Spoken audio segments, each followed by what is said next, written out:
The bells woke me up. Bang, bang, bang. Someone outside was shouting about giving away wives. That is when I knew for sure. I had died in my old world, hit by a fast car while delivering food, and now I was here. In this body. A body that shared my name, Sun Jian. The memories came to me slowly. This other Sun Jian was weak. A poor scholar who failed his exams many times. His parents died in the famine. His bride-to-be ran away with his cousin. The village was just waiting for him to starve so they could take his small house. He had not eaten in days. In my old life, I was no better. I finished college, drove around in a yellow jacket delivering food, and never even had a girlfriend. Then a fancy car hit me at a crossing. Now I was here, in this broken world. Hurry up.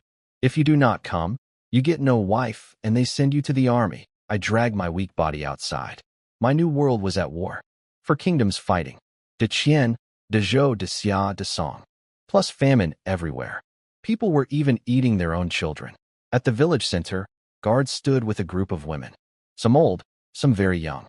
The head guard banged his gong and spoke.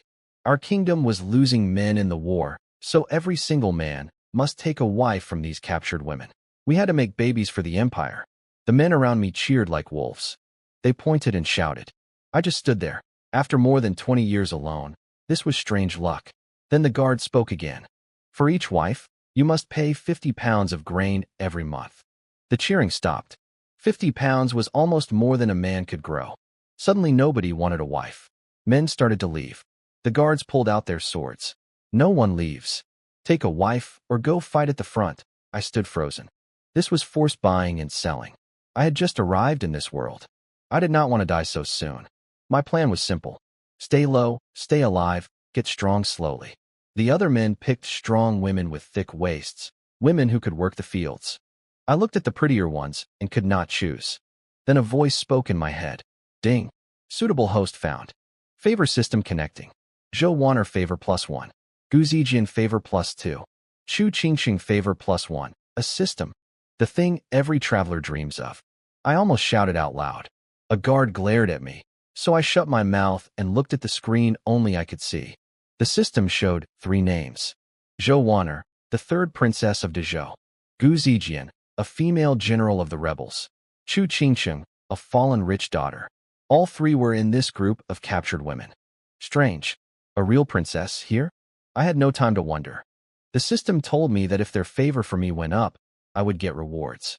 If it went down, they might run away or even try to kill me. I smiled at the guard. Sir, I want her. And her.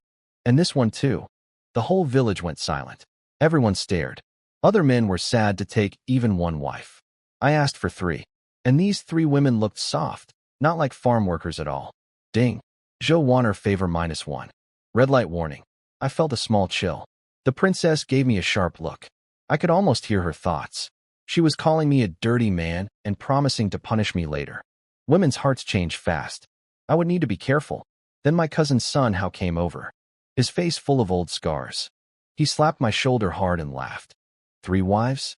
Your weak body cannot handle them. And 150 pounds of grain a month? You will die? Do not bring shame to our family. The village men laughed too. They mocked me, said I would die under a woman's belly, said I was thin as a stick. I knew the old hate between this body and Sun Hao. I just looked at him calmly and turned to the guards. Sirs, you said the more the better. Is he trying to stop me? The guards yelled at Sun Hao. They told him anyone who broke the rules would die. Sun Hao bowed quickly and stepped back, but his eyes told me he wanted me dead. The time was up. The head guard spoke again. Take your wives home. In 1 month I return for the grain. No grain. You go to the army. Sun Hao and the others smiled at me with cold eyes. They thought I was a fool who chose women over life. They thought 1 month was my death date. I did not care. I waved at my 3 new wives. Wives, let us go home with your husband. Zhou Wan'er, Gu Zijian, and Chu Qingxing looked at each other. Their faces were hard to read. Then, one by one, they followed me. The walk home was not pleasant. Many villagers stared at us and pointed and whispered. I did not care. I led my 3 new wives to my small broken house. Wives, the house is a bit poor. We do not even have many good chairs. Please do not mind it. I felt a little ashamed. In my old life, this place would not even be good for a dog. A mouse would cry if it walked in. Chu Qingqing looked at me with soft eyes. I do not mind. If you had not chosen me, no one would have. I would have been sold as a servant or sent to a brothel. You saved me. I will be a good wife to you. The system spoke in my head. Chu Qingqing favor +5. I almost laughed. One nice sentence and her favor jumped. She really was raised well. Zhou Wanner and Gu Zijian stayed quiet. But I knew they were thinking the same thing. Without me, their lives would be much worse now. Then I heard a small grumbling sound. Zhou Wanner's stomach. The princess turned red and looked down. She had not eaten in over a day. Gu Zijian was the same, but she trained as a fighter and could handle hunger better. I slapped my own head. Look at me, talking and forgetting to feed you. Sit somewhere. I will go cook. I walked to the kitchen. Behind me, Chu Qingcheng told the other two that we were all family now and should get to know each other. They started to share their names softly. In the kitchen, I stared at my empty rice pot. I had nothing. I had promised them food, but there was no food. How shameful. Then I remembered. The system. I checked my screen. Chu Qingqing's favor was already at 10. I could get a reward. System, give me a reward. I want food, a voice answered. I had 150 packs of instant noodles, 100 pounds of rice, and a big bottle of soybean oil. The food just appeared in front of me. I almost jumped with joy. This system was wonderful. Now I had to keep getting favor points to buy more things, so I could pay the grain tax in 1 month. I decided to make instant noodles. Simple and tasty. I washed the pot and boiled water. Soon a big pot of hot noodles was ready, smelling wonderful. I called the 3 women in. Their eyes went wide. They had thought maybe I would give them wild plants and thin rice soup. This was a shock. Chu Qingqing spoke first. Husband, what is this? Zhou Wanner listened closely. As a princess in Dezhou, she had eaten every fancy food. But she had never seen this. She started to look at me with curious eyes. Maybe I was not just a poor village man after all. Gu Zijian also watched me from the corner of her eye. It is called instant noodles. Try it. I gave each of them a big bowl. Zhou Wanner took 1 bite and could not hold back. Wow, so good. I never knew food like this existed. Then she blushed, ashamed she had lost her manners. The other 2 were just as amazed. They had never tasted anything like it. Eat a lot. There is plenty more. Chu Qingqing smiled at me. Husband, you are too kind. Please eat too. I sat down with my own bowl. I had a new world, 3 beautiful wives, and food from my old home. I felt very lucky. Eat slowly. No one will take it. If you want more, I will cook more. The princess turned red again. She wanted to eat like a lady, but the noodles were too good. The other 2 were the same.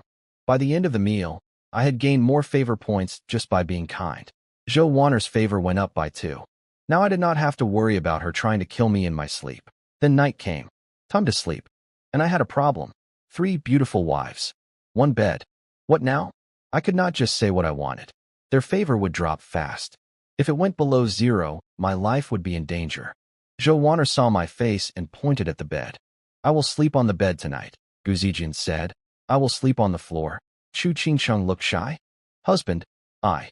Before she could finish, someone knocked on the door. Hard. Bang. Bang. Bang. I will get it. You 3 decide where to sleep.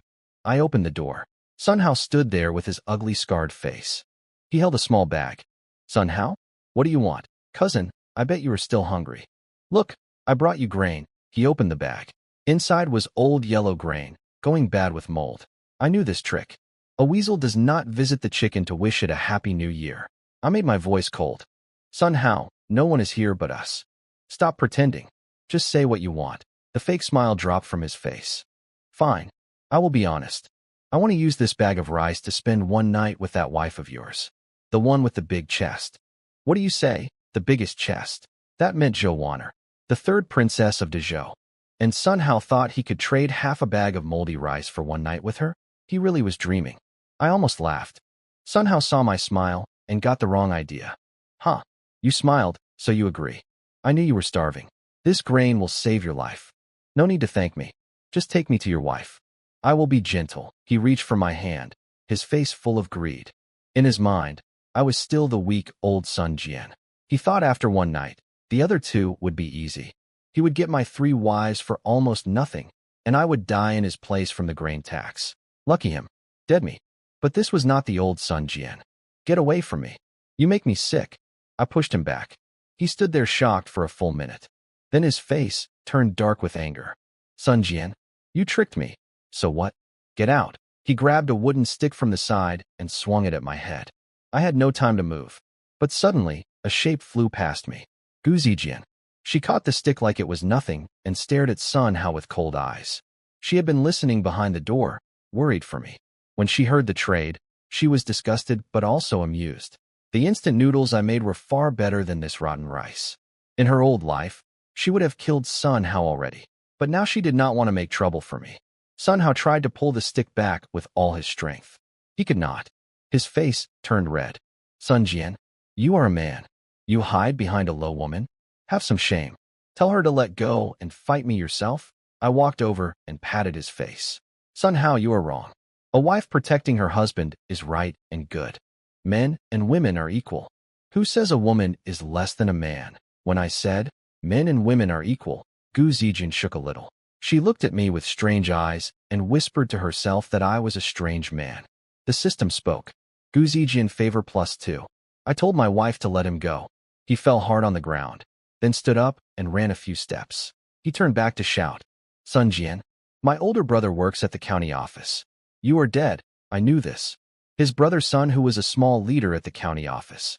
Both of them used to bully the old Sun Jian when he was young. But that did not scare me. If his brother came, I would settle all the old debts and the new ones together. Gu Zijian looked uneasy. I made trouble for you. I waved my hand. When trouble comes, we deal with it. She looked at me with surprise. I spoke like an educated man. I made magic noodles. Was I really just a poor village man? We went back inside. Chu Qingsheng was worried and asked what happened. I told them. Zhou Wan'er was so angry her face went dark. She stamped her foot. Shameless. Disgusting. This palace will surely. She caught herself and stopped. This palace? Gu Zijian gave her a long look. So her sister was hiding her true name too. Of course. Gu Zijian was hiding hers as well. Chu Qingsheng was simple and did not notice. Then it was time for bed. Zhou Wan'er pointed at the bed. We three sleep on the bed. You sleep on the floor. If you try anything, Zijian will end you. You saw how strong she is. Chu Qingsheng laughed softly. Gu Zijian gave me a warning look.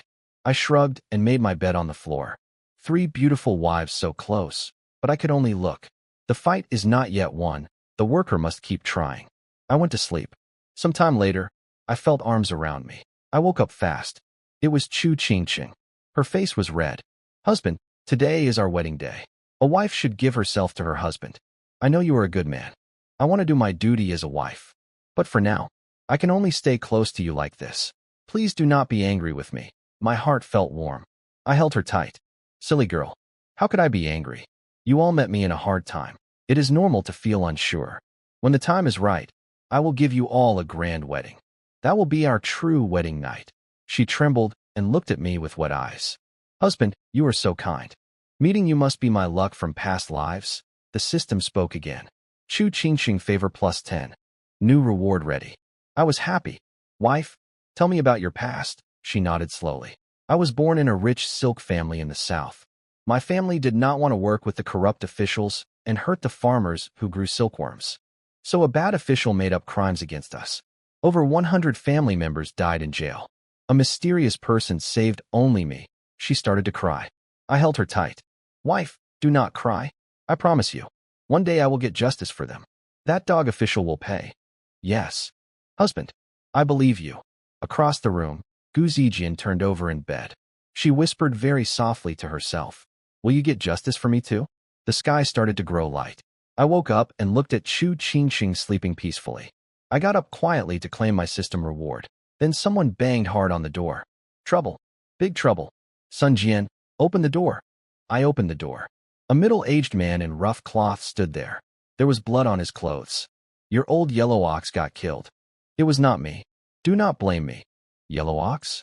What ox? I rubbed my eyes, still half asleep. Then the memories came back. The old Sun Jian had 1 yellow ox. It was the only thing of value in the family. He had let a man borrow it to plow a field. That man was standing in front of me. His name was Lao Jiang. Lao Jiang was an honest man in the village. His uncle worked at the county office, so his family had a few small fields. Not rich, but not starving. My ox is dead. Damn. Who killed it? I grabbed his collar. The ox was the only thing my new parents had left for this body. Now someone had killed it? The old memories were affecting me strongly. Sun Jian. It really was not me. Sun Hao went crazy. He ran into the ox on purpose, then said the ox hit him. He pulled out a knife and stabbed it right in the heart. Hurry and go look. The ox is dying. You can still drag it back and eat the meat. If you wait, you will get nothing. Lao Zhang meant well. That is why he came to tell me. Sun Hao? That dog again. I knew right away. The ox did not run into him. This was Sun Hao's revenge for last night. The old Sun Jian had been bullied by Sun Hao for years. The worst time, Sun Hao stole half of the medicine money my mother needed. The family almost starved that month. The old me was too weak to fight back. But not me. New debts and old debts, all together today. He wants to die? Then I will help him. Lao Jiang grabbed my arm, scared. Do not go die? Sun Hao is with Sun Hu. Sun Hu was Sun Hao's older brother. The head of the county guards. Big man, big beard, very mean in a fight. Once he beat 4 strong men from the next village all by himself.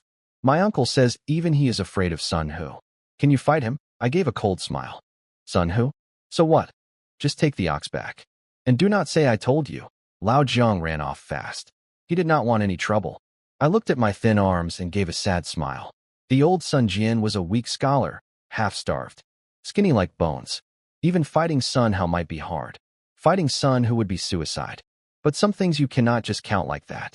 With men like Sun Hu and Sun Hao, if you keep quiet, they only hurt you more. Then I remembered. The system. I had a system. Time to test it. System, open panel. Use 1 normal lottery. I want strength, the voice answered. I had won a full set of Tongbei boxing skills. The skill was now in my mind. My power went up by 18 points. My new panel showed strength 58, speed 40, brain 80, charm 60. The system told me 50 was a normal healthy person.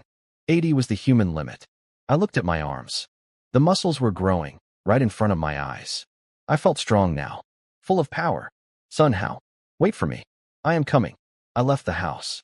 What I did not know was that just after I left, Zhou Wanner opened the door behind me. She had been awake when Lao Jiang knocked. She had heard everything. She watched me leave. Her mouth turned up a little. Not bad. He has some courage. I judged him too low before. The system spoke in my room. Zhou Wanner favor +2. If I had stayed quiet and let Sun Hao win, she would have seen me as a weak fool. Not a man worth her eyes. But I had passed her test. But can he really do it? Do not die out there. She thought for a moment, then followed me. As a princess, she had trained in fighting since she was small. Not as good as a great general, but enough to handle a village man. She did not love me, but I had fed her and saved her life. She could not just sit and watch. Then, just after Zhou Wanner left, another shape opened the door. Gu Zijian. She watched Zhou Wanner go. Her pretty eyes narrowed. That woman is not simple. I knew it. She had felt something special about Zhou Wanner at dinner. She had been watching her quietly. Her instinct was right. Zhou Wanner had trained in fighting. She was no normal captured woman. How interesting. None of them are as simple as they look. I want to see what happens. She closed the door softly. Then she followed too. 3 of us moving towards Sun Hao. He had no idea what was coming. I walked fast down the village road. A sickle in my hand. My steps were strong. Before, even a short walk made me tired and out of breath. But now my body felt warm. Power flowed through me without stopping. The system was real. I did not walk far before I saw a fire. Around it sat 7 or 8 men, all in guard uniforms. They had cut my old yellow ox into pieces and were cooking the meat over the flames. A young guard took a big drink of wine and ripped into a chunk of beef with his teeth. This old ox was thin, but the meat goes well with wine. The other men ate and drank the same way. In these hard times, only the rich men in the city ate meat and drank wine like this. And men like these, guards, they took whatever they wanted. Sun Hao stood up, half drunk, holding a big piece of meat. Eat all you want. Blame this stupid ox. It hit your master Sun Hao. Was I a man it could touch? His brother Sun Hu was more careful. How, this is Sun Jian's ox, right? Going after him has limits. His parents starved. The ox was his life. If we eat it, do not get a death on our hands. Sun Hu was the head of the county guards. Older, smarter. He had seen more than his hot-headed brother. He was like a police captain in my old world. Everyone in this county feared him. Sun Hao laughed. Brother, please. You think too highly of that trash Sun Jian. He is no hero from the old stories. With that thin body, he should kneel and call me grandfather. But he was thinking about how I had embarrassed him last night. Something about me felt different now. Still, with his brother here, what could I do? That is when I shouted, Sun Hao, pay for my ox with your life. I rushed forward with my sickle. Sun Hao saw me and was surprised for a moment. Then his face turned dark with anger. He thought I was tired of living. Sun Hu put down his wine bowl. The common rule was that small people do not fight officials, especially in a war world. Even other guards bowed to Sun Hu. The old me would never have dared. He was shocked I came here for an ox. Brothers, leave him with some breath. Do not kill him. The guards stood up to surround me. Sun Hao grabbed a wooden stool, smiling cruelly. He was thinking that after they beat me half dead, he could go back to my house and play with my pretty wives. I looked around at all of them. These were not guards. They were bandits in uniform. Far away, hidden, Joanna watched. Her heart was tense. To her, my life did not matter much. But if I died, she would be in great danger. A fallen princess in an enemy land. If she stepped in to save me, she might be found out. The result could be worse than death. She bit her red lip. Damn it. I hope she helps. She put her hope in Gu Zijian, who was also hiding nearby. Gu Zijian's brows were tight. She was thinking too. But she had decided that if things got bad, she would save my life. Sun Hao thought I was frozen with fear. He could not wait. He swung the heavy wooden stool at my head. The wood was solid. A hit like that could crack a stone, much less a skull. You trash. Die bang. A loud sound. Then everyone froze. Sun Hao's stool never touched me. Instead, my foot kicked him hard in the chest. He spit blood and flew back 3 or 4 steps. He fell on the ground, crying in pain. The guards near me froze too. They did not even see how I moved. Sun Hu jumped up from his chair, his eyes wide with shock. He could not believe what he saw. In one night, I had become a different man, not the weak coward. My thin body even looked stronger. What happened to this kid? Sun Hao screamed from the ground. Brother, kill him. Kill him. His ribs were broken. His voice was rough with pain. First I had argued with him. Then I had shamed him. Now I had hurt him. He wanted me dead. Sun Hu's face went hard. Good. You hurt my brother. Today I will break both your legs, Sun Hu yelled. His eyes were full of hate. No matter what was strange about me, I had hurt his brother in front of him. That was a slap on his face. If I walked away today, how could he keep his power? He stood up and grabbed a thick wooden stick. He came at me. I made a cold sound. His threat meant nothing to me. Threaten me? Let us see who dies first. Your brother killed a farm ox. By the law of Deqian, that is a death crime. You are a guard captain. Instead of stopping him, you let him and your men kill the ox and eat the meat. You know the law and you broke it. That makes the crime worse. You may break my legs today, but tomorrow you all go to the chopping block. The other guards turned pale. My words were not just talk. The law really did punish ox killing with death. We were in war times. Famine everywhere. Grain was the most important thing. Farm oxen were too valuable to kill. But Sun Hu was not stupid. Brothers, do not fear. So he read a few books. So what? He has nothing but fleas. He cannot even afford rough paper to write a complaint. Cut out his tongue. As long as we do not kill him, he cannot tell anyone. He had seen through my plan. I had no money for the courts. I held still and stayed calm. Sorry, but before I came, I told many villagers to come watch the show. They should be here soon. They will see how you killed the ox, ate the meat, and cut out my eyes. Everyone froze again. Even Sun Hu stopped moving. His men panicked. Big brother, what if he really called villagers? Let us run. If we get caught, even the county officer cannot save us. Sun Hu glared at me. He had no good choice. As guard captain of Hongnon County, if villagers caught them in the act, none of them could escape. He decided to run. You men carry my brother and go. Damn you, Sun Jian. Just you wait. I watched them run away in a mess. I shook my head and almost laughed. Even if you stayed, I am not afraid of you. Wait. Fine. A pile of trash. They want to fight me. I looked at the ox meat in the pot. Already cooked. I felt a little sad. My poor ox. But the smell is so good. I sat down and started eating. The meat was wonderful. While I was eating, Zhou Wanner and Gu Zijian came out from where they had been hiding. They stared at me with strange faces. Wives, why are you here? I looked up with my mouth full of meat and saw 2 beautiful women looking at me in shock. My heart felt warm. They had come to protect me. My house had nothing. The wind blew through the walls. We barely had food. But I had 3 beautiful wives who cared about me. Heaven was kind to me. Zhou Wanner and Gu Zijian shared a look. Stop sitting there. This is not a place to talk. Let us go fast. You said the villagers were coming. If they see this, we cannot wash ourselves clean. Husband, let us leave first. I laughed with my mouth full and oily hands. Villagers? What villagers? Oh, right. I was scaring Sun Hu. There are no villagers coming. Think about it. I did not even know where they were. How could I have told villagers? And in this war world, with bandits everywhere, who would come out at night to a place like this? The 2 of them stared. Their mouths fell open. Wives, do not just stand there. Sit and eat the meat. I called them to sit.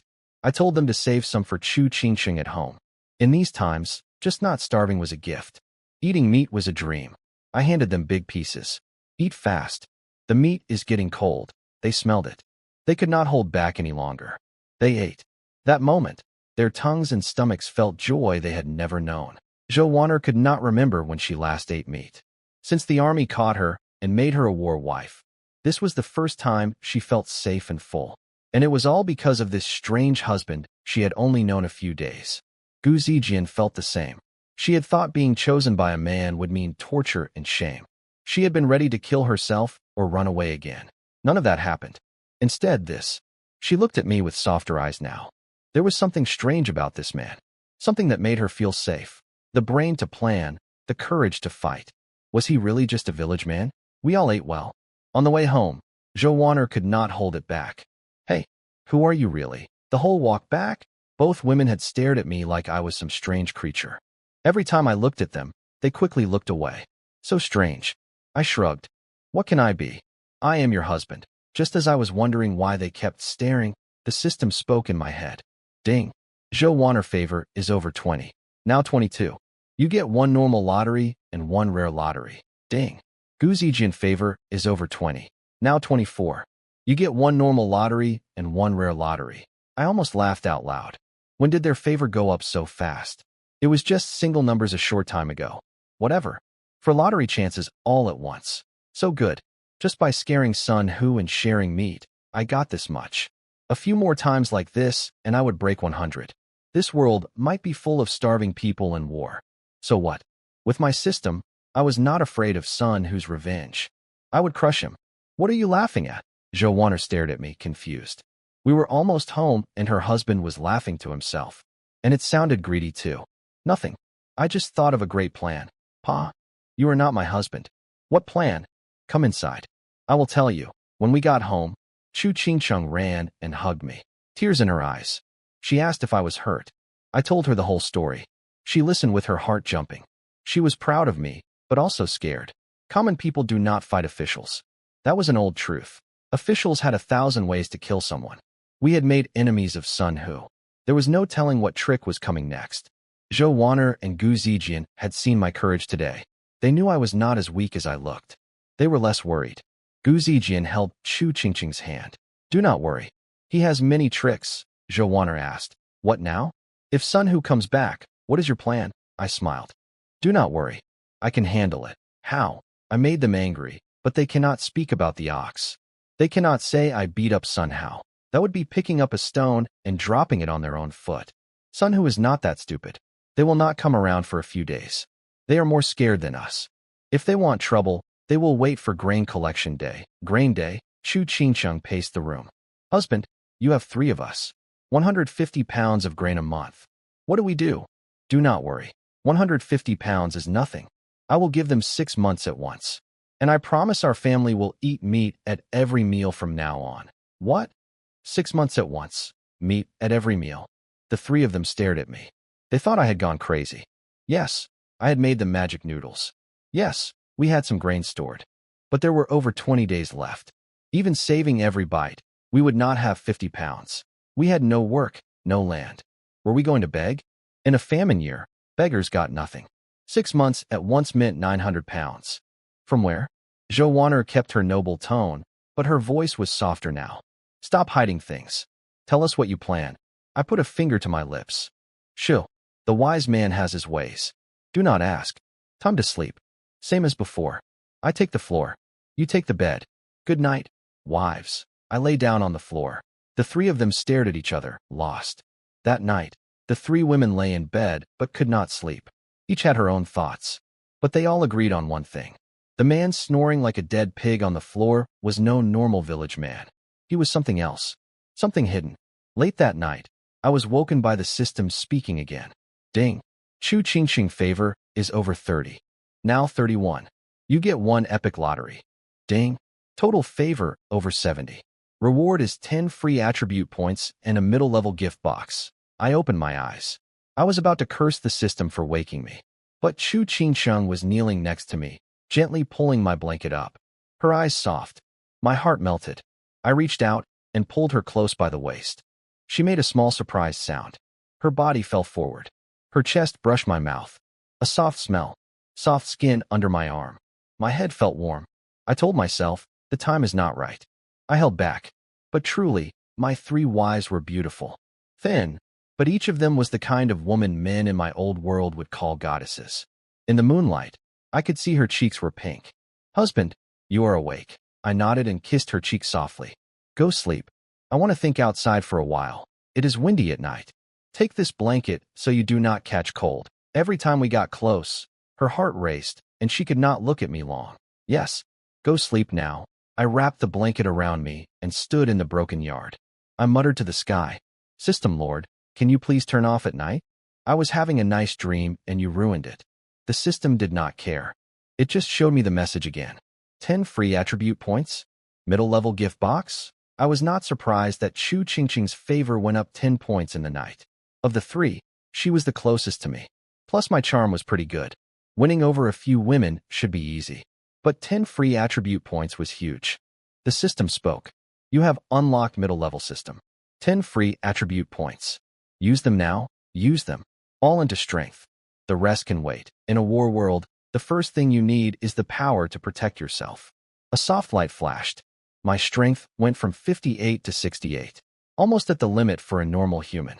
I checked my new panel. Strength 68. Speed 50. Brain 80. Charm 60. Skills, Tongbei boxing and reading the classics. Items, middle-level gift box. Lottery, 2 normal, 2 rare, 1 epic. I felt much stronger. Power filled my body. Open the gift box. A golden box appeared in front of me. Light flashed. 5 things showed up. They almost made me blind with joy. You get strong antibiotics times 20. New energy fishing rods times 10. Infrared semi-automatic compound bows times 5 with 100 arrows. Strong adrenaline shots times 10. Super potatoes times 100. I almost fell over. This middle gift was crazy. It solved almost every problem I had. The medicine could save lives. The new energy fishing rod could shock fish dead in the water. No need for nets or hooks. Just step in and stun a whole school. The compound bow had infrared aim. From 100 steps away, no animal could escape. But the best thing was the super potato.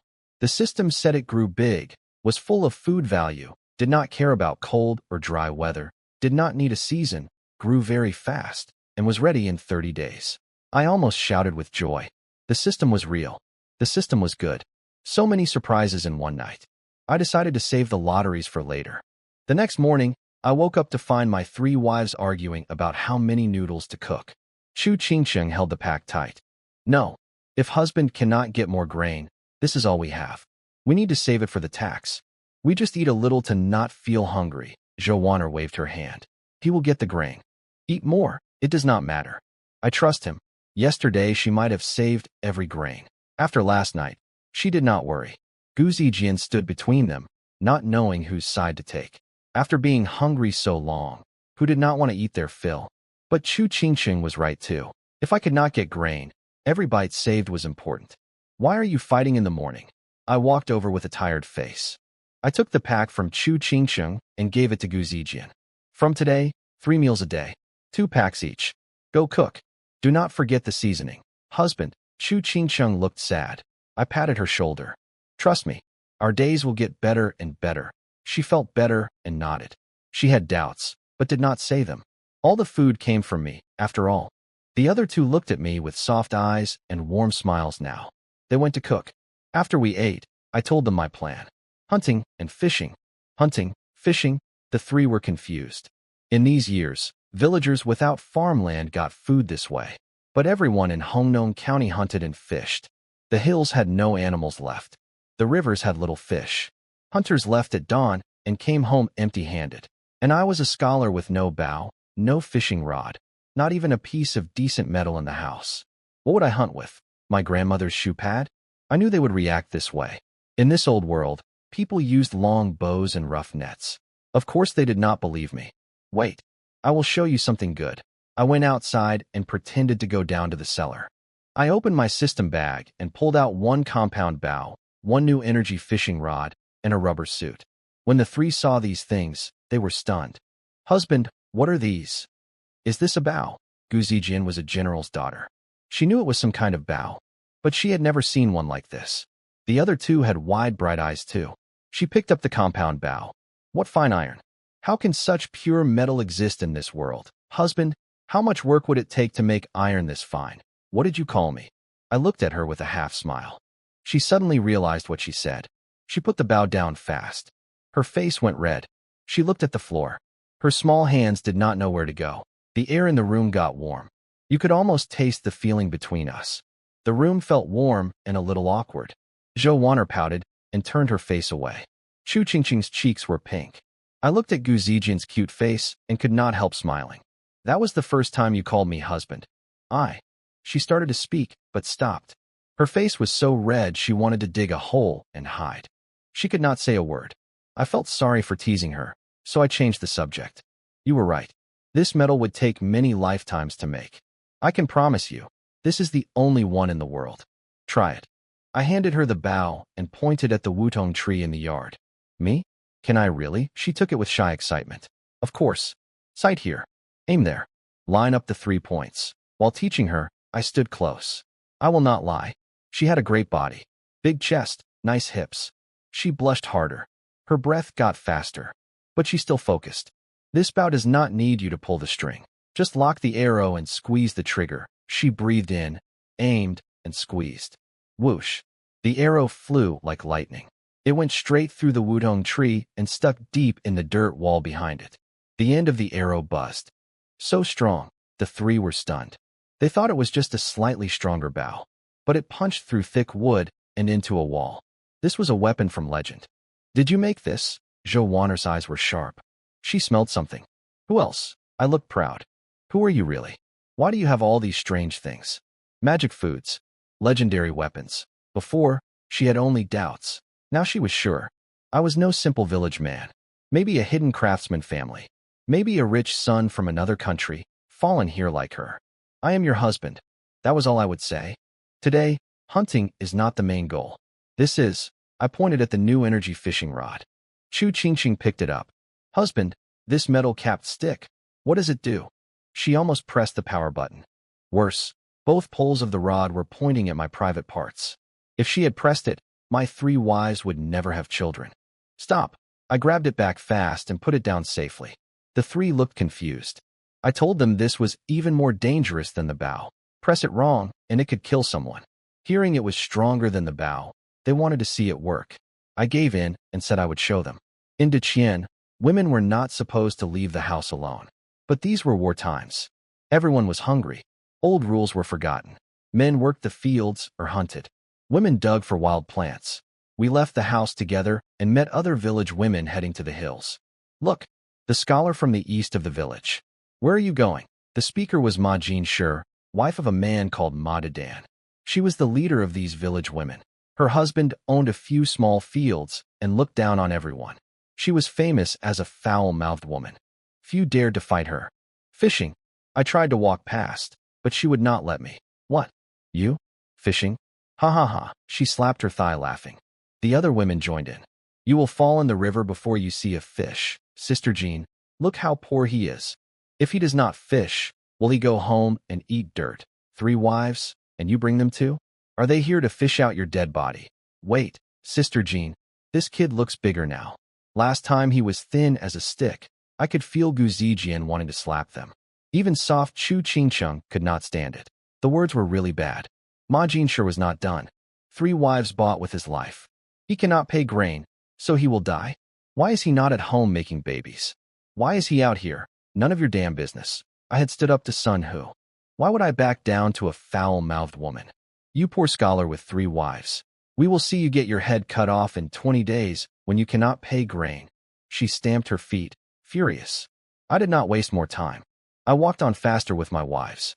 Sister Jean, what is that thing in his hand? Who cares? He is just a beggar waiting to die. Husband, we are really going to fish? With this?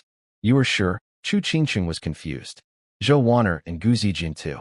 They had ignored the village women's mocking, but they did not understand my plan. Yes, through this small forest, then 2 miles east. There is a big river. Not deep, good for fishing, but it is so close to the village. If there were fish, others would have caught them. And with this strange long stick? Stop asking. You will see. It was autumn. Animals were still active. In winter it would be much harder. I knew from my new memories that fishermen avoided this river. It had too many rocks. The water flowed fast. Hooks got caught between stones. Nets could not spread out. So no one came here. When we got there, I gave each wife a stick. I told them when fish floated up, they should pick them up from the narrow part of the bank. They were still confused but agreed. I put on my rubber suit and stepped into the water. I held 2 new energy fishing rods. The water was not cold thanks to the suit. Just past my knees. Many rocks, but I could see well. Did we trust him too much? Can that thing really catch fish? Zhou Wan'er was still doubting. Then they almost thought I was a sorcerer. I dropped the 2 rods into the water and shook them gently. Right away, 2 fish floated up belly up. They drifted downstream. Stop staring. Get the fish. The 3 came back to life and ran with their wooden forks. The system spoke. Zhou Wan'er favor +3. Gu Zijian favor +3. Chu Qingqing favor +3. Working together, we caught fish very fast. Soon they could barely carry them all. I came back on shore to count. We let the small fish go. Over 50 fat fish were left. The 3 were so happy they almost called me a god. Husband, is this magic? No hook, no fork, no net. The fish just sleep and come to us. Zhou Wan'er's eyes were shining. Hey, I want to try. I put the rod away. It is too strong. One mistake and you hurt yourself before the fish. Another day I will teach you. Stingy. Fine. She made a cute pouting face. The 3 of them looked at me with new eyes. Soft, but also full of awe and curiosity now. Let us go home. We walked back to the village around midday. Our heavy strings of fat fish caught everyone's attention. Blood dripped from the strings as we walked. People crowded around. Son kid, where did you catch all these? Look how fat. I want to eat one so badly. I never knew our scholar had this skill. Maybe the river is full of fish. Let us go check. 51 fish. Each 3 or 4 pounds. In the town this would buy 50 or 60 pounds of grain. A big harvest. I have not had meat in over a year. Some men were almost drooling at the raw fish. The village women who had laughed at me went red and angry. They could not believe my one trip got this much. Today I had one face in the village. Even if the river had fish, catching this many was hard. Doing this a few times a month meant no problem with the grain tax. Plus full meals every day. No wonder I had 3 wives. They thought I had secret ways. When we got home, the 3 wanted to steam some fish. I stopped them. Why, husband? We cannot eat fish today. Chu Qingqing looked at me with big eyes. The other 2 were starving. They had not eaten since yesterday, but there were many of us now. They felt shy about eating too much. No, all of today's fish go to the town. We will trade them for grain. Only rough grain. Zhou Wan'er raised her brow. She felt happy and complicated at the same time. Happy because I was thinking ahead, saving for the grain tax. Complicated because life would still be hard. Winter was coming. Fewer fish would be in the river. We could not do this every day, but she also knew. As a fallen princess in an enemy land, meeting me was lucky beyond words. Compared to being a brothel girl or a beaten wife traded like food, this life was heaven. Gu Zijian smiled softly.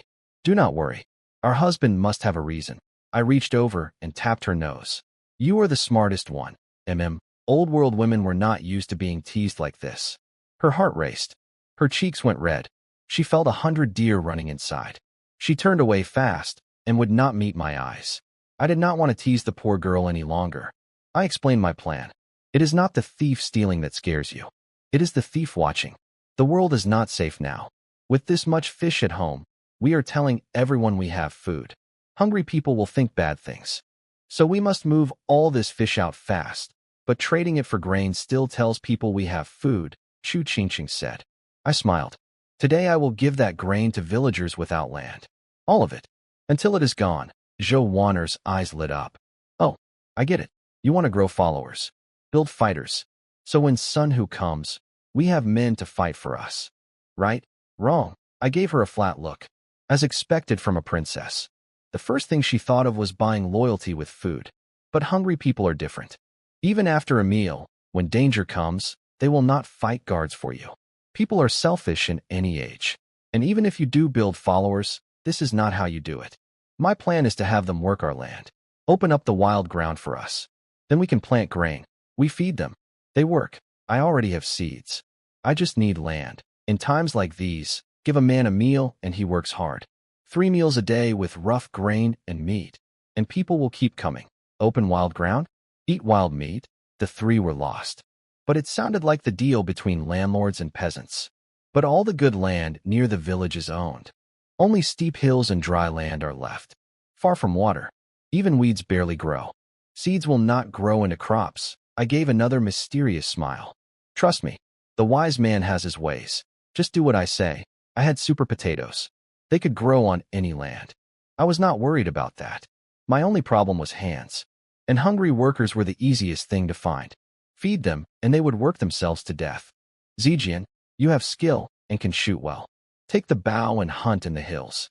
When you come back, walk through the village. Tell anyone with no land to come to our house for food. Free meals. Yes, husband, she nodded. Her eyes full of pride. Xingcheng, find Lao Jiang. Ask him to find 2 trusted friends. Take all the fish to town. Trade them for rough grain. Promise him 10 pounds for helping. Take the main road. Let everyone see us going to town with fish. Why Lao Jiang? Why not me and her? Zhou Wanner asked. Lao Jiang is poor, but his uncle works at the office. Even if hungry people see them, no one will rob them. The main road is safer. And we want everyone to know we are trading fish for grain. Then no one thinks we have food at home. Oh, she made a cute sound. Her eyes lit up again. Then me? What do? I patted her head. She pulled away gently. I did not mind. She was a princess. It would take time before she would let me close. In my mind, I thought, you not making trouble is enough. Who would dare give the princess work? You stay home with me. We will grow plant seeds. Okay, husband. After everyone got their jobs, Gu Zijian and Chu Qingcheng went to work. I took Zhou Wanner to the cellar. I had hidden my super potatoes there. When she saw the rows of dirt-covered lumps, she made a confused face. What are these dirt balls? Potatoes. You do not know them? I was shocked. The super potatoes were bigger and a different color than normal ones, but still clearly potatoes. How did a princess of Dijon not know what a potato was? Did royal people never look at farms? What is a potato? She really did not know. I explained slowly. Potatoes, also called earth eggs. Like wheat or rice, they are food, full of nutrition. You will not understand that word. Just know they fill you up and grow many on each plant. They grow fast too. What? She was shocked again. She held up a big potato in her small hand. But it is all dirt. How do you eat it? Many ways. Steam it, roast it, fry it, even cold with sauce. And it tastes wonderful, amazing. After these few days, she did not doubt me anymore. I was full of mystery and miracles to her. What I did not know was that it was not because Zhou Wanner was a stuck-up princess. In this age, potatoes had not yet come to this part of the world.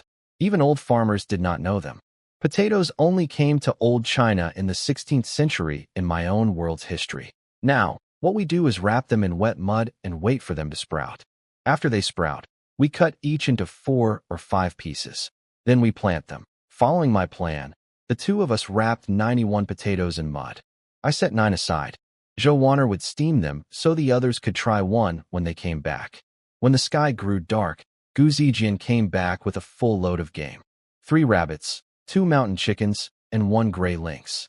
Most hunters would not get this much in a whole week.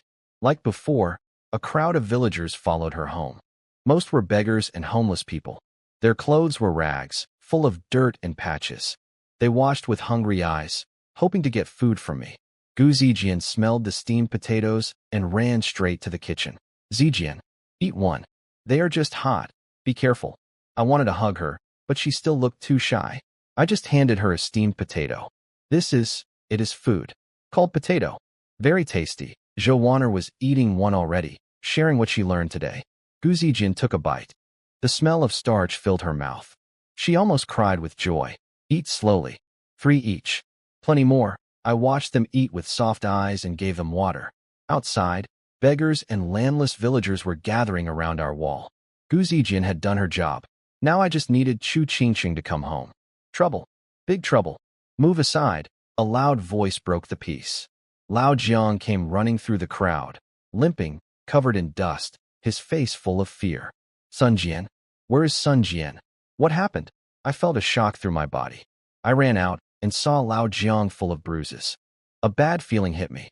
Trouble. He had fallen many times running here. His face was scratched and bruised. What happened? Where is Sister Chu? Zhou Wanner and Gu Zijin came out too, looking around. No sign of Chu Qingqing. We got the grain in town. We were about to borrow donkey carts to come back. On the road we met Sun Hu and his guards on patrol. They said our fish were stolen. I grabbed his collar. They said what? They said they saw you steal fish. They took her back to the office for questioning. I tried to stop them, but I could not. He stamped his feet, helpless. I almost slapped him in my anger. I had not lived here long, but Chu Qingqing was already special to me. Soft and kind. My legal wife. Now in jail. Stolen fish? We caught them ourselves. You. Is your uncle not at the office? Why did he let Sun Hu take her? My uncle works there, but has no real power. At least Sun Hu still respected him enough to let me run here and tell you. Lao Jiang almost cried. He had taken my job and failed. I understand. This is Sun Hu's revenge. I gripped my fists tight. I had thought even Sun Hu would wait for grain day. But he struck so fast, in just a few days. Family had always been my weakness, in this life and the last. Sun Hu had touched my line. He would pay 100 times. I am going to the office. Take care of the house. I started to leave. Zhou Wanner blocked my way. You cannot go. Why not? You are afraid for husband. Fine. I will go with him. I will protect him. Gu Zijin stepped forward. Husband, this is a trap with a fake crime. That dog official took our wife in plain daylight. He has decided to fight us. We go to the office and demand her back.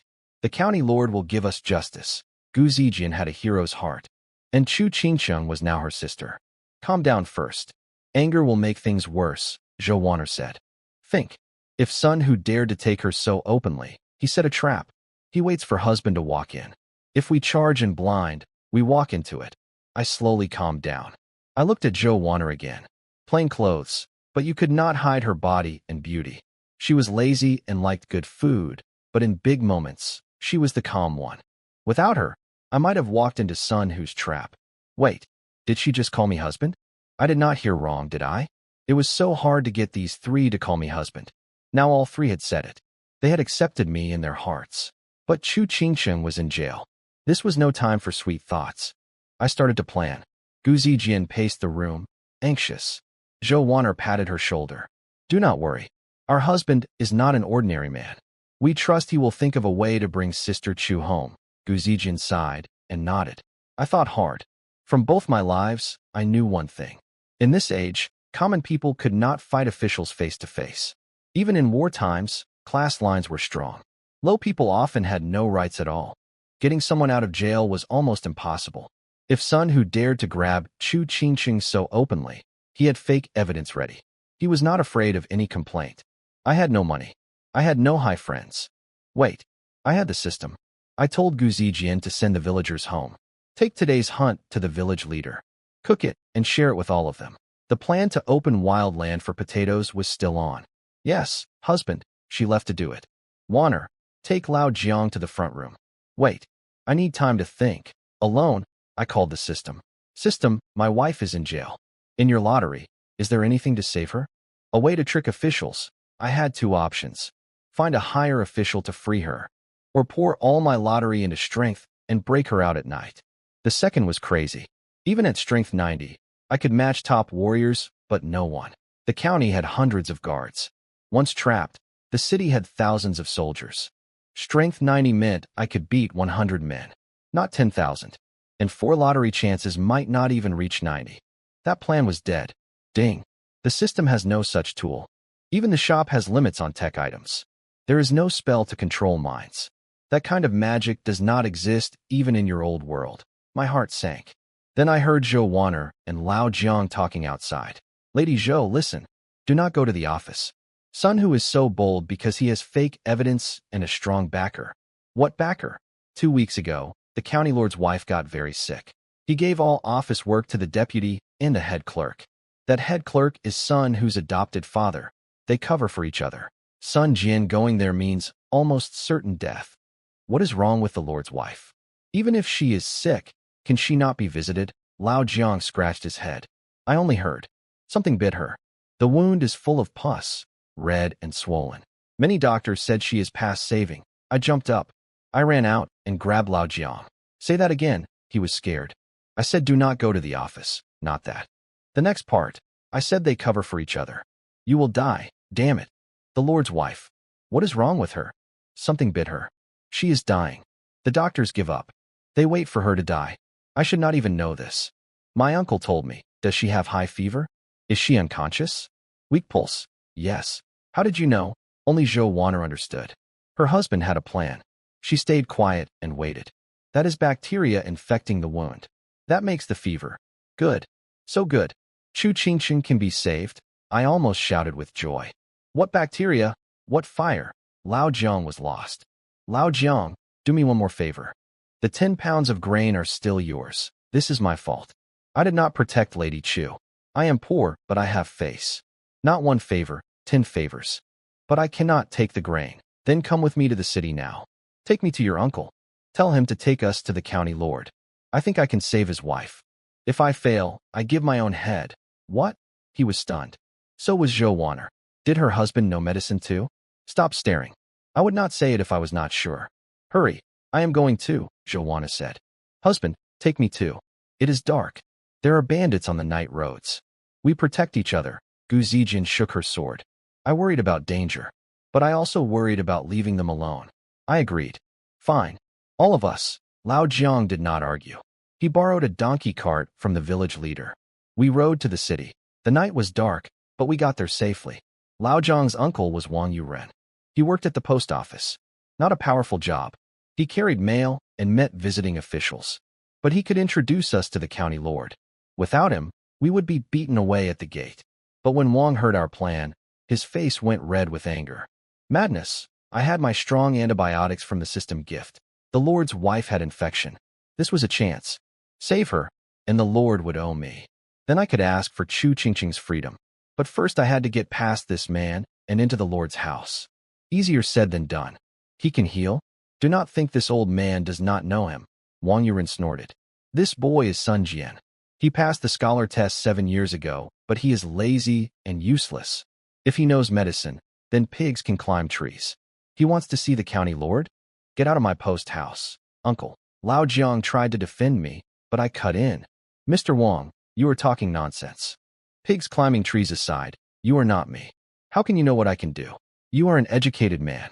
You should know the saying that those who know do not speak loud, and those who speak loud do not know. You have never seen me practice medicine. How can you say I cannot? He could not answer. I pushed harder. May I ask, the county lord's wife is dying. All the doctors have given up. Yes, yes, a doctor does not care about old methods. Only what works. Yes, yes, I promise on my own head today. I can save her. But you keep stopping me. We can leave. But if I really can save her later, then who killed her? You? Or the sickness? He had no words. I heard many doctors come even when they fail and still get paid. I am sure I can do it. Why do you turn me away? My head is on the line if I fail. Mine too, Gu Zijin stepped forward. And mine, Zhou Wan'er said. The two of them had only known me a short time, but they had seen many strange things from me. Magic noodles, magic bows, magic fishing rods, magic potatoes. None were normal things. Even if I failed, they would be in trouble too. They might as well bet on me. There was no shortage of miracles around me. And me. Lao Jiang stood up after thinking. Count me too. That meant 5 heads on the line. Wang sighed long. Fine, I will take you. But remember, if anything goes wrong, even I cannot escape blame. Do not worry, Mr. Wang. Nothing will go wrong. I smiled with confidence. It was just a wound infection with high fever. I would not believe one shot of strong antibiotics could not fix it, or one shot of strong adrenaline. After my shot, the old lady would jump out of bed and run. She might even lift weights. Weights did not exist here yet. Wong took me in as a doctor with family medicine. I met the county lord easily. Zhou Wanner and the others waited in another room. We crossed yards and halls. The lord was waiting in his study. His name was Wang Muji, over 50 years old. Square face, short beard, big eyes. People said he was a good lord. Smart with a brush, also good on horseback. But because of his wife, he looked old and tired now. Gray streaks in his hair. No spirit left. After a short greeting, he asked, "Where is your home? Family medicine? What were your parents called?" I made up a story fast. Parents were refugees who came here and starved years ago. No famous names, but our family treated this kind of sickness. Wang almost died of fear listening. If the Lord found out the lie, even our heads would not be safe. How is the lady now? The longer the sickness, the harder to treat. Please take me to her. I did not want to talk more. Chu Qingcheng was still in jail. My wife is in deep sleep now. Pulse and breath very weak. Yesterday, even medicine could not go down. The Lord's eyes were empty. "Sir, are you sure? If not, please do not try." The doctors said today is her last day. Wang got cold sweat again. Pulse weak, breath weak, cannot swallow. How was I to save her? This was not healing. This was stealing a soul back from the king of the dead. He shook his head at me. We could still leave. But I smiled. "If you trust me, sir, I can try. I cannot say 100%, but she will not die today." "You mean it?" "Yes. If she, not possible." I cut him off. The Lord stared at me for a long time. "Fine. Follow me." He led us to a room in the inner house. I had prepared myself, but seeing the old lady made me cold inside. Tired, did not say it. Dying, did not say it. She had only the breath going in, nothing coming out. Her body was getting cold. Pulse and breath were almost gone. I checked her pulse and stood up. My face was tight. This was not healing. This was a battle with death itself. Looking at the old lady, I knew the truth. If I had come even 1 hour later, no machine from my old century could save her.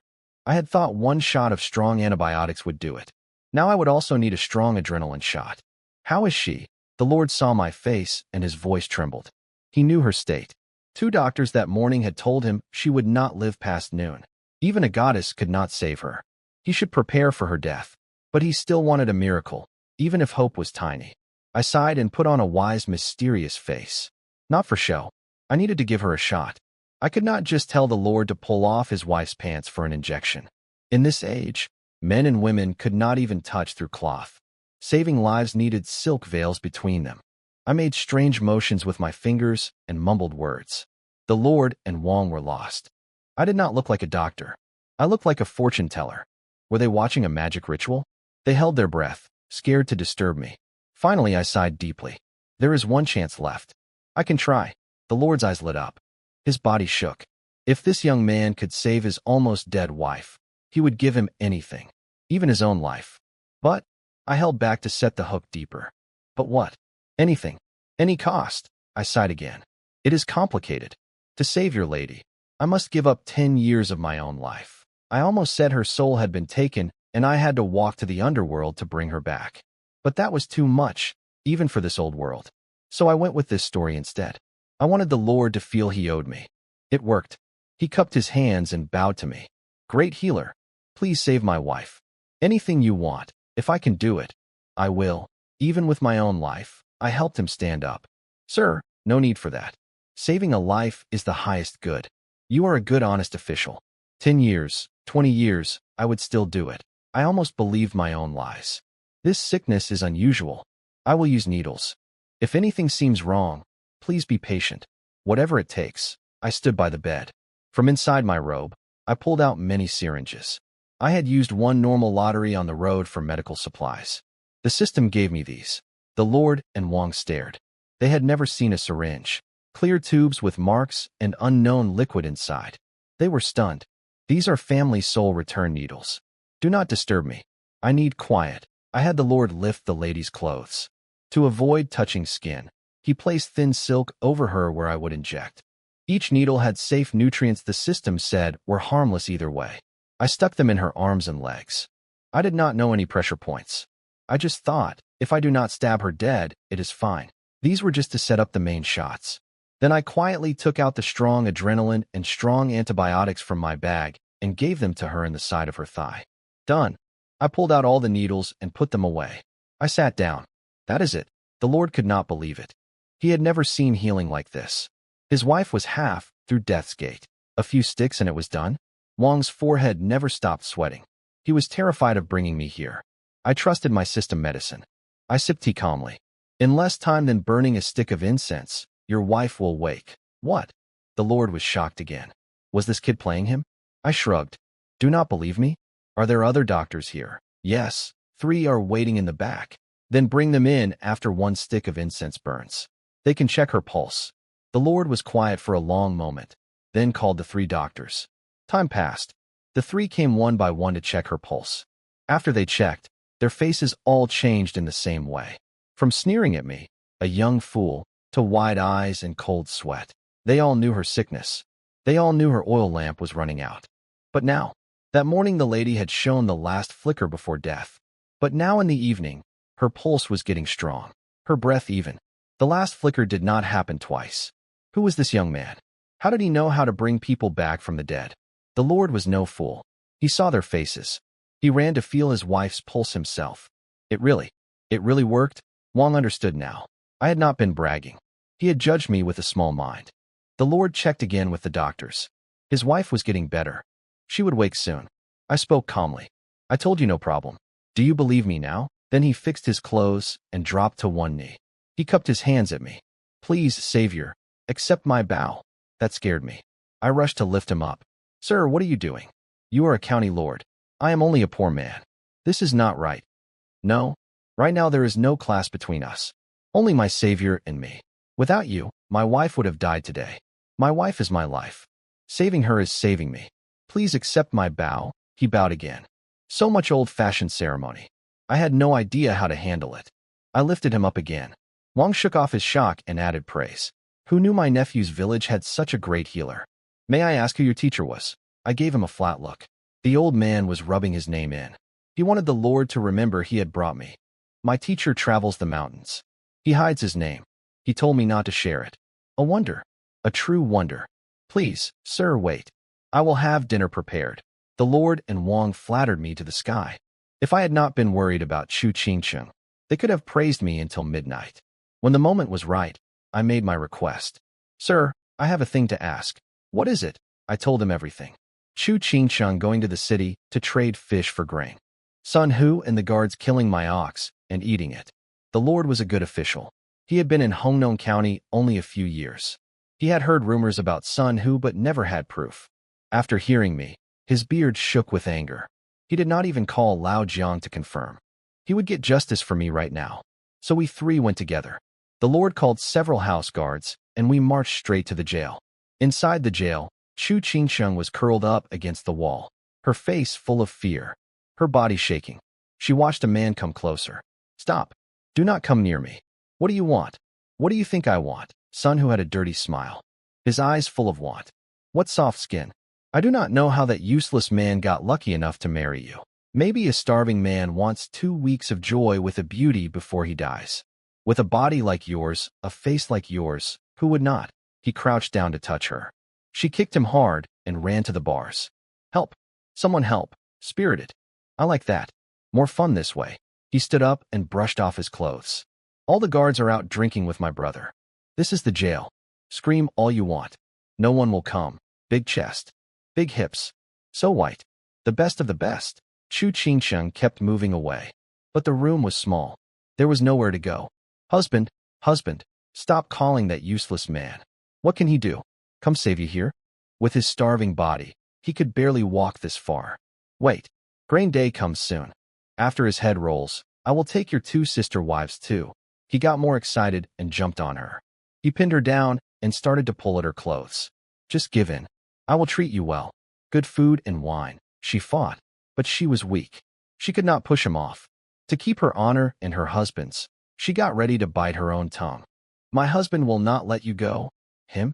Even with 10 more guts, he would not dare come here. He should look at himself. I do him a favor by taking his woman. I will kill him sooner or later. That is when he heard footsteps. And my voice. Is that so? I do not need your guts. I am here. Let us see how you kill me. Sun Hu looked up. He saw me, Wang, and the county lord at the bars. The guards were unlocking the door. Husband, Chu Qingqing cried with joy. While Sun Hu was distracted, she kicked him hard between the legs. He screamed. She ran to me. I caught her. My anger was cold and ready. Sun Hu's last day had come. She fell into my arms. We held each other tight. All the fear and pain came out of her at once. Her body shook as she cried, like a hurt kitten in my arms. My arms were her safe place. She did not want to leave them. Husband, it is okay. You are safe now. Do not be scared. I held her gently and stroked her back. Sun Hu fought through the pain in his groin and stood up. Lord Wang, why are you here? His face was full of cold sweat. He could not figure out how I got here with the county lord. Sun Hu, Captain Sun, if I had not seen this with my own eyes, I would not believe such filth worked under me. The lord's face was red with fury. Sun Hu dropped to his knees. It is a misunderstanding, sir. Misunderstanding? In just a few years of my office, this is what happens? You want the chopping block, sir? Aye. Then he turned and pointed at me. He shouted, it is you. You set this up. You framed me. Sir, do not believe his words alone. Silent. I saw it with my own eyes. Mr. Wang saw it too. You still try to lie. The Lord called his guards. They held Sun Hu down. He tried to fight back. The Lord did not allow it. Sun Hu, resist now and you die for sure. Sun Hu deflated like a punctured ball. He knew the rules. He was just a small captain. The Lord was far above him. Class 9 versus Class 7. Power, position, everything against him. If he fought now, even running away meant the law would catch him. In that moment he was lost. Half a life of hard work to become captain. Now gone in one night. Maybe years in jail. Damn that Sun Jian. How deep did he hide his power? How did he get the Lord on his side so fast? His eyes burned with hate. Wait. I let go of Chu Qingqing and walked forward. Sun Hu yelled. Sun Jian, who said you can speak here? Even if I am being framed, the Lord decides my punishment, not a peasant like you. I liked his stubborn attitude. I turned to the Lord. Before you punish him, give me 10 minutes. Sun Hu laughed. Huh. A peasant giving orders to a county lord. The Lord cut him off. Sir, please go ahead. The Lord even bowed slightly to me. Sun Hu's mind almost broke. A county lord bowing to a poor man? Who was Sun Jian really? What was happening? For a moment, he thought he was dreaming, until I crouched down and slapped him hard across the face. Slap. A red handprint burned on his cheek. Pain shot through his head. His body shook. Blood at the corner of his mouth. If not for his fighting training, the slap alone would have knocked him out. Not so proud now. I grabbed his red swollen cheek and twisted hard. He screamed. My strength was now far above normal. I could have ripped his face apart. 10 guts to fight me, slap. Telling me to look at myself, slap. Going to kill me sooner or later, slap. Each time he spoke his words back, I hit him again. Wang and the Lord stood like stone, watching, saying nothing. 4 or 5 slaps. His teeth were almost gone. Blood and spit dripped down his chin. I held my power back, just enough to keep him awake. People like him deserve this. Use your own words to remember. Cross the wrong man and death is close. I stood and looked at Chu Qingqing. I smiled. Watch. Husband gets revenge for you. Then I kicked Sun Hu hard in the stomach. He flew out of the guard's grip, hit the wall, and went out cold. Chu Qingqing covered her mouth, but her eyes were full of love and warmth for me. Sorry, my lord. I lost control. I turned to apologize. I had hit a man in front of an official. The Lord pretended not to see anything. He turned to Wang. Did you see anything, Wang? No? Nothing. The prisoner's son who hurt himself trying to fight. I felt thankful. 2 old officials covering for me. I held Chu Qingqing tight again. So beautiful. She rested in my arms like a bird against me. Her soft body pressed against mine. My belly grew warm. The feeling was wonderful. If this beast did this, who knows how many other crimes he committed? Investigate everything. The county lord was furious. He turned to Wang. Mr. Wang, sir, throw him in jail. Deputy Gao will handle this case. Pull out every rotten root. Yes, Wang felt happy. He looked at me with thanks. Before this, he would never have gotten such an important job. I had given him a chance. When everything was done, I asked the Lord if my wife and I could leave. He said he had a feast ready for me. He had to thank me for saving his wife. I refused gently. I had my own plans. Then I will not keep you. Sir, I will never forget what you did for me. When I finish my work, I will visit you to thank you in person. He told Wang to pick the best horses and guards to take me home. He gave Wang some looks. Wang understood. He was an old official. Yes, sir. After the jail, Chu Qingcheng came with us to Wang's house. I wondered why we were not going to the post house. When we got there, I found Lao Jiang waiting, and Gu Zijian and Zhou Waner were inside, walking back and forth in worry. Wang told me he had sent for them while we went to the jail. He wanted to surprise me. The post house had too many other people, and he did not want my wives uncomfortable. When my two wives saw me come back safe, with Chu Qingcheng unharmed, they were so happy. Gu Zijian's eyes turned red. Tears came down. She rushed to hug me and check me for wounds. Zhou Waner was excited too, but she did not show it as much. She just held Chu Qingcheng's hand and asked her gentle questions. Zhou Waner still had not called me husband. She still kept her distance. I did not mind. From the day she came home, she always held herself like that. Most people thought she was hiding her past. Only I, with the system, knew she was a princess holding on to her pride. The wise friend sees through, but does not speak. Mr. Sun, the night is late. Roads are not safe. Please stay at my poor house tonight. In the morning my men will take you home. Wang cupped his hands and bowed to me. Very polite. The whole room froze. Lao Jiang, Zhou Waner, and Gu Zijian stared. Sir? Mr. Sun? I instead of this person? When we had come to Wang's house earlier, he had been proud and rude. He had looked down on me. Now he was completely different. Lao Jiang's mouth fell open. He knew his uncle's proud nature. He had never seen him treat a poor man like this. I agreed to stay. Wang was fast. He had a room ready. He had hot water for us to soak our feet before bed. Back in the room, the three were happy. We had passed through this trouble. I sat on the bed and looked around the small room. A post officer is on the official list. Why is his house so old? Zhou Waner sighed. There is war everywhere. For kingdoms fight. Bandits roam. The fields grow nothing. This is not bad. Other officers may not even have full meals. A small post officer like him, even the county lord, may live just like this. Be glad. Oh, you seem to know a lot. I caught her words and teased her on purpose. The other two looked at her with curious eyes. She was startled. Her cheeks went red, like a scared rabbit. I am only a woman. What do I know? I just heard others talk. Oh, I see. I smiled at her with meaning. Since coming home with me, she had never gotten close. She had not even called me husband once. She had some feeling for me, but anyone could see she was strange. Without my system, I would never have known she was a princess of Dezhou. She was raised soft, spoiled.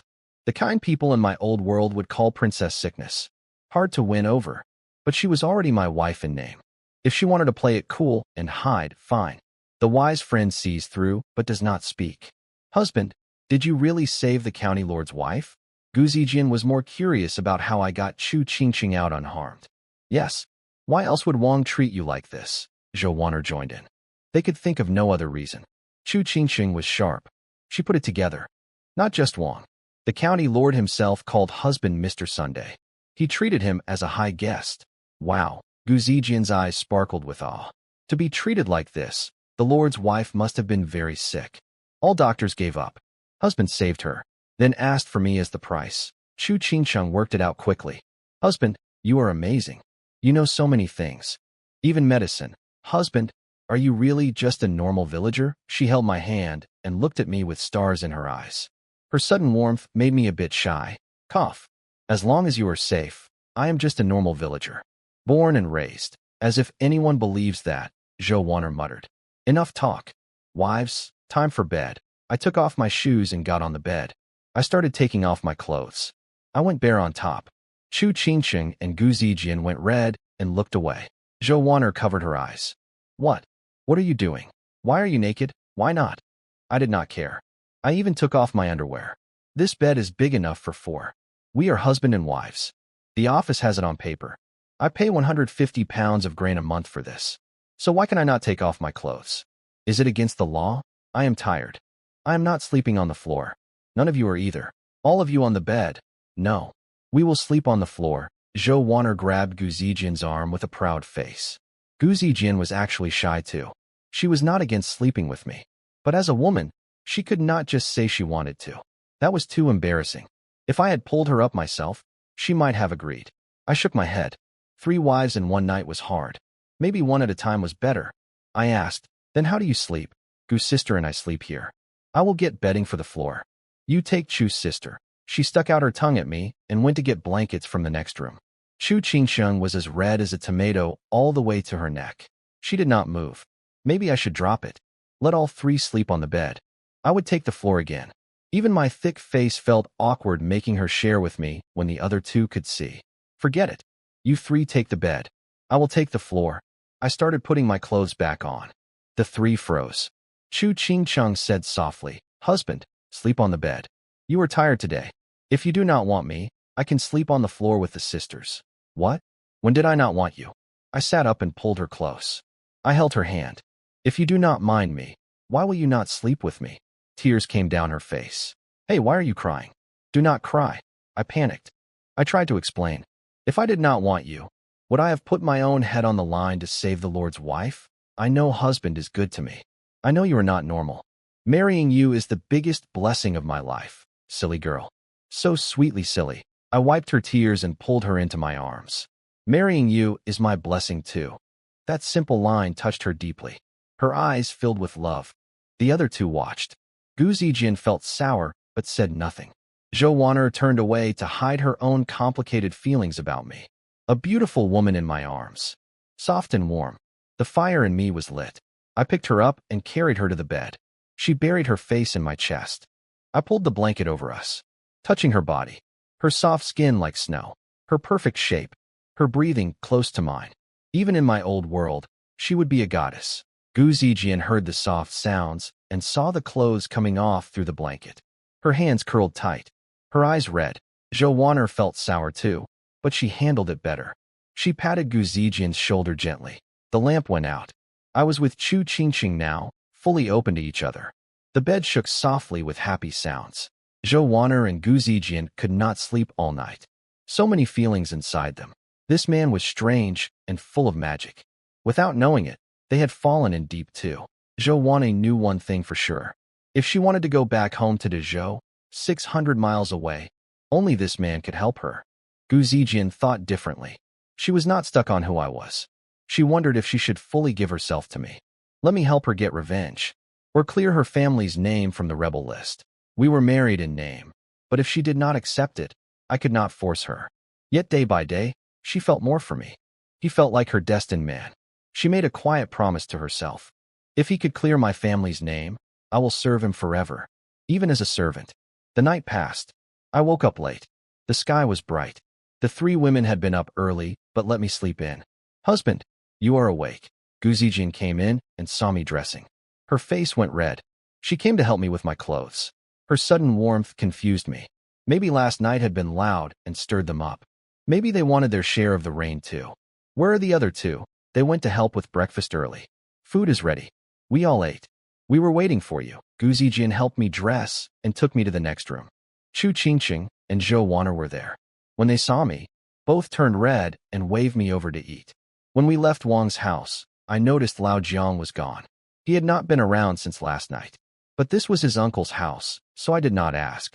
Wang and his men had horses, a cart, and guards ready. The cart was loaded with supplies and grain. Wang told me the county lord had sent these.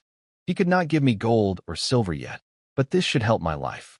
I counted 300 pounds of grain. That covered our family's grain tax for 2 whole months. I was very happy. There was even a wooden sign carved with Hero's Family. Wang said with this much grain at home, beggars might come for it. The sign would tell people to keep away. The Lord had thought of everything, even guards to take us home. Of course I accepted. I took my 3 wives home. What I did not know was that the story of how I saved his wife with magic medicine had spread far and wide. We got back to the village in the evening. As soon as we got off the cart, I saw a crowd at my front gate. What is this? Why are you all at my door? When they saw me, they made a path. Their eyes were full of envy now, not the old hate. Strange. What happened to them? Did they all get sick at once? Then Lao Jiang came running out. His face dirty. He held a bricklayer's tool. Sun Jian, you are back. What do you think? He pointed behind him at my house. My eyes lit up. The broken house was gone. The yard with holes was gone. The whole house had been fixed up. Earth bricks and clay tiles, but it looked clean and solid now. The walls were taller and stronger. The gate was thick wood. It looked grand and could keep thieves out. Wow. The three got off the cart and saw it. They were so happy. What is this? I was happy and confused. Lao Jiang scratched his head. The county lord told my uncle to do this. As a surprise, I understood now. Wang had given Lao Jiang 20 pounds of grain and a fast horse yesterday. He told him to buy supplies, hire men, and finish before I came home. That is why Lao Jiang had vanished last night. He had ridden home fast to fix my house. The new home felt good. Lao Jiang had even turned the next room into a guest room. From now on, even if my wives did not share my bed, they did not have to sleep on the floor. After the hero's family sign went up, people stood at my door every day. I had thought my story would only be known by a few in this slow news age. I was wrong. In a few days, my name was famous in the villages around. Every day, a new version came out. Some said gods taught me medicine in dreams. Some said I had trained in dark magic deep in the mountains. Neighbors who never visited started visiting. Most were village women. They tried to get close to my wives. Zhou Wan'er did not like this. So Chu Qingxing and Gu Zijian handled most visitors. People came to borrow grain. People came with gifts. People came to beg. Even the village leader who had insulted me before came 2 or 3 times with sweet words. A starving boy who now had ties to the county lord. Who would dare cross him? Better to please him fast and hope not to get punished for old grudges. I did not care about all this changed behavior. People always followed power. As long as they did not block my plans, fine. Now that I had fame, hiring workers and opening land would be easier. I had not been idle these days. I had the 3 help me grow the super potato shoots. The super potatoes sprouted very fast. From a few hundred plants, we now had nearly 10,000. The yard was full of them. Using my old farming memories, I figured 1 acre could hold 4,000 normal plants. But our land would be hill land. And the super potatoes were big. One was as big as 4 normal ones. So 500 plants per acre. That meant about 17 or 18 acres of wild land to open. Open 17 or 18 acres. Plus prepare, plant, water, and harvest. I need at least 20 workers. 20 men eat 10 pounds of grain a day. 300 pounds a month. Plus, I muttered to myself, husband, drink some water. Chu Qingsheng held out a cup with a soft smile. She rested her chin on her hand and watched me. So sweet. The door creaked open. Gu Zijin came in. Husband, Lao Jiang is here. Sounds like he is done.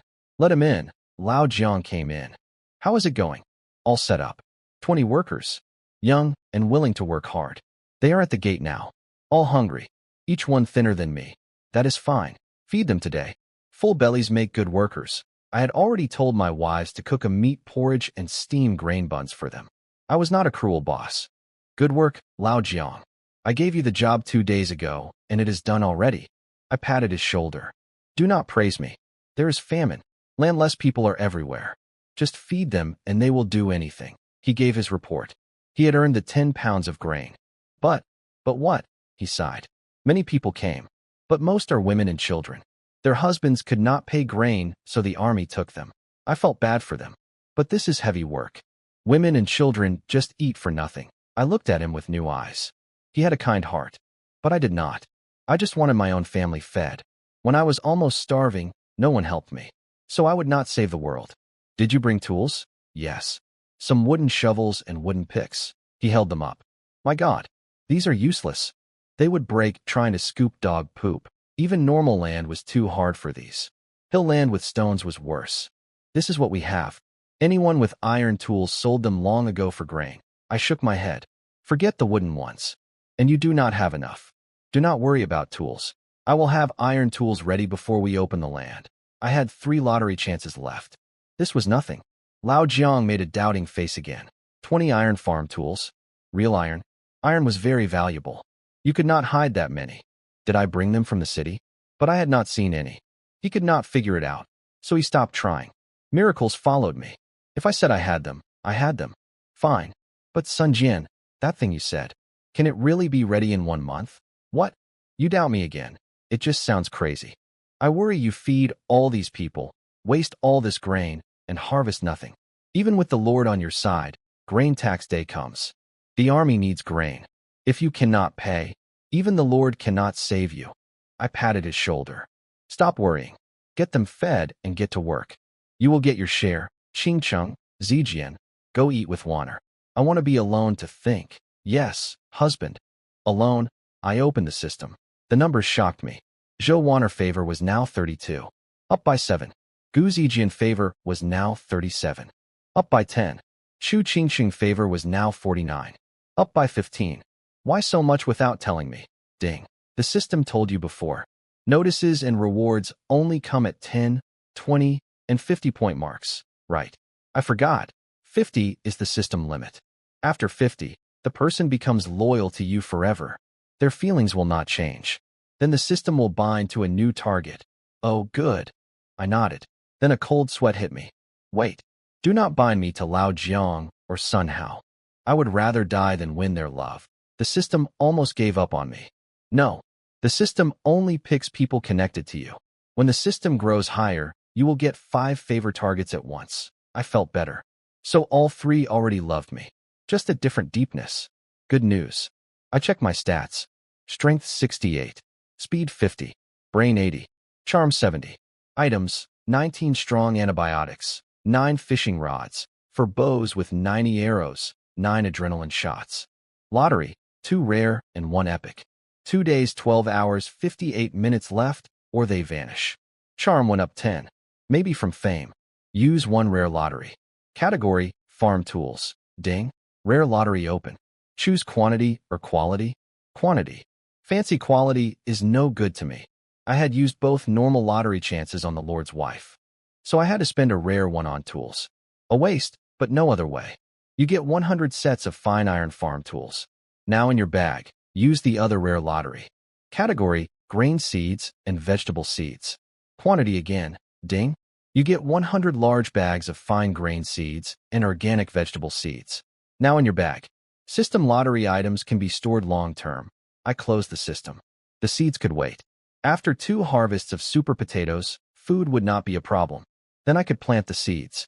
I pulled out 10 iron shovels, 10 iron rakes, 10 hoes, and 5 iron plows from my bag. I called everyone in. When the 3 wives and Lao Jiang saw all the iron tools just sitting there, they were stunned again. This, Lao Jiang almost stuttered to death. He held the tools and stared at me with his mouth open. How? Where did these come from? I crossed my arms. Do not ask. Just say I know fairy magic. The wives looked at each other. They were now sure I was no normal man. Maybe a fallen god. Not a demon, because demons would not be this poor. They got past their shock fast. After enough miracles, you stop being surprised. Stop chatting. I am giving these tools to you. The job is yours. After harvest, you take 30%. I will wait 1 month for the harvest. I patted his shoulder. He pinched himself. He felt the pain. Not a dream. He looked at me like I was a god of the soil. He stopped wondering if I had magic. If I did, then a 1-month harvest was probably real too. He would get rich. He picked up the tools and started moving them outside. The grain shortage was solved. Vegetables and nutrition would not be a problem either. I planned to rest a few days before my next plan. But I forgot. Famous men attract trouble like fat pigs attract slaughter. War years brought refugees and bandits. The hero's family, sign kept beggars away, but not bandits. That night, I was joking around with my wives, building closer feelings. Then there was a sound outside. Crash, scatter. Husband. Someone is there, Gu Zijian noticed first. Not a stray cat. Someone was climbing into our yard. Maybe a starving person came for food, Zhou Wanner asked softly. No. Too late. Starving people would not have the strength to climb our wall. I stayed calm. He is right. At night, climbing walls means a thief or a bandit, Gu Zijian said. Chu Qingxing covered her mouth. She held me. Zhou Wanner was scared too. Only Gu Zijian was steady. The room went quiet. I will look. She picked up her sword. I grabbed her hand. Too dangerous. Let me go. A few simple words, but they warmed her heart. Before she could respond, I had pushed open the door. A sharp dagger came flying at my face. Too close. Too fast. I could not dodge fully. I just turned my head. The blade scraped my neck. Hot blood ran down. The man wore black with a mask. I could not see who. A cold flash, then strong pain. Damn it. I had one chance while he was open. I kicked his stomach hard. He flew back 5 steps and hit the ground. The 3 rushed to my back. They asked if I was hurt. I touched my neck. Blood on my fingers. I covered the wound. Skin only. I am okay, damn. If I had not used the system to boost my strength, that hit could have killed me. Who was this? Why come to kill me at night? I thought through my enemies. Only Sun Hao and Sun Hu came to mind. But both were locked up by the Lord by now. Chu Qingsheng tore her cloth and pressed it to my neck. Her eyes hurting for me. Gu Zijian grabbed her sword and rushed at the man in black. Hurt her loved one, and you do not leave. Zhou Wanner did not know what to do. I will get medicine for cuts. Husband, does it hurt? Some. Not too bad. I watched Gu Zijian fight the man in black. She had the upper hand right away. After a few moves, she kicked him down. This time she stomped on his back and put her sword to his throat. Lady, please. Mercy. You hurt my husband. You almost killed him. Why should I spare you? She pressed the sword harder. Blood ran down his throat. No, no. Do not kill me, Zijian. Wait. I walked over and pulled off his mask. The man was about 35. A hard face. Big cheekbones. A long scar from his right eye to his ear. Not a good man. Who are you? Why come at night? To kill me? I stepped on his face. No need for politeness with this kind. Art, he screamed. My patience runs short. I count to 3. If you do not speak, I kill you and report to the office. 1. I will talk. I will talk. Do not kill me. Speak. I moved my foot to his chest. My name is Scar. People call me Little Knife. I came. To scout. Scout? They. Gu Zijian had not heard the word. Husband, what is scout? Chu Qingxing asked too. Wow, you do not know? Scout means to gather information, Zhou Wanner said. Chu Qingxing got brave. Where are you from? Who do you scout for? She looked so cute and fierce I almost kissed her right there. But one hand was on my wound. I am from Wolfhead Mountain. Wolfhead Mountain, the name sounded familiar. I checked my old memory. Then I knew. Damn, that is the Bandit Mountain. It was about 40 kilometers west of our village. A real bandit mountain. Hundreds of bandits. Robbing, killing, taking everything. A few years ago, they had only robbed rich people. After Deqian and Dezhou went to war, plus other kingdoms joining in, plus famine, even rich families had no food. Soldiers guarded the city. So the bandits started hitting villages instead. Survival made everyone selfish. Forget honor. Just rob anyone with grain. Bandits. Chu Qingxing got scared and hid behind me. Zhou Wanner frowned. Only Gu Zijian and I stayed calm. Bandits. So what? Kill him today. No need to report. The bandits will not know. She raised her sword. Wait. I stopped her again. Why, husband? He almost killed you. He is a bandit. We cannot let him go, I sighed. Killing him now hurts us. You are not from here. You do not know, there are bandits west of us. There is also Tiger Plate Mountain to the north. About 1,007 or 800 men. 80 kilometers away. This man is just a scout. When bandits send out scouts, dead or alive, they raid soon. He is in our village. Our village cannot escape. Even Gu Zijian was shocked. The other two too. Big brother, you really know our world. The bandit even praised me. Even if you kill me, they will come. Better let me go. I will tell them no grain, no women here. Stay quiet. Gu Zijian kicked him hard between the legs. He screamed. Husband, what now? Should we report to the office? Zhou Wanner joined in. Yes. You are the Lord's hero. He will help you. Ha. If reports worked, the bandits would not have lasted years. I gave a cold sound. But husband, is the Lord not a good man? Why does he let bandits roam? I sighed and explained. The Lord has been here only 2 years. The bandits have been here over 6. Their roots are deep. Plus we are close to the Dezhou border. 300 kilometers. The strong men are taken for the army. The few guards left can barely protect the city. They have no time for faraway bandits. And these bandit hideouts are outside our county. The Lord has no power there. Plus our county still has people starving every day. No money, no grain. Even with good hearts, officials cannot do much. Hiding is not the answer. Move out today, but when do we come back? If we move forever, we have no home in the city. We cannot live in someone else's house forever. Zhou Wanner was sharp. She knew I had a plan. So what do you mean? When trouble comes, we deal with it. That made the 3 feel safe again. I had a plan. They just had to trust me. Then my next words broke that calm. Since they came to me, Those two bandit mountains do not need to exist anymore. What? The three said it together. Frozen. Even the bandit on the ground was stunned. This man was crazy. Wipe out their bandit groups? Insane. With what? In this world, even a child knew the rule. To take a fort, you need 3 times the men around it, 5 times to attack. And those have to be trained soldiers. Tiger Plate Mountain had 2,000 bandits. Wolf Head 500. Together, near 3,000. Even with all the city guards, we did not have 3,000 men. Bandits were killers. Each one had blood on his hands. What I said was a joke. What? Why are you all looking at me like that? I looked around. They all stared at me strangely. Husband. You want to wipe out the bandits? Yes. What is the problem? They have been there for years. Several thousand of them. I shrugged. Few thousand? A few 10,000 and I would still wipe them out. I walked out. Bring him. We are seeing the village leader. They came after me, still in shock. Joanna stared at my back the whole walk. She could not figure out how I would do this. From everything I had done, I was not a man who bragged for nothing. I was a rare genius. Magic medicine. Strange tools. Powerful weapons. A name worth writing in books. But still, I had a normal body. Bandits could cut me. I was bleeding right now.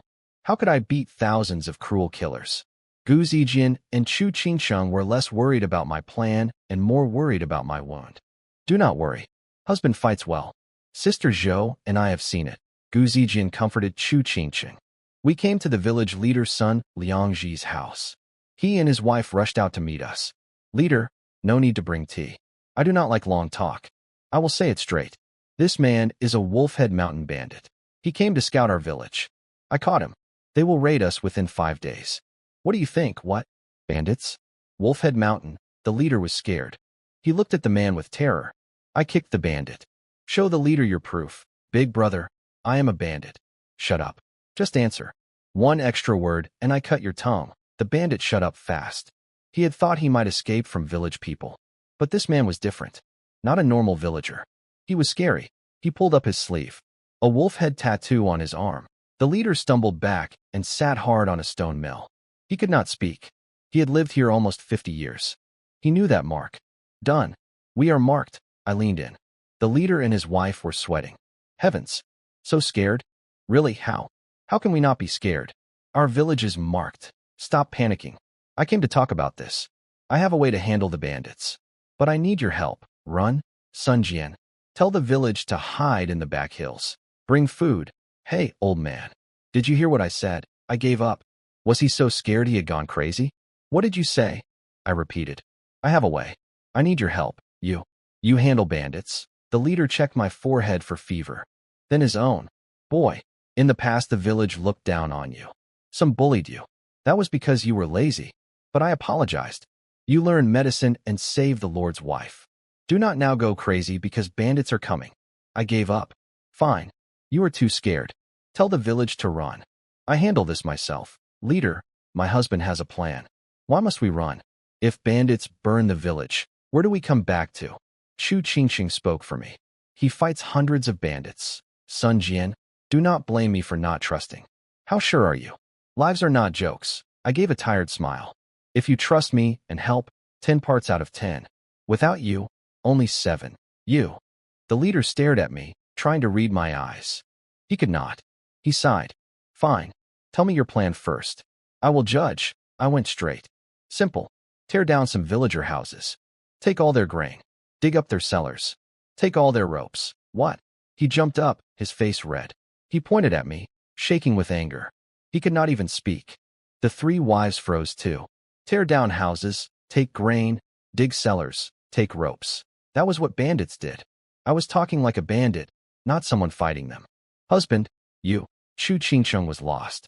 I knew I had to explain or be thrown out. What I said sounds bad, but it is the only way to wipe out the bandits. Nonsense. Shut up. If I did not know you grew up here, I would think you were a bandit spy. Get out. He stamped his feet. Even if our village runs, we will not let you do this. Get out, or I call people. Husband, please explain. Gu Zijian pulled me back. If I did not explain now, the village would fight itself before the bandits even came. Yes, explain. Even I thought you were a spy. Joanna rolled her eyes. This old man has too much temper. I waved my hands. Bandits are hundreds of cruel men. Without harsh methods, we cannot beat them. Tearing down houses means I need wooden beams from old houses to build traps.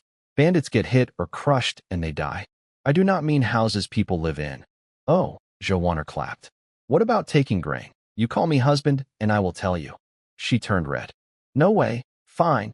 Do not call me. Taking grain. This is famine year. Bandits come for grain and women. If grain is in many homes, it is hard to manage. We do not lack weapons. We lack people who fight. If grain is spread out, villagers will think only of saving their own families. When bandits come, some will be scared and want to run. Run means food. Food means panic. Panic means the village falls apart. So we collect all grain. Track every pound. After bandits die, we give it back. I have plenty of grain at home. I do not want theirs. Oh, this is breaking the cooking pots. No way back, only forward. Gu Zijian's eyes lit up. And luring the snake out. Waiting in calm to fight the tired enemy, Zhou Wanner added. I nodded. Digging cellars means we hide old people, children, and women in tunnels. Tunnel war. Then strong men can fight without worry. Taking ropes is for tying up bandits. Hundreds of them. Where else do I get ropes? The three looked at me with worship in their eyes. The leader was thinking hard now. My plan was good. With good traps and no help coming for the bandits, we had a real chance. Sun Jian, you said you have weapons. Where from? His voice was calmer now. My husband makes weapons. His bows are amazing. Even normal people can hit targets 100 steps away. Gu Zijian sold me out. I gave her a look. So honest. She thought my bows were endless. I only had a few in my bag. Without one more lottery, weapons were a real problem. You make iron weapons too? Why did I never know? The leader doubted me again. When did I learn all this? Smart, focused, sharp plans. Not the lazy, useless old Sun Jian. Plus medicine and weapons. Was this even Sun Jian? See? He hid his power well. Even the leader who saw him grow up does not know, Zhou Wanner whispered to Chu Qingcheng. Chu Qingcheng did not hear the complaint. She only felt happy. Yes, our husband can do anything. Your husband. Not mine, Zhou Wanner reminded her. He is not my husband.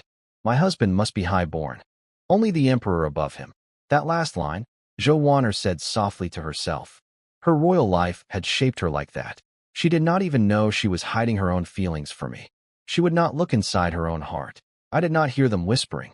I just pushed the leader. Old man, stop talking. I know many things. I do not need to tell you all of them. Will you help or not? If not, I do this alone. You all run. But when bandits leave, do not blame me if your homes are gone. I cannot save every house. Sun Liangji made up his mind. I help. If I had a real chance, why not try? I was risking my own family too. Running meant burned homes when we came back. Good. No time to wait. We start tonight. My plan has 3 parts. First, take this bandit to the east of the village. Call all villagers. Tell them bandits are coming. Tell them I have called soldiers. Second, soldiers need at least 5 days to get here. Until then, all grain goes into one place. No private storage. Old people, women, children hide. Dig tunnels between every house. Third, gather strong men. Build traps and ditches with me. Any questions? Yes, the leader said. Calling soldiers is fine. Gathering people is fine. Digging is fine. But people will not give up their grain easily. Easy. Tell them their grain goes into the tunnel of another family. They worry about their own grain being taken, but also about losing it if hidden at home. So they will share. That makes sense. I will tell them. Meet east of the village in 1 hour. He tied up the bandit and went door to door with his wife. Soon trusted villagers gathered. I went home with my wives. I walked silent. I was thinking about traps. Gu Zijian poked Zhou Wanner. Sister, do you think husband can really kill all the bandits? For the last time, your husband. Not mine. She thought it, but did not say it. Do you trust him? Of course I trust him. I just worry he will get hurt. Bandits are bad men. Do not worry. He fights as well as you. A woman fighter today is rare. Without war, you would be at least a general's daughter. Gu Zijian's heart raced. Her face went off. She tried to hide it. I am only joking. Zhou Wanner did not press. Her own past was hidden too. Pulling on Gu Zijian's would mean someone pulling on hers. She changed the subject. Has he ever done something he was not sure of? Sister Chu may not see, but you should see how many tricks our husband has used. Let me count. Knowing they come, letting them come. That is using their plan. Lying in wait. Setting traps for them while we save ourselves. That is letting the enemy tire while we rest. Closing the door to catch the thief. Using fake soldiers to gather grain. That is using the wind to make wind. Breaking the cooking pots. The clever way he tricked the leader and made the plan. That is more tricks. 6 tricks already. Do you think he has a chance? Gu Zijian was full of awe. I noticed they were whispering and turned around. What are you whispering? Hurry up. We have things to do at home. Coming. At home. I took out my last 4 bows and 90 arrows. I told Gu Zijian to teach Chu Qingqing and Zhou Waner to shoot in the yard. I went to my room to use the system. I had 1 epic lottery left. After that, my next chance would only come if Chu Qingqing's favor maxed out. Gu Zijian and Zhou Waner were 37 and 32.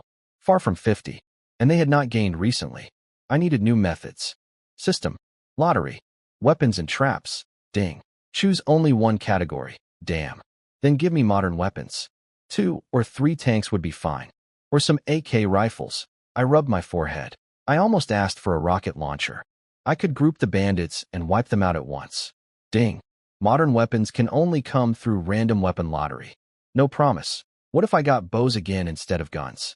What about explosives? Ding. Items that affect this age too much cannot be picked. Only random. Fine. Traps then. Traps cannot change history. Ding. Epic lottery open. Quantity or quality? Quantity, of course. You get 100 self-trigger iron logs, 100 fire roll stones, 10 infrared trigger crossbows with 1,000 giant arrows, 100 trigger crossbows with 1,000 iron arrows, 100 giant trap nets, 10,000 hidden iron spikes, 20 bouncing horse barriers, 100 hidden ground spike sets. Damn. The epic lottery really is something. So many trap items. Most were self-trigger or infrared. No special skill needed to set them up. If I used all this, hundreds of bandits would die. Even 10,000 soldiers in the right spot would not survive.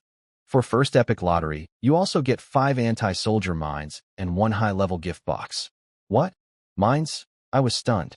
This was a great gift. I never thought Epic would give modern weapons. Even Wolfhead Mountain and Tiger Plate Mountain meant nothing now. I could even attack their bases. But mines were trap weapons, not for attack. Still, I had backup now. High gift box can wait. No time limit. I closed the system. I walked out with confidence. Husband, you came out. Chu Qingqing put down her bow and held my arm. How was practice? Sister Zijian says we learned fast. We have the form down. I poked her nose. I knew my Qingsheng was the best. She blushed and put her face on my chest. Gu Zijian got a little jealous. Zhou Waner proudly turned her face away. I let go of Chu Qingsheng and coughed. This bow is easy. Aim well. Stay calm in battle. 1 shot. 1 kill. The leader should have everyone gathered by now. Let us go to the east of the village. Gu Zijian's eyes lit up. Husband, you have a full plan now. Yes. Even if 20,000 bandits came, none would leave alive. Let us go. Bring the bows. I walked out with the 3 behind me with worship in their eyes. 300 villagers were already gathered. Only the very old and weak were left at home. The leader had told them everything. But years of pain had broken them. Even hearing soldiers were coming, they were like scared birds. They were not against the leader. They were just scared for their lives. No one in history fought bandits and lived. Leader, we believe you. But bandits have killed people. We are starving farmers. How can we fight? Yes, leader. 3 days of preparation. But if I do not work for 1 day, my wife and children starve. My situation is bad too. If Sun Jian had not given some of us work this week, I would already be begging. The leader sighed. He had been too hopeful. Organizing them was hard. Maybe we run. The bandits burn the village. Fine. Another villager slapped him. Damn you. My old mother is 70. My wife is starving 4 days. My baby cries. How do we run to the mountains? Why is that my problem? My family starved last year. I only have myself now. Ergo Z. You have no soul. If our houses burn, where do we come back to? If Sun Jian had not hired you these days, you would be dead. The crowd fell into chaos. Fights broke out. The leader could not stop them. All of you stop. I had arrived. My voice cut through. Most stopped fighting and looked at me. Damn. I hate fighting among ourselves. I kicked Ergo Z several feet through the air. Then I grabbed the troublemakers and threw them aside one by one. Before, the village had looked down on me. Since the Lord had honored me, no one dared speak against me out loud. And many strong men had eaten my food this week. They would not say a word. In a famine, the man who feeds you is your God. Just a few hundred bandits. So what? They are not even here yet, and you are fighting each other. I walked up onto the platform with the leader. Just because some men were quiet did not mean all were. A tall, thin man stood up. Sun Jian, I admit you are different now. You make iron. You heal people. You have ties to the office. You have grain and tools to spare. Even I, old Chow, must respect you. Other days, I would not cross you. But this is different. I have not eaten your food. I owe you nothing. I will live on my own. Even begging beats fighting bandits. A house gone is better than a life gone. Old Chow was a farmer with land. But the past few years grew nothing. 2 years ago the office gave him a war wife. She starved within days. Now he hunted in the hills. Yes, Sun Jian. It is not that we will not listen. We just cannot fight bandits. Many will die. The crowd grew loud again. Quiet, I held up my hand. I understand your fear, but you do not even know my plan. How can you say we will die? Just trap and wait for soldiers, right? Bandits have swords. We have your iron tools at most. Bandits are many. We will lose many lives. I smiled. I pulled out the mine the system had given me. What is this? The leader stared at the iron lump in my hand. The villagers were confused. This is the trap I made to fight bandits. What? This iron lump? Huh? Are you joking? Throw it at their heads. Sun Jian, your iron shovel head would be better. I did not rush to explain. Let them laugh. They would not be laughing soon. Sister Chu, what is that? Gu Zijin asked. I do not know. But husband must have a reason, Chu Qingqing said. Zhou Wana rolled her eyes. Who knows what tricks he has now? Remember his fishing rod? No hook, but the fish floated up. If he says it works, maybe it does. The villagers kept doubting. Some begged the leader to let them go pack and run. The leader felt the pressure. Sun Jian, if you joke now, I cannot stop them from leaving. This was exactly what I wanted. Wait, I have not told you how to use this. How do you know it does not work? Bandits come in 3 days. You have time. Watch the power first. Old Chow, help me. I came down and put the mine in his hands. Who has a fire stick? Bring it. Me. Lao Jiang ran out and gave me one. Watch closely. I opened the mine to make it a giant grenade. I pulled out the fuse. Old Chow, you are strong. After I light it, throw it as far as you can. I pointed at an empty broken house. Throw it there. What? He had no time to answer. I had already lit the fuse. I picked Old Chow because he was the loudest about running. Convince him, and most of the weak men would follow. Plus he was strong from hunting. Hold steady, or we all die together. The fuse spit sparks. Old Chow's hand shook. Gunpowder was not new in this age. Travelers used it for tricks. Festivals used it for small fires. Rich families used it for fortune potions. But it was not used in battle. People did not yet know it could become an explosive bomb. Gunpowder. A few villagers who knew it gasped. The wives recognized it too. Throw. Old Chow took 2 running steps and threw it hard. Get down. Cover your ears. I covered my ears and crouched. The villagers copied me. Suddenly the field was silent. I waited for the boom. 1 second. 2. 5. 6. Nothing. Damn. What is happening? The villagers stood up, confused. Even the leader started to shout. Sun Jian, what are you? Boom. A huge sound shook the world. The night turned bright as day. The blast tore apart 4 or 5 empty houses. Wood and stone flew everywhere. A small mushroom cloud rose up. Ears rang. The world spun. Some villagers who had stood up were thrown back by the wind. Just light injuries. I waved away the dust and spit it out. When the smoke cleared, every villager was frozen. Lost souls. Faces full of fear. The boom had come from nowhere, like thunder from clear sky. Are you okay? I ran to my wives. We are fine. Husband. Cough, cough. Husband, you made this. What is it? Gu Zijin looked like she had found a new world. Yes, but the power was bigger than I thought. I checked the burning ruins. You are amazing. Husband, you are a god. The 2 praised me. Zhou Wana walked toward the ruins in silence. The other villagers slowly came back to themselves. They walked to the ruins too. The line of old houses was gone. Black ground. Burning bits. A huge crater in the dirt. The villagers stared at me with fear and awe. Old Chow, ergo, Lao Jiang, all stunned. I made this from gunpowder and other things. I thought it would just take down a few houses. The power surprised me. What is it called? The leader asked. It was a ground mine. I changed it. Now it is a hand mine. I climbed back on the platform. Do not be afraid. Used right, it does not hurt us. It only blew after old Chow threw it. I have other traps too. Improved bows. Falling rocks. Falling logs. The hand mine was only a test. With these things, even if a few hundred bandits came, we win. Even if Dezhou sent 10,000 soldiers, none would leave. Do you believe me now? The fear changed to hope. Yes, we believe. We are saved. No more running. The villagers cheered. Their respect for me hit the top. Chu Qingqing and Gu Zijian looked at me with shining eyes. Only Zhou Wanner was not happy. She muttered, blowing up Dezhou's army? You dare. The system spoke. Zhou Wanner favor -1. Now 31.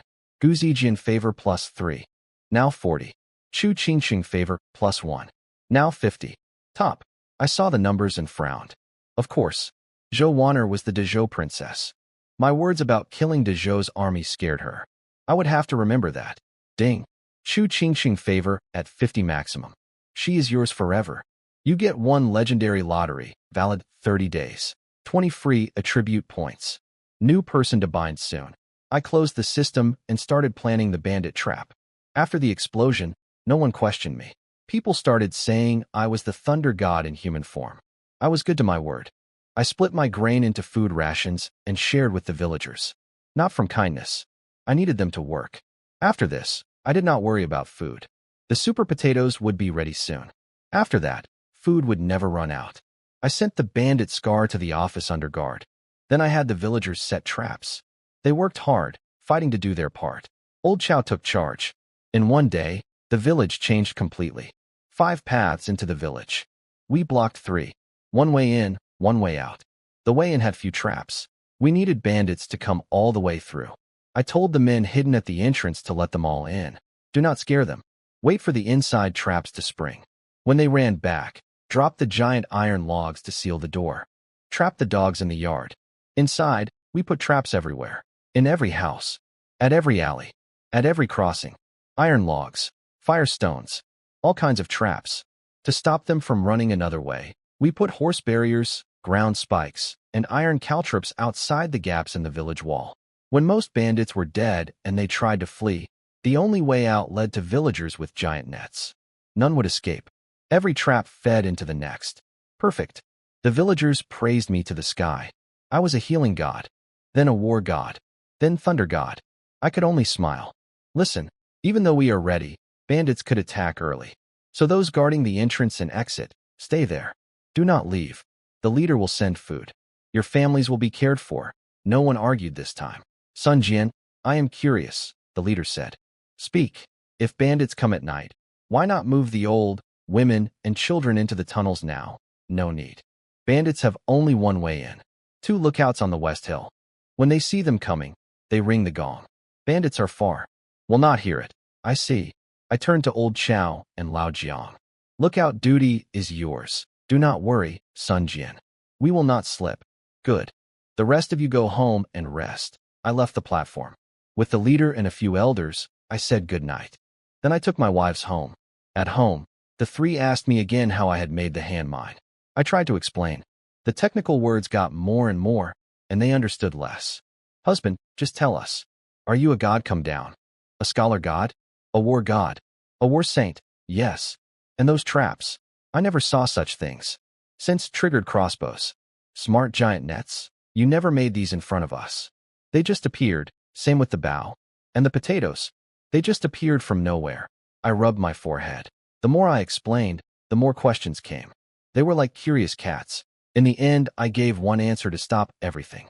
Heaven's secrets cannot be told. Just as Zhou Wanner was about to ask more, someone knocked at the door. Bang, bang, bang. Who is it? At this hour, I went to open it. Sun Jian. It is me. The leader stood there with 2 dusty old jars of wine. He looked grateful. You worked hard today. My old wife has saved this wine for 5 years. We even almost traded it for grain last year. She would not let me. We never drank it. It is the most valuable thing in our home. I bring it to you. First, you saved our village. Second, you fed many of us. As leader, I thank you. He was sincere. But I was not a man who lived for thanks. Leader, you are kind. But everything I did was also for me. Hiring villagers to work, fighting bandits. Mostly for my own family's safety. I was telling the truth. Hiring villagers meant they worked for food, no wages. Just a fair trade. Fighting bandits was because my family lived here. We had grain. We had super potatoes growing. I was using the villagers, not saving them. We just both got something. I cannot take this wine. Take it back. He looked hurt. Sun Jian, do not look down on it. In these years it could trade for 100 pounds of grain. This broken wine? 100 pounds? 100 pounds could buy several war wives. The old man was lying. But I did not say it out loud. He was sincere. I had to give him face. Truly, this is fine wine. The most valuable thing in our village. The villagers want you to have it. Please take it. Please. You are the village's hope. If you do not take it, I cannot face the others. I gave in and took the wine. Fine. Go home and rest. The leader smiled wide and left. I shook my head and watched him go. What did wine in this age taste like? Maybe try it tonight. 3 wives. Only one in my bed so far. Such a waste. Maybe drink with all 3. Get them tipsy. Maybe sleep with all 3 at once tonight. I brought the wine inside and grabbed some instant noodle packs from the kitchen for snacks. Come on. Tonight, all 3 of you drink with me. I poured wine for them in bowls. The seal popped open and the smell filled the room. We drink tonight. Chu Qingcheng was surprised. They had just seen the leader bring it. Yes. Tonight, I had my own little plan. I would not waste this chance. Okay, she sat down obediently. Old world women followed their husbands without question. Good wine. I have not smelled wine like this in years. Gu Zijian was a bold woman. She picked up her bowl right away and smelled it. She remembered. The last time she drank wine, her family was still a great noble family of Deqian. Then her father picked the wrong side. Bad people made up lies. They were called rebels and lost everything. Wine took grain to make. In famine, even rich families saved their grain. Smelling wine was already a luxury for poor people. Truly good wine. She took a small sip and praised it. Let me smell. Zhou Wanner leaned in. Yes, not bad. The leader was right. This could trade for 100 pounds of grain. He was very sincere. I frowned and rolled my eyes at them. These 2 had not seen the world. One was a princess. One was from a noble family. And they thought this was good wine? Zhou Wanner pushed me. Why that face? You all have not seen anything. I bit into a noodle pack. I once. Zhou Wanner almost slipped. She caught herself. You are the one who has not seen anything. This is good wine. Gu Zijian nodded. Yes, husband. Wine like this is rare. Chu Qingcheng said softly. I do not know wine, but it does smell good. Do not listen to him. We drink. He does not understand wine, Zhou Wanner said. I chewed my noodles. This wine is simple, just fermented and filtered. Maybe 10% alcohol. Trash. Even I can make wine 100 times better. No need to age it for years. Wow. Chu Qingcheng's eyes lit up again. Really, husband? Gu Zijian held my arm. Of course. When have I lied to you? My method is one of a kind. After we deal with the bandits, I will make you wine. You will see. I was sure. I did not even need the system for this. In this world, wine was just fermented grain or fruit. Even special makers got only 20%. Real good wine needs high heat distilling, cooling, and filtering, then heat distilling again. Oh, you know winemaking too? Zhou Wanner looked at me with new eyes. Was there anything I could not do? Want to bet? If I make it, will you call me husband like the others? I took the chance to flirt with her. She turned red. I will not. You are my wife. Calling me husband is the right thing. She had no answer. Then this. If I make wine 100 times better than this, you give me 1 kiss. Deal? Her face went redder. She lifted her chin. Fine. If you really do it, I will think about it. Deal. The mood was good. I changed the subject. Let us drink. Cheers. We laughed. I told some dirty jokes too. They blushed. After 3 rounds, I said let us play truth or dare. There were no dice, or I would have taught them dice games too. Watch. Rock. Scissors. Paper. Rock beats scissors. Scissors beats paper. Paper beats rock. Got it. Winner asks something. Loser cannot say no. Dare? Even a fool could see the greed in my eyes. Chu Qingcheng and Gu Zijian thought of certain pictures and turned red. They lowered their heads, ready for what came. Zhou Wanner was different. What is to fear? 3 of us against you. If any of us wins, we tell you what to do. Fine.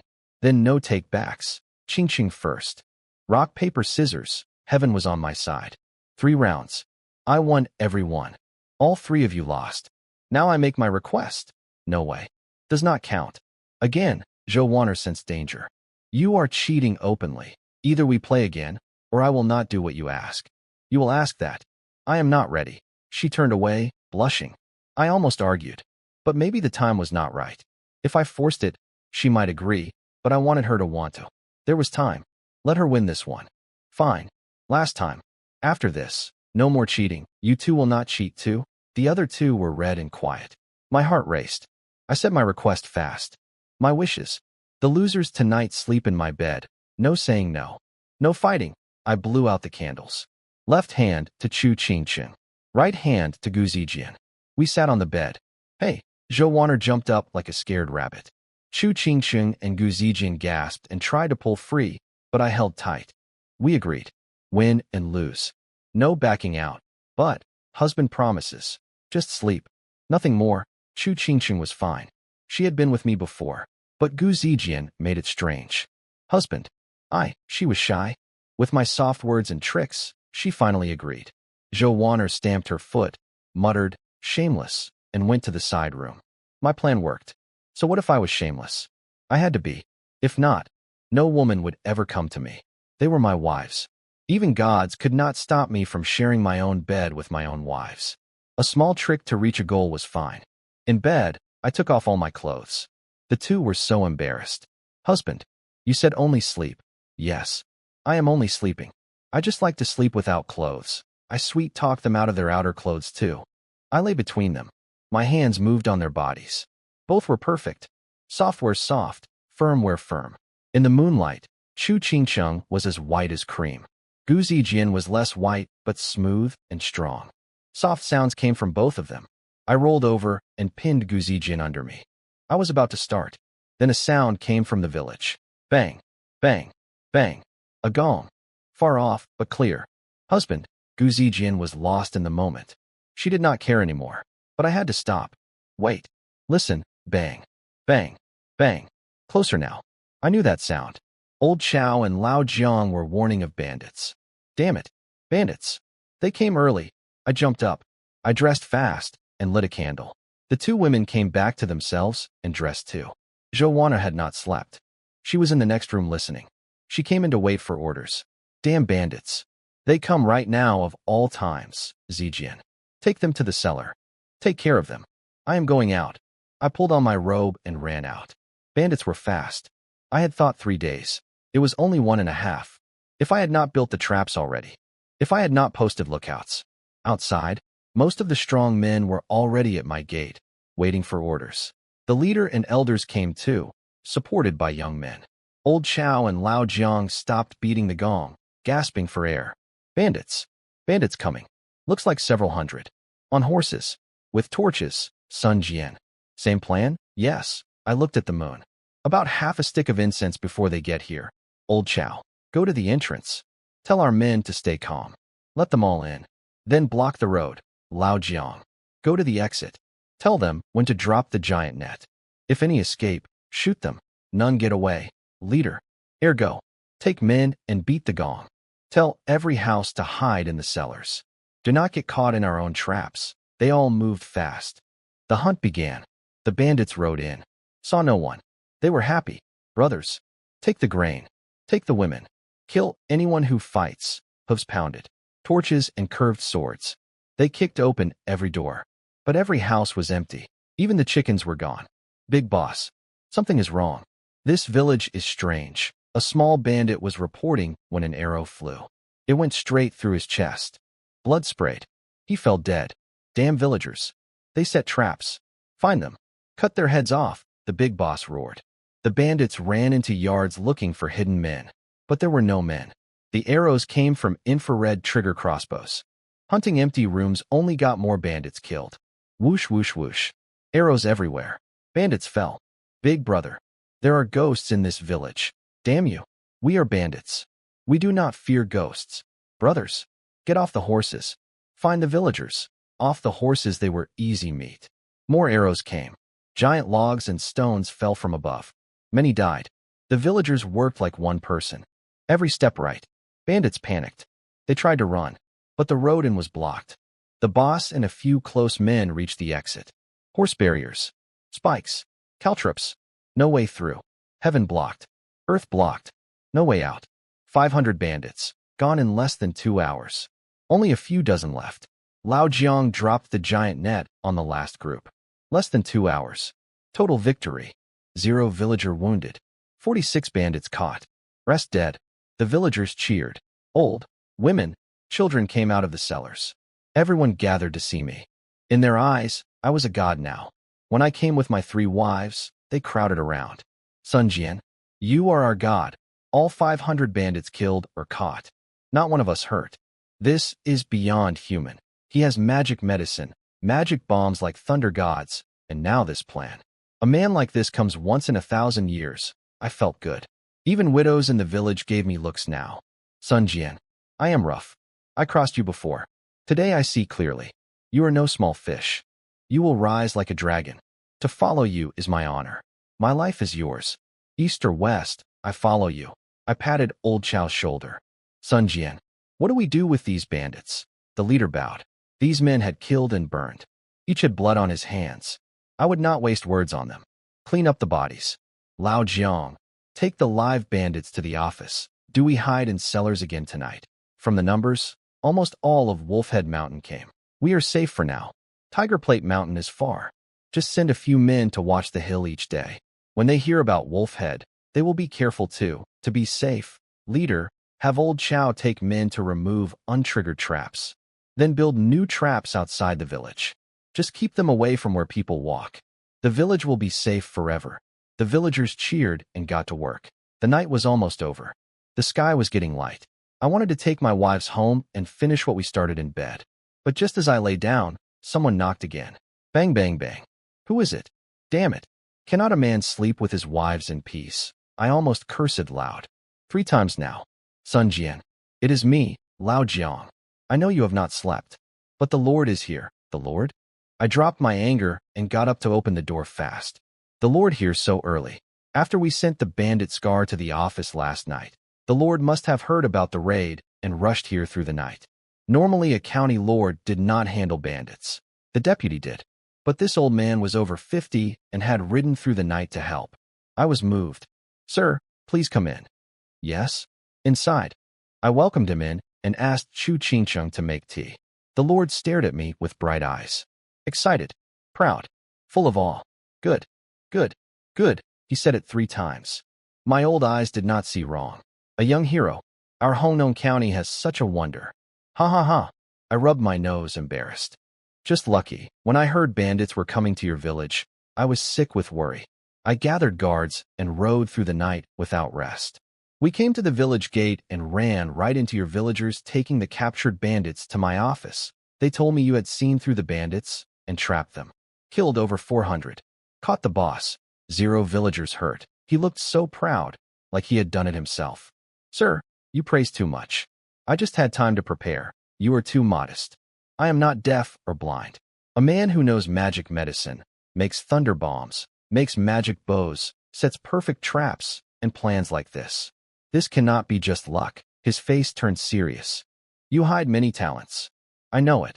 I started to get the feeling. He was not just thanking me. The Lord raised his hands to the sky. Years ago, our Qianwu emperor was a king under the rotten Sui dynasty.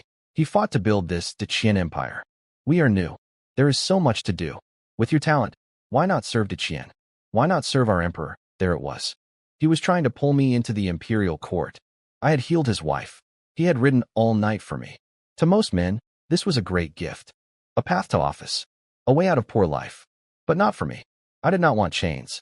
I did not want to live as the emperor's foot soldier just for fancy clothes. I had the system. What did I lack? Emperors. One day I would stand above them. And court life was deadly. Working with a king was like working with a tiger. One wrong word and you die. I would not look for trouble. So I changed the subject fast. Sir, please. Let us not talk about that. You came all this way. Let me get you food. Something you have never tasted before. What? He blinked. I called Chu Qingcheng to make instant noodles for the Lord. Sir, he still wanted to talk.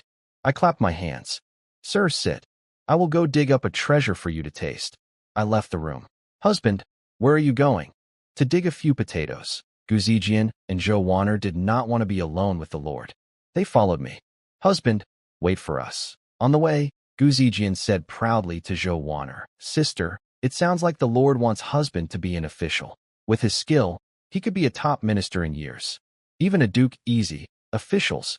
So what? Zhou Wanner sneered. She was not against me being an official. Just not an official of Deqian. Sister, what is wrong with you? Husband is a scholar. All scholars want a position. With the Lord backing him, he does not even need exams. Then, it does not have to be Deqian. He could go to Dezhou. There he could even be a king. What? She had almost said too much. B. Anything is better than being an official of Deqian. Sister, are you not from Deqian? Guzijian gave her a sharp look. She had long suspected Zhou Wanner was not normal. She herself was a general's daughter. Zhou Wanner could easily be from the royal family of Dezhou. Of course I am. I just think Dezhou is more stable. Zhou Wanner talked fast. Deqian is only 10 years old. Dezhou has had 5 emperors. Even with war and famine, Dezhou is more developed. But husband is from Deqian. Guzijian was not buying it. The new Dezhou king got his throne by force too. Dezhou had its own troubles. The number of past kings did not measure how good a country was for officials. The old Sui dynasty had several kings before Deqian. Many good men died there. A new country with everything to build was better. And I was a Deqian native. I would not face suspicion. What does country matter? Your Deqian's prime minister is from Dezhou. You're Deqian? Are you not? What are you whispering back there? Hurry up, I called from ahead. Guzijian wanted to push more, but she let it go. Zhou Wanner sighed inside.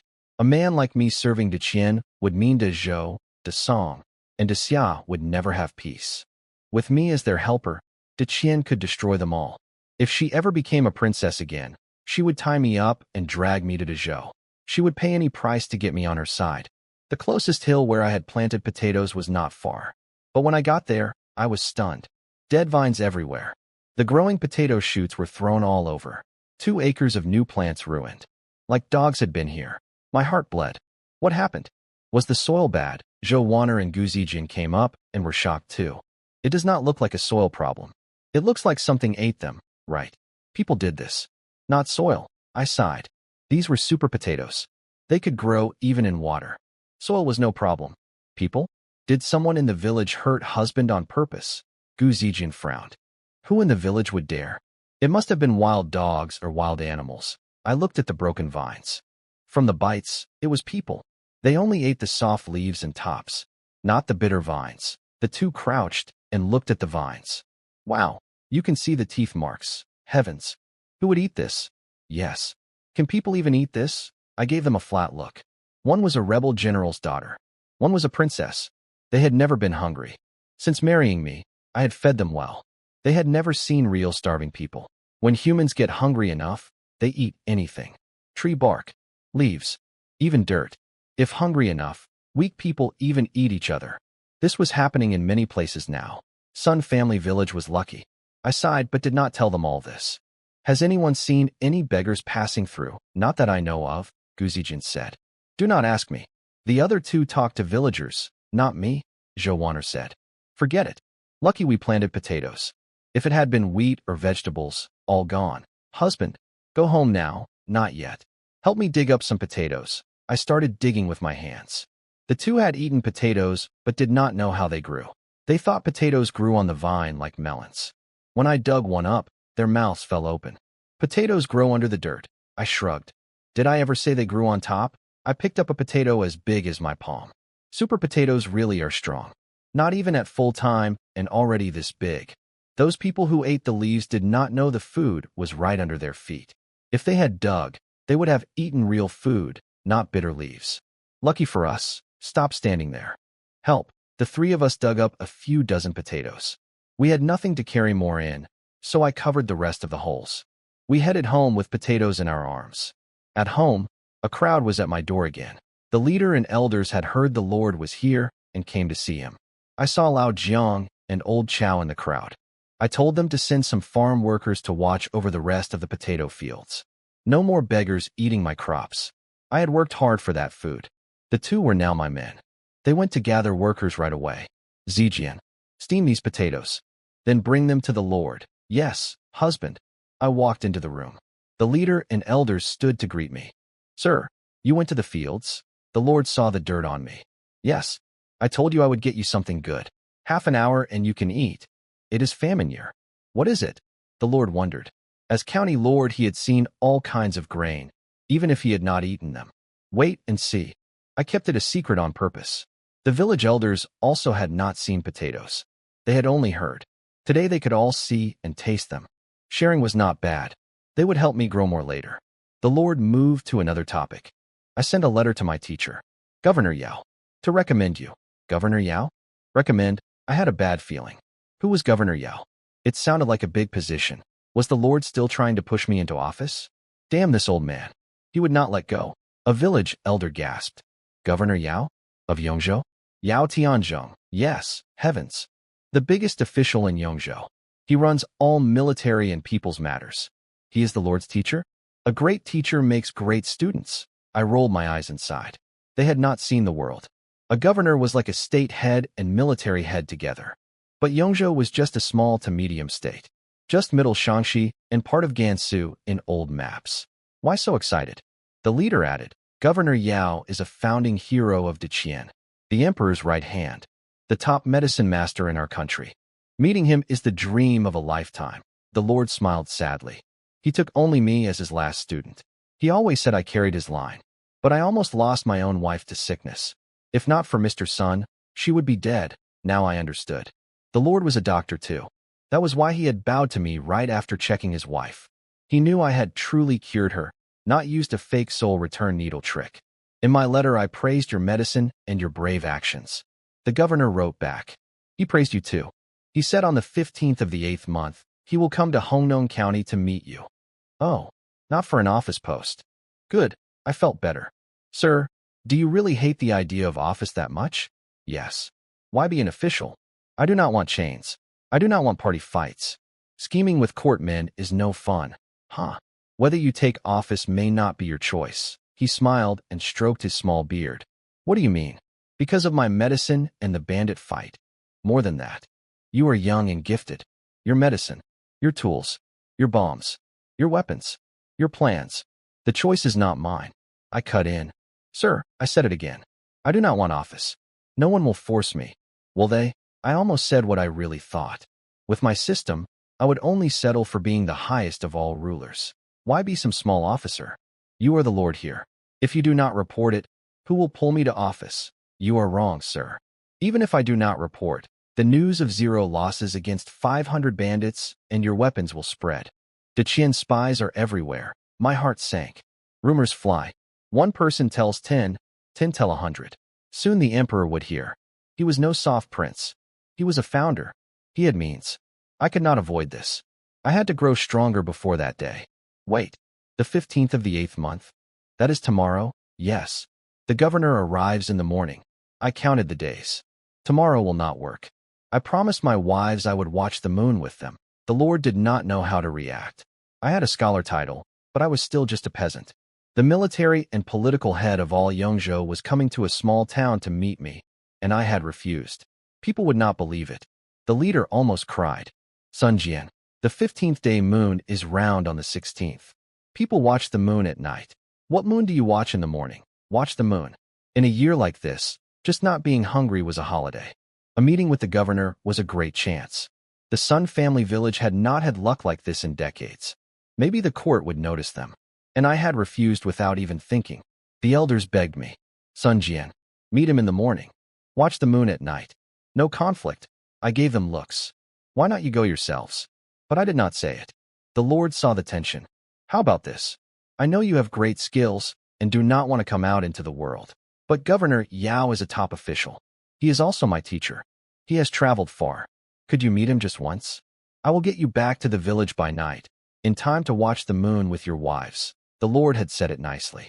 If I refused now, I would be heartless. He had ridden through the night to save me. I had to give some respect back. Fine. I will meet him. The Lord smiled and ordered horses ready. Tonight? Yes. He arrives in the morning. We cannot make him wait. Fine. So my time with Guzijian in bed would have to wait until the night of the 15th. Husband, the noodles are ready. So are the potatoes. Chu Qingsheng and Gu Zijin came in. One held a bowl of hot noodles.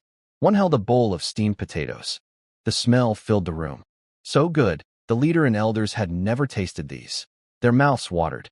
What is this? It smells so good, the Lord was stunned. He swallowed. This is instant noodles.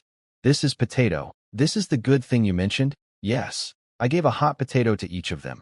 Even put one in the Lord's hand. Try it. They could not hold back. They burned their mouths, but kept eating.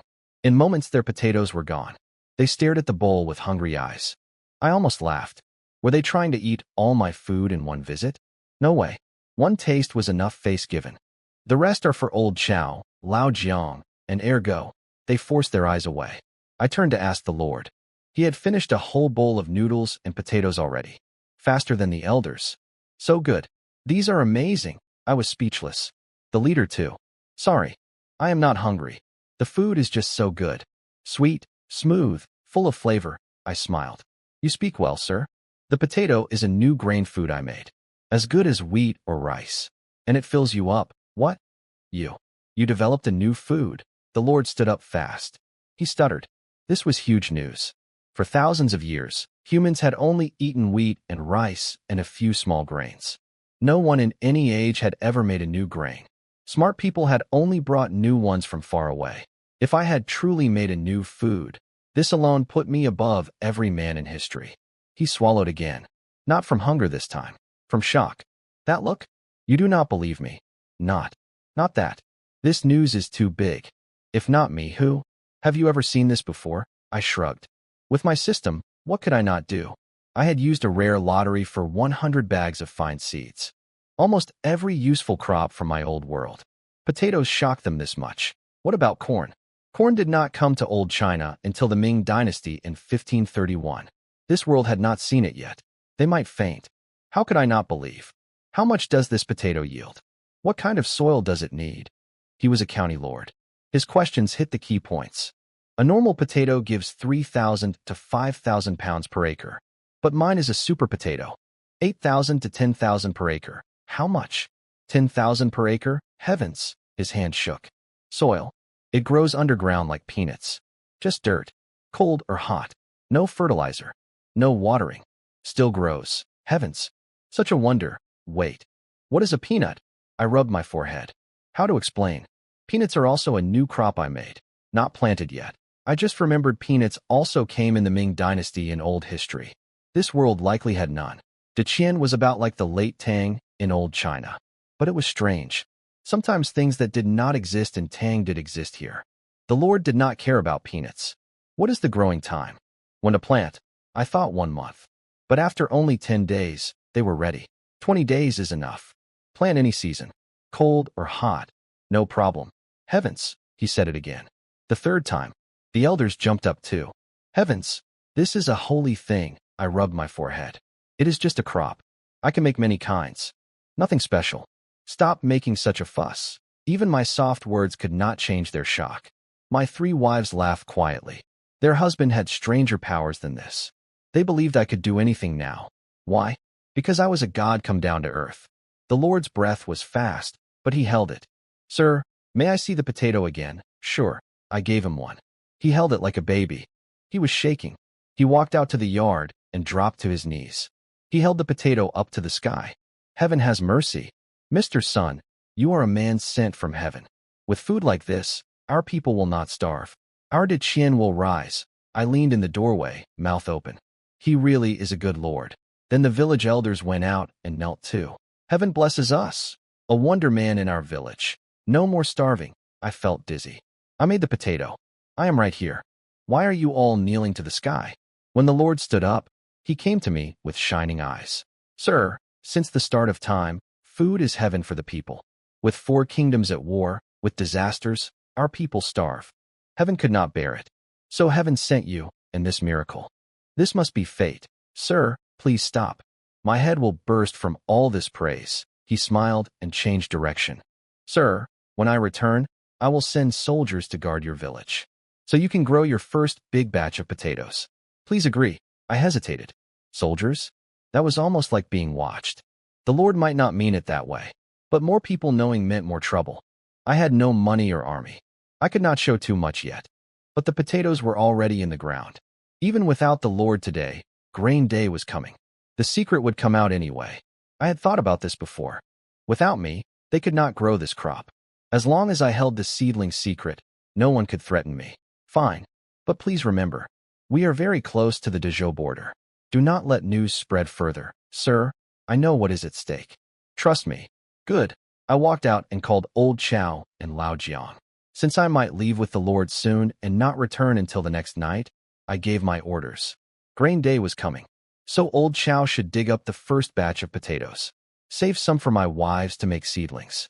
Tell Zhou Waner, Chu Qingcheng, and Gu Zijian to do the seedling work in the cellar. The seedling method must stay secret. The new shoots could be planted on all current land first, then on new wild land. Get yields high. The rest go to the workers as their share, plus some grain saved. Gu Zijian's plan stayed the same. Led villagers with good aim into the hills to hunt and fish. Better food for the workers. Soldiers would patrol now too. Beggars would not eat the crops again. Sir, let Lao Jiang handle the work. Let me come with you to the city. Old Chow started to call me son, but the Lord called me sir, so he changed to sir too. What for? I am visiting the office, not a bandit camp. But I patted his shoulder. Soldiers protect the road. Watch my house and my wives. That is more important. He was loyal. He wanted to guard me. But a peasant going around with bodyguards would look bad. I went to the city with the Lord. By evening we reached his home. I had not slept much in days. The travel was tiring. I went straight to bed. I did not even eat the Lord's wife's special meal. The Lord and his wife stood by my bed. She tucked the blanket back over me. Wife, the servants can do this. It is fine. Without him, I would be dead. Yes. Mr. Sun is a wonder. The medicine in the world is nothing compared to him. Even with one new method, he made me feel like a small student. When he thought of how I had only used a few special needles and his wife had recovered without any extra medicine, he felt humble. I cooked all that food, but he could not eat any.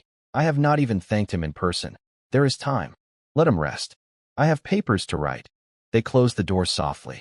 Husband, is he really that great? Yes. More than great. He is no normal man. The whole world might change because of him. What will you do? Hongnong is too close to Dezhou. Just 300 kilometers. We are at war with Dezhou. Trouble could come any time. The news cannot stay hidden. I must prepare. Mr. Sun's safety matters most. Every day he stays in Hongnong worries me. Tomorrow is too late. I have written my report. I will send it to Governor Yao tonight. He will rush it to the Emperor. The Emperor will act. Will Mr. Sun blame us? You said he does not want office. It must be done. If Dezhou or Xia find out first, his life is in danger. The next morning, I slept until I woke on my own. I washed up. On the table was a new robe and a box of mooncakes. The cloth was nice. Better than my rough cloth. I changed clothes. Why turn down free things? A servant girl was at my door. Sir, you are awake. The Lord asks you to come to the study. The guest has arrived. He arrived already? I do not know when, sir. It was already noon. The governor must have come early in the morning. He had heard I was sleeping and waited for me to wake on my own. For hours. Strange. The Lord's house was small. The study was close. I found Governor Yao playing chess with the Lord. They both got up and bowed. I bowed back. Governor, my apologies. I had not slept in days. I overslept. Made you wait. No, I told the Lord and the servants not to wake you. I am not here on official business. A few extra hours is fine. Please sit. Governor, please. One look at Governor Yao, and I knew he was no normal man. Like the Lord, he had a square face and big eyes. But he was older, maybe near 60. White hair and white beard, but still tall and straight, with bright sharp eyes. He looked like an old movie star from my old world. The three of us talked like old friends. From local customs to poetry. Governor Yao kept praising me. But he never mentioned the potatoes, bows, bombs, or medicine. He never asked me to take office either. This made me suspicious. Since he did not push, I would not stir trouble. The strange part was how humble he acted. He called himself, this lowly one, and called me, sir. His position was second class, the emperor's high minister, governor of Yongzhou, and tutor to the crown prince. Mine was peasant with empty house, no land, 3 days hungry every 9 meals. In a world built on rank, the gap between us was a chasm. The Lord being kind made sense. But the governor too? Why? After 2 hours, the Lord said, "Let us eat." He had booked a place called the Gatherworthy Tower. We went together. It was already afternoon. I had not eaten all day. I ate fast. We drank. After several rounds, the sky grew dark. The governor looked at the round moon and got poetic. Moon splashes the river of stars, and the willow shadows fade. The wind brushes the face as winter quietly comes. The lonely lamp does not need the jade to shine bright. It must be the moon goddess looking in her mirror. The Lord drank his cup down. Wonderful poem. He praised the governor with all his heart. I rolled my eyes and sighed. That was a poem. It was middle level at best. Did they not know real poetry? Then again, the governor was a soldier first. This was decent for him. But the Lord was acting like the village elders. Empty praise. Sir? Sir. The Lord poked me. What? Yes, here. What are you thinking? Oh, about the governor's poem. What do you think of it? I gave a flat smile. Good. Good. It was clearly empty praise. Anyone could tell. The room got awkward. My poem could be better. Would Mr. Sun give some advice? The governor was not angry. He even asked for my comments. I gave the Lord a look. Governor, your poem was fine. If you want my view. The Lord cut me off, thinking I was being modest. Teacher, Mr. Sun has a scholar's name. He must have deep views on poetry. Why not let him recite a poem? Today is the moon festival. I stared at him. You old sneak. Why do you hear what I do not say? Yes. Mr. Sun, please. A poem to mark our meeting. The governor agreed before I could refuse. Now I was trapped. I was lost. I could remember poems. I could not write them. Wait. Remember poems? Yes. Steal from poets in my old world. No one here knew Li Bai or Du Fu or Su Shi. I could just copy. De Qian was strong in war, but weak in poetry. Few famous poets. People in Dezhou and Xia called us northern savages. The emperor felt this pain. Fine. Then I will try. I stood at the window with a wine cup. I looked at the round moon and worked up the mood. To copy poems takes acting. Just blurting them out would look fake. After half a stick of incense, I closed my eyes and drank my cup. I swayed my head and shoulders. I was ready. I would steal Su Shi's water tune. With the line, "When was there ever a bright moon?" I lifted my cup to the moon. When was there ever a bright moon? I lift my cup to ask the sky. I recited the poem Erda, Su Shi's water melody, pretending I was composing it on the spot. I started slow, pausing between lines to make it look like inspiration was striking me in real time. I wonder what season it is tonight in the palaces of heaven. Governor Yao and County Magistrate Wang were both staring at me, completely stunned. Governor Yao actually jumped out of his chair. He kept nodding and whispering praise, trying not to interrupt me. I kept going, line by line, building up the tension. When I reached the final words, "May we all be blessed with long life, sharing the beauty of the moon across 1,000 miles." I tossed my wine cup out the window for dramatic effect and slumped back in my chair like I'd used up every drop of energy in my body. The room went dead silent. Both of them just stood there, lost in the poem, unable to speak for a long time. Governor Yao raised his cup and toasted me with genuine respect. He said my poem would shake the entire literary world of Great Qian, that no one would dare write poetry after hearing it. Magistrate Wang rushed to grab ink and brush so he could copy the whole thing down before he forgot a single word. I smiled and stayed humble, telling them they were giving me too much credit. But honestly, if one, water melody, blew their minds this hard, what would happen when I casually dropped Ascending the Heights or Beauty You on them someday? Their jaws would hit the floor. Still, I knew better than to show all my cards. Fame brings danger. Right now I was dealing with good officials like Yao and Wang, but my real enemies hadn't shown up yet. Governor Yao said the poem would spread across the whole country and even to the 3 neighboring kingdoms. My name wouldn't just belong to some nobody villager anymore. I understood that, but where honor comes, trouble usually follows close behind. I was getting ready to head back to the village when suddenly there was shouting at the front door downstairs. Someone was arguing with the guards, demanding to be let in. The guards were threatening to kill whoever it was. I moved closer to the window and listened carefully. Then I recognized the voice. It was old Jiang. That was definitely old Jiang's voice. No mistake about it. My heart sank. Him showing up here in the evening meant something bad had happened. I didn't even bother saying proper goodbyes to Governor Yao or Magistrate Wang. I just cupped my fists, said, "Excuse me," and ran downstairs. When I got to the front door, old Jiang was already on the ground. The guards had pushed him down, and one of them had his blade pressed against old Jiang's neck. Blood was already pouring out, but old Jiang didn't care. His eyes were red, and he was still trying to push through. I lost it. I jumped and kicked the guard square in the back, sent him flying. The other guards drew their swords and surrounded me, but I wasn't backing down. I pulled old Jiang up off the ground and stared them all down. Luckily, Governor Yao rushed out and ordered them to stand down. He told them I was his personal guest, and anyone who touched me would answer to him. They all dropped to one knee and backed off. I checked old Jiang's wound. Just a flesh cut, nothing serious. Then I asked him why he'd come all the way to the city. His face went white. He could barely get the words out. "Your 3 wives.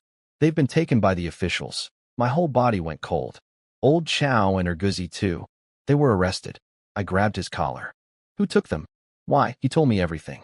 After I left for the city yesterday, the grain collection started this morning, way earlier than scheduled, about 10 days ahead. And instead of the usual process through the county, the Hongnong district prefect came personally with his own men. Most families in our village could pay their grain thanks to me, so that wasn't the problem. The problem was the prefect's son. That bastard was a well-known scumbag who harassed women in every village they visited. He saw Chu Qingcheng and started hitting on her right there during the grain collection, touching her, saying disgusting things. Old Chow stepped in to stop him and got beaten half to death by the soldiers. The village chief sent old Jiang to find me while the village elders tried to stall. Then Gu Zijian and Zhou Wan'er heard the commotion and came running. That only made things worse. The prefect's son saw all 3 of my wives, beautiful, every one of them, and started drooling. He used some made-up charge about obstructing military grain collection as an excuse to drag all 3 of them away. The villagers fought back. They actually fought the soldiers to protect my family. Old Yu from the east side of the village and old Kwai from the west side. They were both killed by the soldiers. When I heard that, I was shaking with rage. These people risked their lives for my wives. 2 of them died for it. "These aren't soldiers," I said through clenched teeth. "They're worse than the bandits we wiped out." Magistrate Wang tried to calm me down, telling me not to rush, that Governor Yao would handle it. Governor Yao's face was dark as a thundercloud. This had happened in his territory, and the prefect was technically his subordinate. He asked old Jiang to continue. Old Jiang said that when the prefect himself showed up to deal with the mess, Gu Zijian recognized him immediately.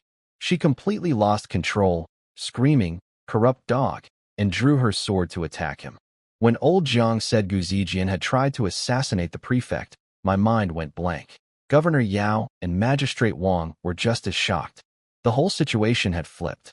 What started as a clear case of a corrupt official's son harassing women and killing villagers suddenly turned into an attempted assassination of a government official, plus dead soldiers. That changed everything. Magistrate Wang asked why Gu Zijian would suddenly attack the prefect. Old Jiang had no idea. He said she'd been holding herself back the whole time. But the moment the prefect showed his face, she snapped, called him a corrupt dog, and went for him with her sword. She cut down several soldiers before they overwhelmed her and captured her.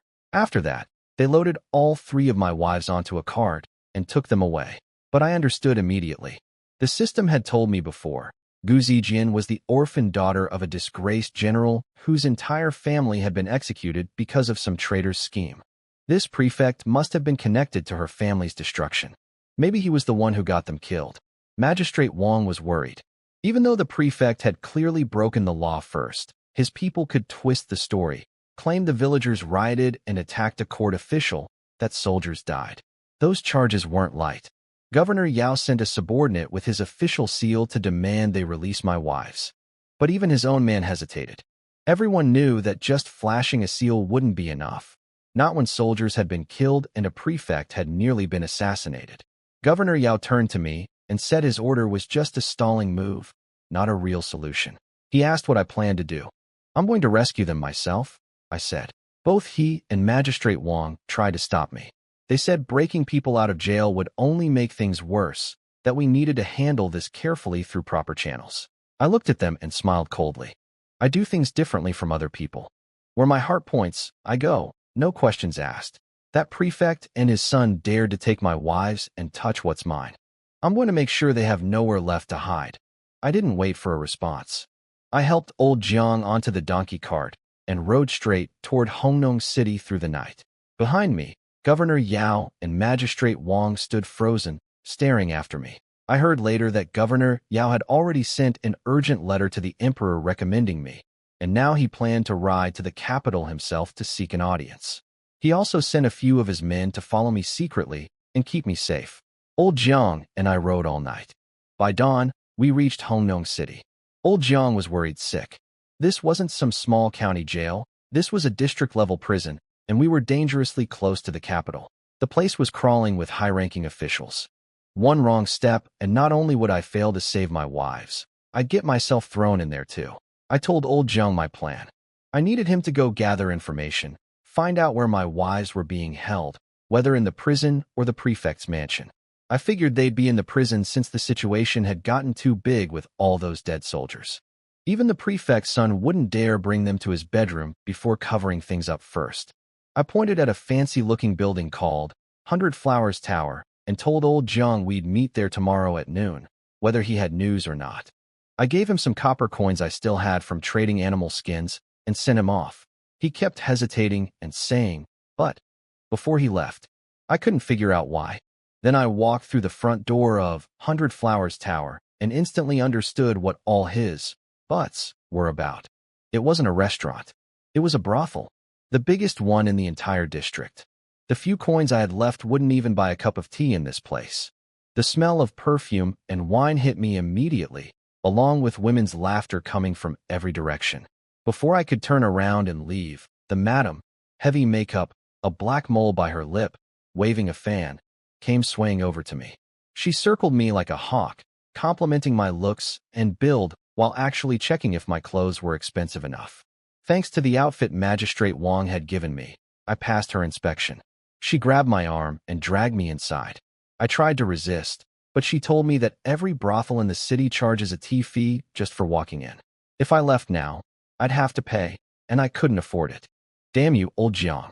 Now I understood why you kept saying, but the madam set me up in a red room and ordered wine and food for me, then offered to show me around to pick a girl. I had zero interest. My wives were in danger, and this woman wanted me to go shopping for prostitutes. I told her to leave me alone and let me wander on my own. She left, but I caught her signaling the waiter to keep an eye on me. I started searching for a way out, but every door I opened was the wrong one. I kept walking in on naked couples or getting grabbed by girls trying to pull me into their rooms. It was a nightmare. Then, turning a corner, I crashed headfirst into some young man. We both hit the floor hard. His servant rushed over, helped him up, then got in my face demanding an apology. He bumped into me first. I shot back. The young man got furious.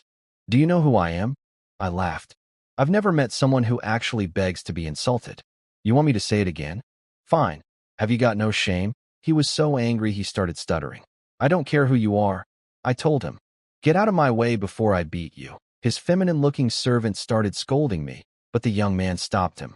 He actually offered to let the whole thing go if I apologized. Said I'd be scared stiff if I knew who he really was. I wasn't impressed. Even if you were the king of heaven, I wouldn't be afraid. Apology? Not a chance. Before things could go further, a huge commotion broke out in the room next to us. Some man was beating up a brothel girl, screaming that he shouldn't have to pay. He kicked her so hard she crashed through the door. I yanked the young man out of the way just in time to dodge the flying wood and debris. The girl was lying on the floor, bruised everywhere, blood on her lips, still begging the man to pay. He was about 40, rat-faced, and clearly a bully. He stomped on a vase, called her garbage, and tried to walk out. The madam, the bouncers, and the brothel guards all rushed in and blocked his exit. The whole hallway filled up with people. I cursed under my breath. With this crowd blocking every path, how was I supposed to sneak out? The young man thanked me for pulling him out of the way. His anger toward me was completely gone now, replaced by curiosity. Then something strange happened. He suddenly froze, turned away, and hid behind the corner. He looked nervous. I followed his gaze downstairs. Soldiers had arrived, and some official in uniform walked in. The rat-faced man wasn't scared at all. He started bragging. Said he was Lu San, a vice minister from the Ministry of Works, and that people called him Third Master. He claimed even the Hongnong prefect had to show him respect, so some lowly district captain was nothing. I looked back at the young man hiding beside me. What's wrong? You know that Lu San guy? Or the captain down there? He shushed me and pulled me deeper into the corner. Friend, I need a favor, he said. I looked at him for a moment. Don't tell me you're also trying to skip out on the bill. His servant nearly exploded, but the young man slapped a hand over the servant's mouth before he could say anything. Then the young man pulled out a banknote and held it in front of me. 100 taels of silver. My brain did the math instantly. 1 tael equaled 1,000 copper coins. 100 taels could buy around 130,000 jin of grain, enough to feed me and my 3 wives for years. I snatched that banknote and stuffed it into my shirt before he could blink. Tell me what you need, I said. But I'm not promising anything. His servant looked like he was about to have a stroke. The young man just stared at me for a second, then smiled. You're a very interesting person, he said. Now that I had his money, I wasn't going to just run off. Besides, I still needed a way out of this place anyway. The young man explained his situation. He said if the soldiers downstairs ended up sealing the brothel and checking everyone inside, he'd be in trouble. His identity was special, and he couldn't be seen here. He wanted us to swap clothes and for me to help sneak him out. I had an idea. I'll disguise you as a woman. You'll pretend to be my wife who came here to catch me cheating. Both he and his servant stared at me in shock. Just follow me, I said, and dragged them to a nearby room. Turns out, it was the same room where the young man had just been, with a girl. The moment I pushed the door open, a woman screamed. She was barely covered, and I accidentally got an eyeful before I looked away. Then it got awkward fast. She saw me standing next to her client and immediately assumed we were there for a threesome. She said she'd do it, but wanted extra money. I almost died. I wanted to tell her, lady, 2 guys and 1 girl isn't called what you think it's called. And she didn't even count the feminine servant. What was he, invisible? The young man turned bright red. Apparently, the reason he'd come back out so quickly was because he couldn't perform. The girl had already figured this out and kept making comments about it. Before she left, she even whispered in his ear not to give up on women and switch to men.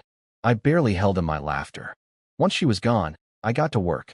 I told him to close his eyes and count to 20 while I prepared. I opened my system panel and checked my points. 121 left. I went to the system store and redeemed a makeup kit, a set of silicone breast forms, and a stick-on voice changer. That cost 71 points. Then I thought about it. The guy had given me 100 taels. I shouldn't just take the money and do nothing extra for him. So I added a box of imported Viagra to the order. Call it a bonus gift. That brought the total to 76 points, leaving me with 45. I laid everything out on the table. When the young man opened his eyes and saw all these strange objects that had appeared from nowhere, his jaw dropped. Where did all this come from? Don't ask. I made it appear. That's all you need to know. I grabbed the makeup and started working on his face. Don't talk. Close your eyes. We're short on time, I told him, and got to work. Using the little bit of makeup experience I had from my past life, I did his face up fast.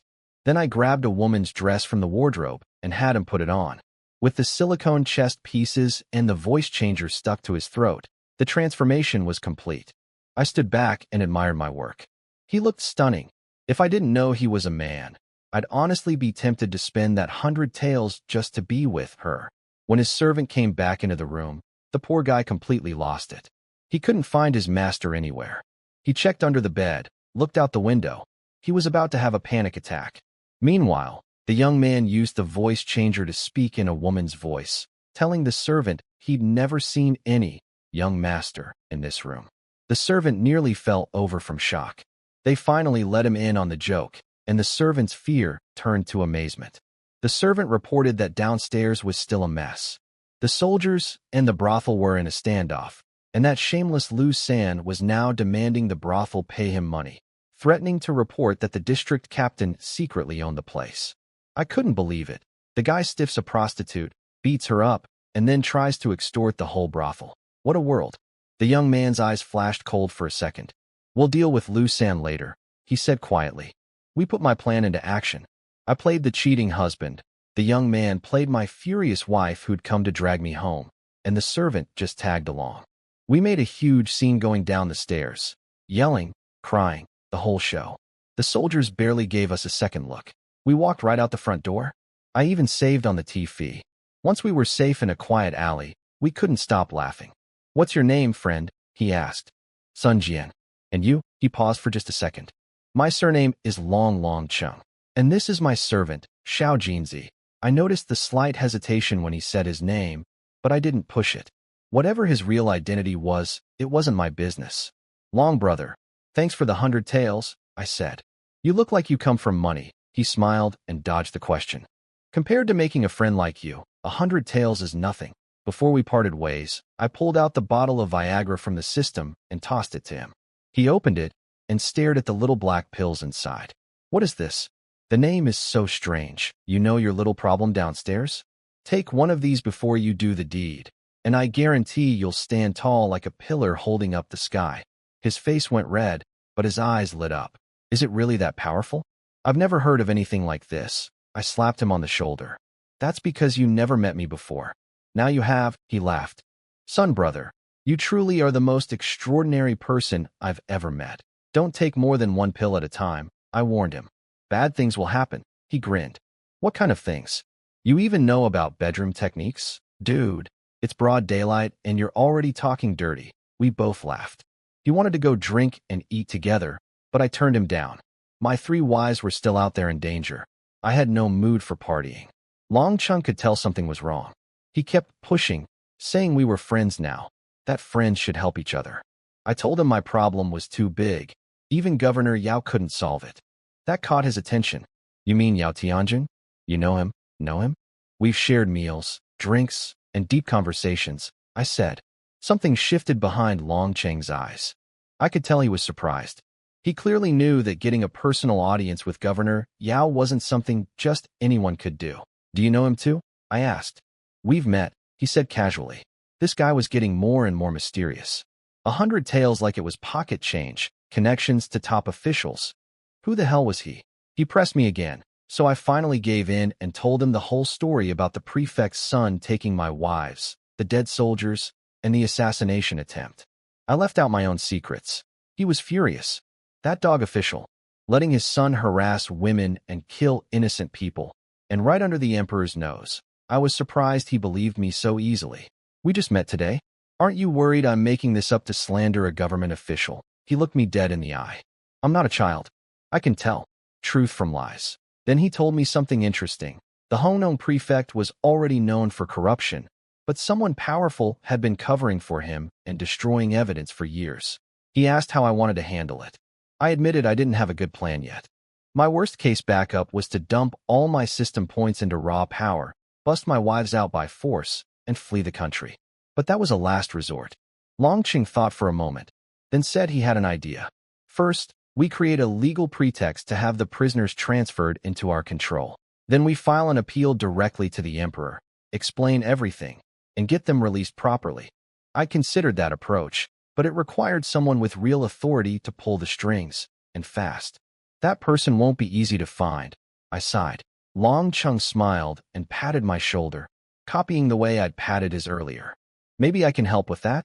I stared at him. "Your family has officials? Higher rank than Governor Yao?" He just laughed. "Perhaps." Then he turned and walked away with his servant, waving over his shoulder without looking back. "Son brother, tomorrow, mid-afternoon, at the Hongnong prefect's courthouse. Don't be late." The next day at noon, old Jiang met me at the 100 Flowers Tower as planned. He had good news. My 3 wives were all in the dungeon, held separately but unharmed.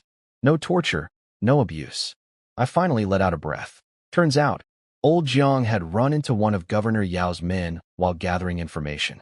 Governor Yao had sent multiple teams looking for us, worried we'd do something reckless like storm the prison. He'd also sent his official seal to the prefect with strict orders. No torture, no interrogation, no trial until he personally arrived. That's what kept my wives safe. I felt grateful. I'd been too impulsive running off that night. Governor Yao's kindness was something I'd remember, but the prefect was still going to pay for this. Old Jiang handed me a rough map showing where the dungeon was, then passed along Governor Yao's message. "Don't cause trouble at the courthouse. Don't try a jailbreak. They're working on a solution." I smiled and nodded, But in my heart, I knew I couldn't just sit around waiting. I'm not some brainwashed peasant who bows to authority. I'm a man from the 21st century. If someone touches what's mine, there will be consequences. After old Jiang left, I stood there lost in thought until someone nearly knocked me over. A young woman, maybe 17, had crashed into me and was now clinging to the back of my shirt, shaking like a leaf. "Hey, I don't even know you," I said. "Why are you grabbing onto me?" She didn't answer. She just hid behind me, staring in terror at someone approaching. A man came around the corner, dressed in expensive silk, covered in flashy jewelry, but with a disgusting pockmarked face. He was leering at the girl with the most revolting expression. "Little lady, why are you running? I haven't had my fun today yet," he called out, grinning. "Don't bother hiding. My men have blocked every exit." Then her father appeared, a frail old man, maybe 60, hunched over, limping, wearing clothes covered in patches. He rushed to his daughter's side, terrified. I didn't want to get involved. I had my own mess to deal with. I tried to walk away, but the girl wouldn't let go of my shirt. Then the pockmarked guy turned to me. "Get lost, kid. Unless you want me to break your legs." If he hadn't said that, I honestly would have walked away. But threatening me? That I can't tolerate. I stopped and turned around. "Oh, I'd love to see you try." The pockmarked guy thought his threat would scare me off. When our eyes met and I didn't flinch, his expression turned nasty. "You've got guts talking to me like that in Hongnong City," he said. "I am the law here." His thugs started appearing, big, muscular guys, cracking their knuckles, glaring at me. They told me to get lost before I ended up leaving on a stretcher. The old man and his daughter dropped to their knees, kowtowing over and over, begging the pockmarked guy to spare the girl. The old man offered to do anything, just leave his daughter alone. She was only 16. The pockmarked guy laughed in their faces. He said the girl's only option was to submit to him. If she pleased him, he'd take care of them. If not, he'd force himself on her and sell her to a brothel when he was bored. His thugs started begging for leftovers too, talking about her like she was meat. It was disgusting. When the old man kept begging, the pockmarked guy kicked him in the jaw. The old man rolled across the ground, blood all over his face, then crawled back on his knees and kept kowtowing. Nobody on the street dared to help. People looked away and walked around, pretending they didn't see anything. Then the pockmarked guy said something that changed everything. "I'm the son of the Hongnong prefect. My name is Li Jian." My blood went cold, then hot. The prefect's son, the same bastard who had harassed my wife Chu Qingcheng, gotten my villagers killed, and had all 3 of my wives thrown in prison. And here he was, right in front of me, doing the exact same thing to another girl. What a small world. I walked over to the old man and his daughter and helped them up off their knees. I brushed the dust off the old man's pants. "Don't beg him," I said. "Even if you kowtow until your skull cracks, he won't let your daughter go. You know that." The old man's eyes were full of tears and hopelessness. "Today's problem," I told him, "I'll handle it for you." The thugs kept threatening me, but I noticed none of them had actually made a move yet. They were waiting for Li Jian's order, and they were hesitant because my clothes didn't look like a commoner's. I stepped closer to Li Jian and leaned in. "Sorry, I didn't catch that. What did you say your name was again?"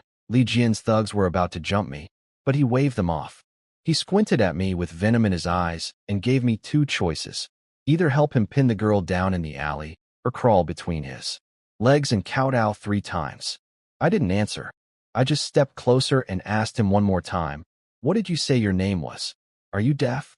"My name is Li." Before he could finish, I wound up and slapped him across the face with almost everything I had. His head snapped sideways. His body flew through the air like a kite with its string cut, and he crashed to the ground. A few teeth probably went with him. Everyone froze. His thugs looked like someone had hit their pause button. Nobody in this entire district had ever dared to touch the prefect's son. But one slap wasn't nearly enough for what this bastard had done. I rushed forward and kicked him square in the gut.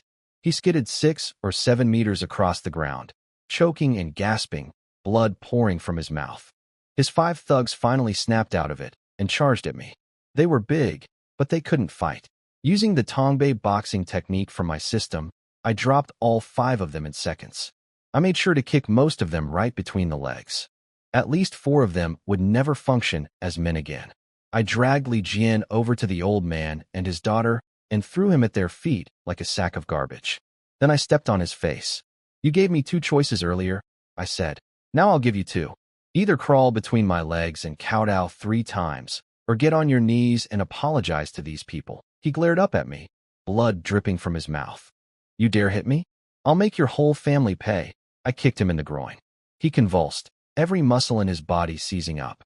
That's the price of talking tough, I said. From now on, you'll never function as a man again. He kept threatening me, saying his father would destroy me and my family. I smiled, a cold, dark smile. From the moment you took my 3 wives, we were already enemies to the death.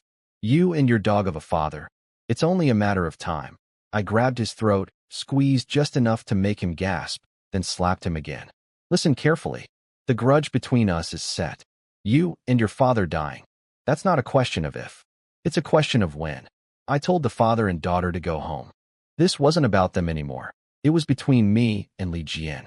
I told them he'd never bother them again because he wouldn't live to see tomorrow's sunrise. They kowtowed 3 times and ran off. The crowd watched, but nobody tried to stop me. Everyone in this city knew what kind of monster Li Jian was. Years of murder, rape, and bullying. They hated him. Nobody was going to help him. I broke all 4 of his limbs. Then I dragged him through the streets toward the prefect's courthouse like a dead dog, leaving a long trail of blood behind us. Every time he passed out from the pain, the rough ground woke him back up. He begged me to stop, offered me money, food, women. I slapped him after every sentence. Did you think about mercy when you took my wives? When your men killed my villagers? By the time we reached the courthouse, he was unrecognizable, swollen face, blood pouring from his nose, ears, and mouth. His own father wouldn't know him. I grabbed the complaint drum outside the courthouse and hammered it hard. When the drum sounds, the court has to open for a case. I dragged Li Jian's bloody body straight into the main hall. The prefect, Li Yigo, was sitting at the judge's bench. When he saw me carrying a blood-soaked body, he was furious. Seize this man, he shouted. He injured someone and dares walk into my court. I held up my hand. I'm the plaintiff. Since when does a judge arrest the person filing a complaint? He tried to argue, but I threw his own logic back at him. If someone breaks into your house to kill you and you fight back, does the homeowner become the criminal? The drum was mine to beat. I had a grievance. Arresting the plaintiff before hearing the case. That's the real violation of the law.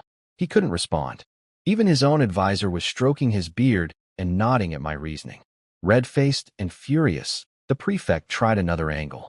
You dare stand before me without kneeling? That's contempt of court. Give him 20 strikes. The guards rushed toward me. I raised my hands toward the sky and declared, I hold the title of scholar. Under the law of Great Qian, I am a student of the emperor himself.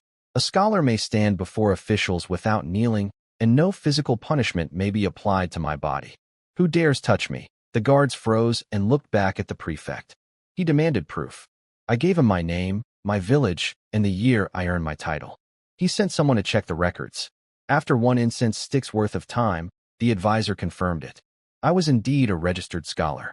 The law protected me. The prefect had no choice but to swallow his rage and proceed properly. He slammed his gavel and asked me to state my case.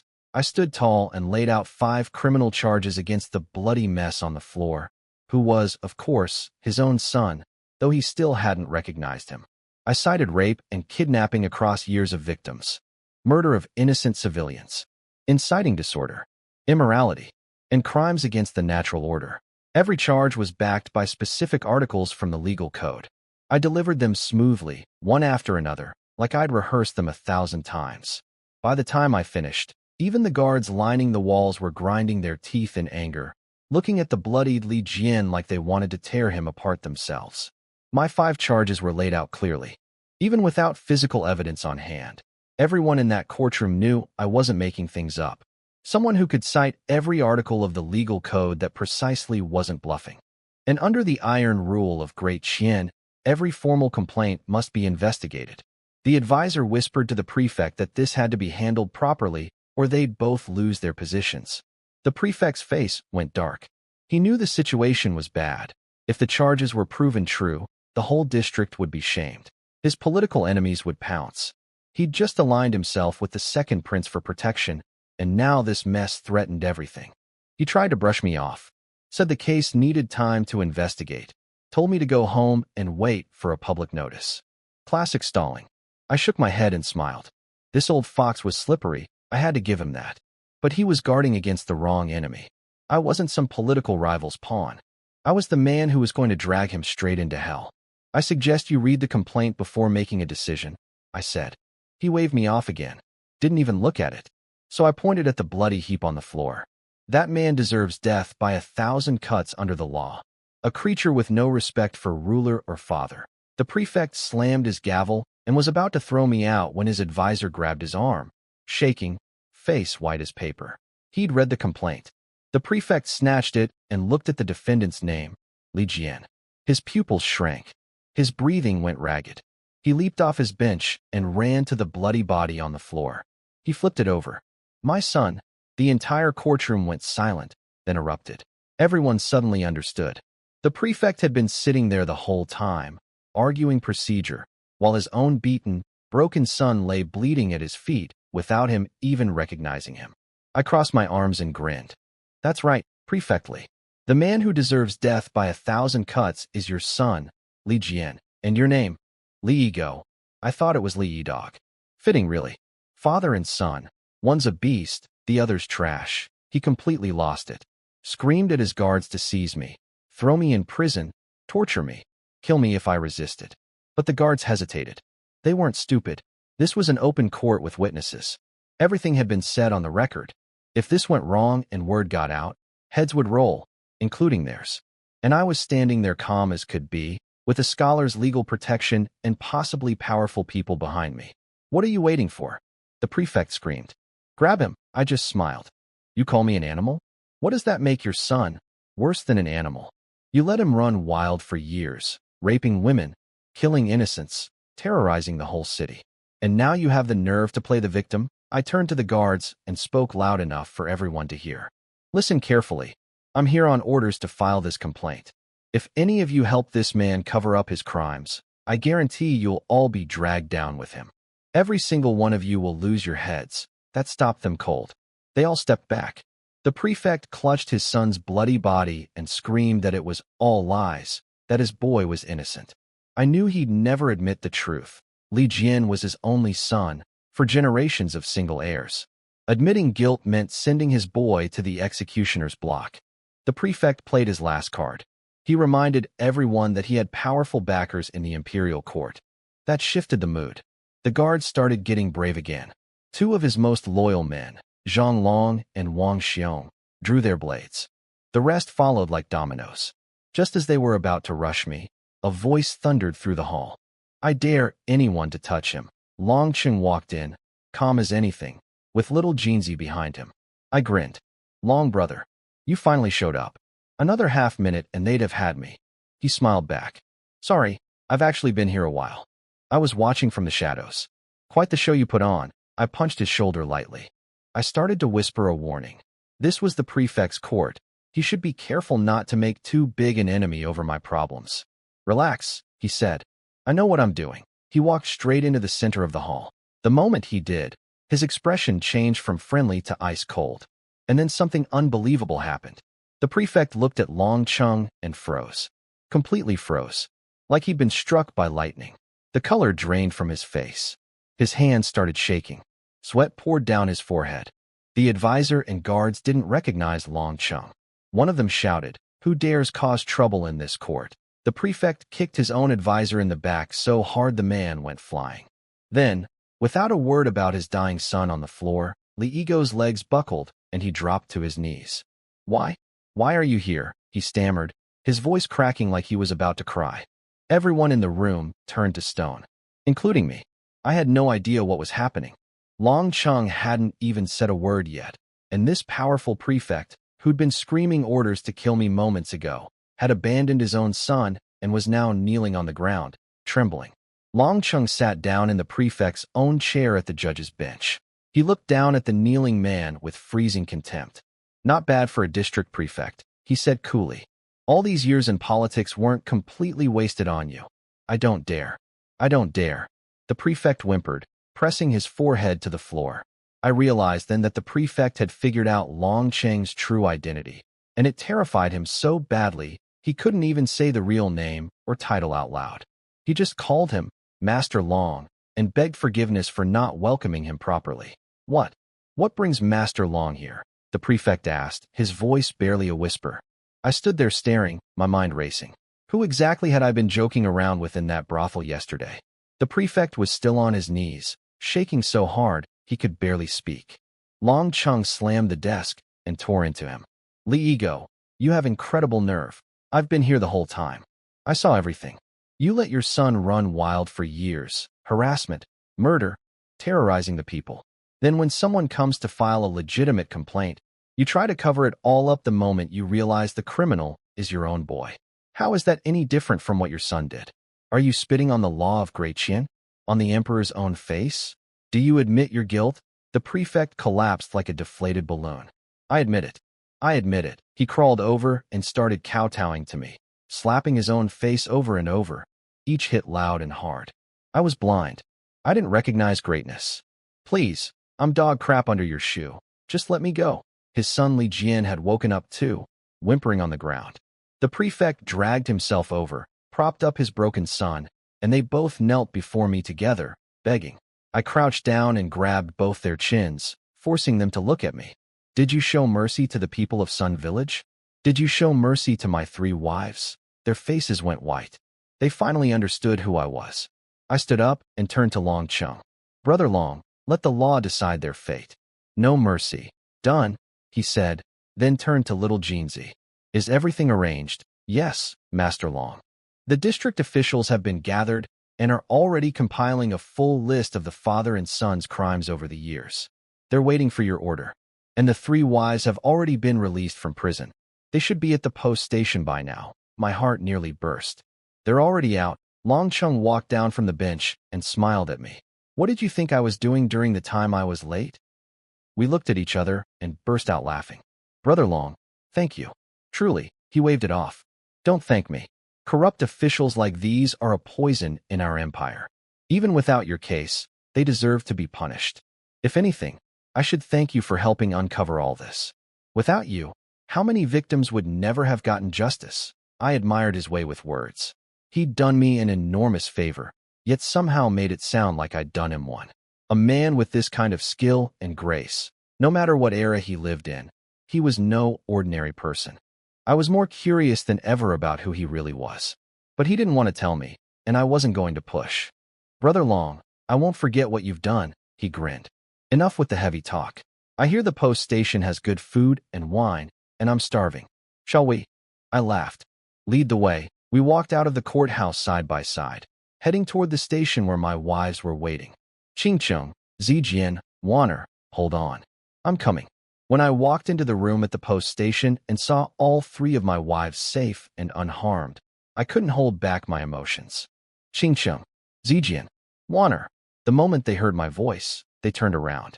Chingcheng and Zijian rushed straight into my arms, holding me so tight like they never wanted to let go. Tears were streaming down their faces. The feeling of having them back was indescribable. 2 different scents, 2 soft bodies pressed against me. It was wonderful. Wana wanted to join in too. I could see her start to move forward, but then she stopped herself and just stood there, eyes glistening. She was still holding back her feelings for some reason. I wanted to say something to her, but I couldn't breathe. These 2 were squeezing the life out of me. Chingcheng was gentle enough, but Zijian had trained in martial arts since childhood. Her grip was crushing. You're going to kill your husband, I wheezed. I don't care. I'm not letting go, Zijian sobbed.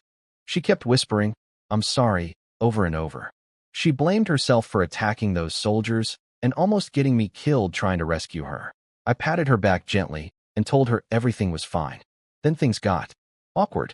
Having 2 gorgeous women pressed against me for that long, my body started reacting in a very natural way. Chingcheng noticed first. She suddenly felt how warm I was, then realized what was going on. Her face turned bright red, and she jumped back. Zijian, not understanding, reached down to check if I was hiding a weapon or something. When she figured out what she'd grabbed, she shrieked, turned scarlet, and shoved herself away from me. Even Wanner, who'd been watching from the side, went red. I scratched my head awkwardly and coughed. Then, because I can never resist, I turned to Wanner. So, Don't you want a hug too? As if. Who wants to hug you? She snapped, face burning. That's not very nice. Your sister Zijian just hugged me. Are you calling her a ghost? I'm not talking to you anymore, same old Wanner. She'd never once won a battle of words against me. Zijian told me to stop teasing them, so I sat down with some tea and changed the subject. I told them I wanted to introduce them to my new friend later. Wanner already knew about Long Chung. Apparently, the district deputy had told them during the ride from prison. But they didn't know the full story. They had no idea I'd beaten Li Jian half to death or confronted the prefect in court.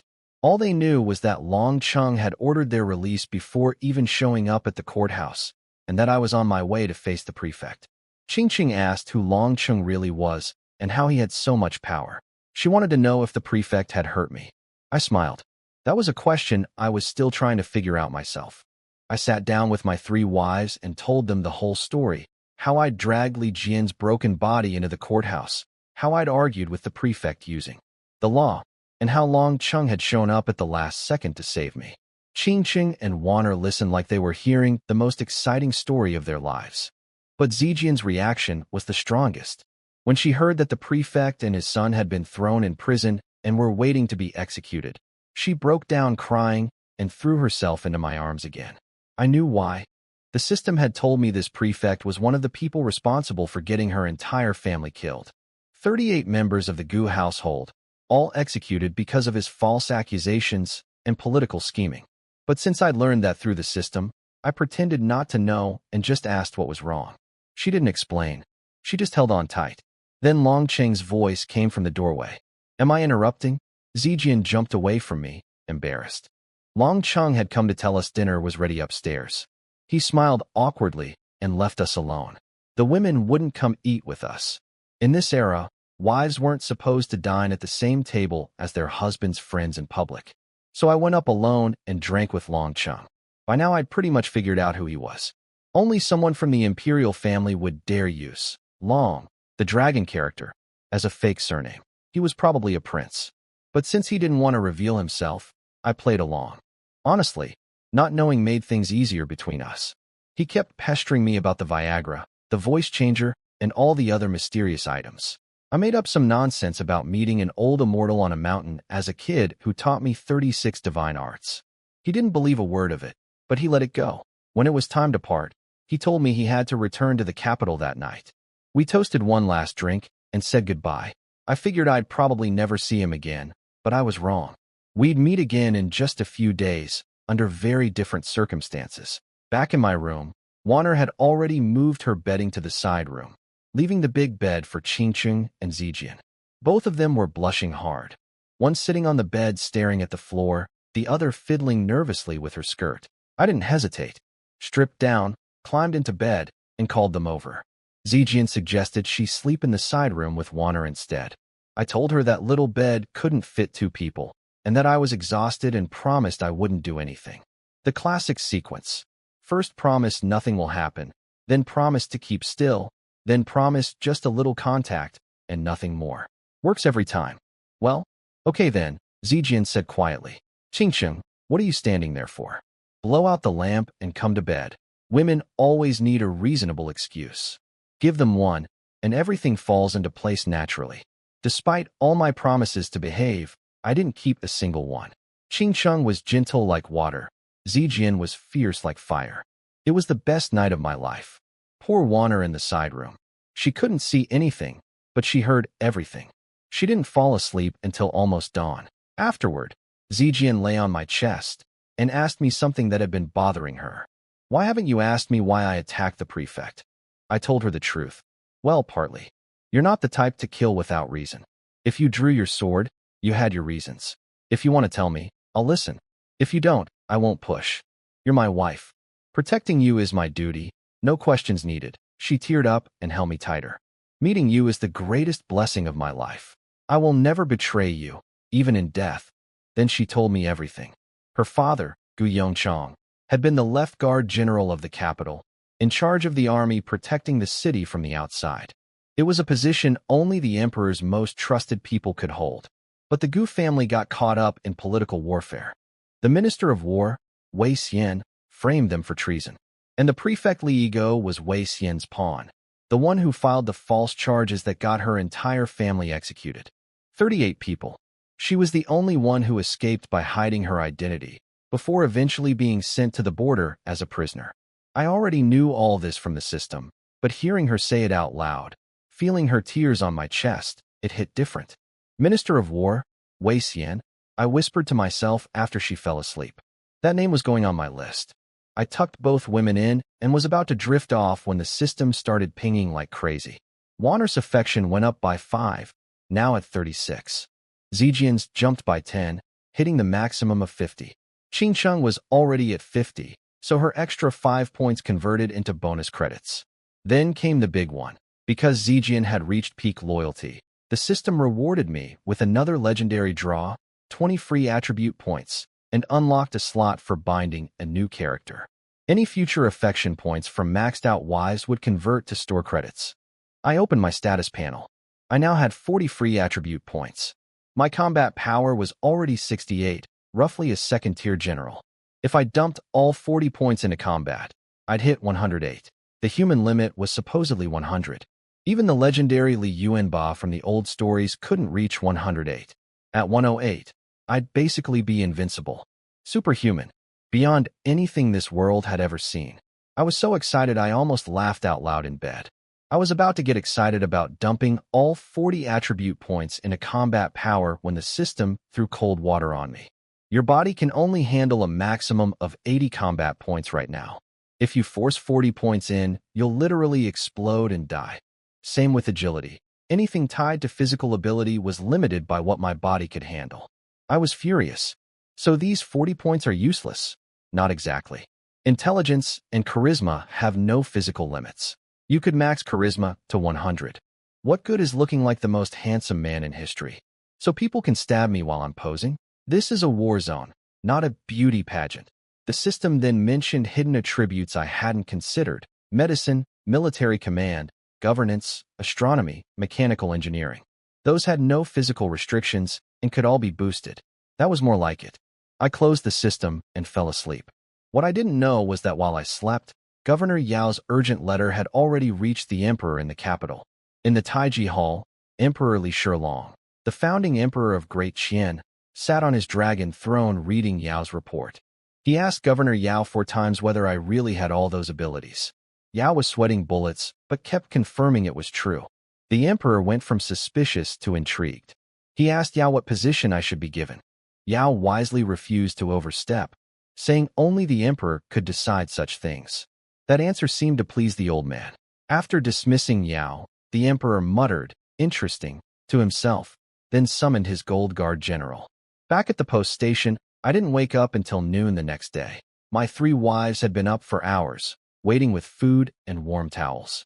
Zhejian helped me dress, while Qingqing wiped my face. I felt like an emperor myself.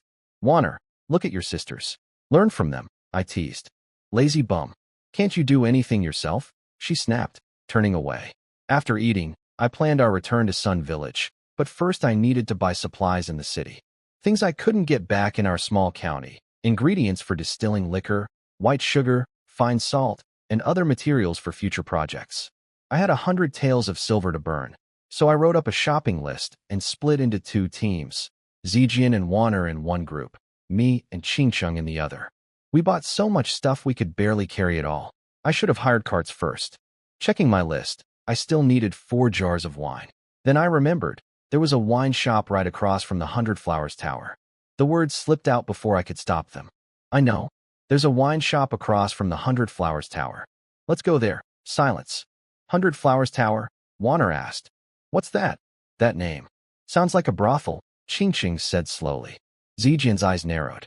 "Husband, when exactly did you visit the 100 Flowers Tower? How do you know what's across the street from it?" I stood there with my mouth open, unable to produce a single useful word. I was fumbling for an excuse about the brothel when suddenly a huge man slammed into me from behind. I went sprawling, packages flying everywhere. "What the hell? The road's wide open and you hit me? Are you blind?" My 3 wives rushed over to help me up. But instead of apologizing, the guy started picking a fight. "What did you just say, kid? Who's blind?" I studied him. This wasn't an accident. The road was wide, the crowd was thin, and we were walking along the edge. He'd hit me on purpose. But why? Warner jumped in front of me like an angry mother hen and started lecturing him. I pulled her behind me. She went quiet immediately, her face turning pink. I could tell having me shield her made her feel safe, even if she'd never admit it. I tried to figure out who sent this guy. All my enemies in this city were either in prison or crippled. It didn't feel like an assassination. If someone wanted me dead, they'd use a knife from behind, not a shove followed by trash talk. I tried to be reasonable, told him I didn't want trouble, that we could let it go. He wasn't interested in peace. When his provocations didn't work on me, he switched targets, looked at my wives, and started talking filth. Said he wanted to borrow 2 of them for a couple days as my apology to him. Zijian exploded and tried to charge him. I caught her arm. I'll handle this, I said coldly. I don't need my wife to fight for me. The guy kept going, getting cruder by the second, offering the same disgusting choice everyone in this city seemed to love: hand over my women or crawl between his legs. While he was running his mouth, I went quiet and opened my system. I dumped 32 attribute points, 12 into combat, 20 into agility. My combat hit 80, agility hit 70. I'd crossed from second tier into borderline first tier warrior territory. Every muscle in my body surged with new power.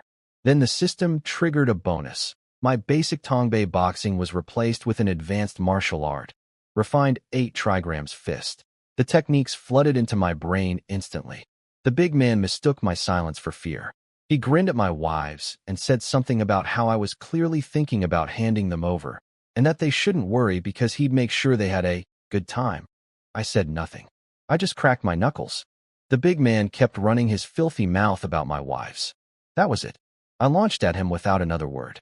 The moment our fists connected, his smirk vanished. He realized instantly he wasn't dealing with some ordinary guy. My new 8 trigrams fist flowed through me like I'd been practicing it for decades, sometimes hard and explosive, sometimes soft and deceptive, every strike hiding a second layer of force underneath. We went at it right there in the street, smashing through vendor stalls, sending tables flying. The crowd grew thick around us. Behind me, my wives were watching with their mouths hanging open. Zijian, the only real martial artist among them, was the most shocked. She said my skill level was near the top of the entire empire. Hardly anyone could match me in hand-to-hand combat. Even Warner, who'd grown up in a royal palace surrounded by elite warriors, said I was on par with famous generals. All 3 of them were asking the same question: when did I become this strong? They'd never once seen me practice. After about 30 exchanges, I had the clear advantage. The big man was retreating, sweating, losing composure.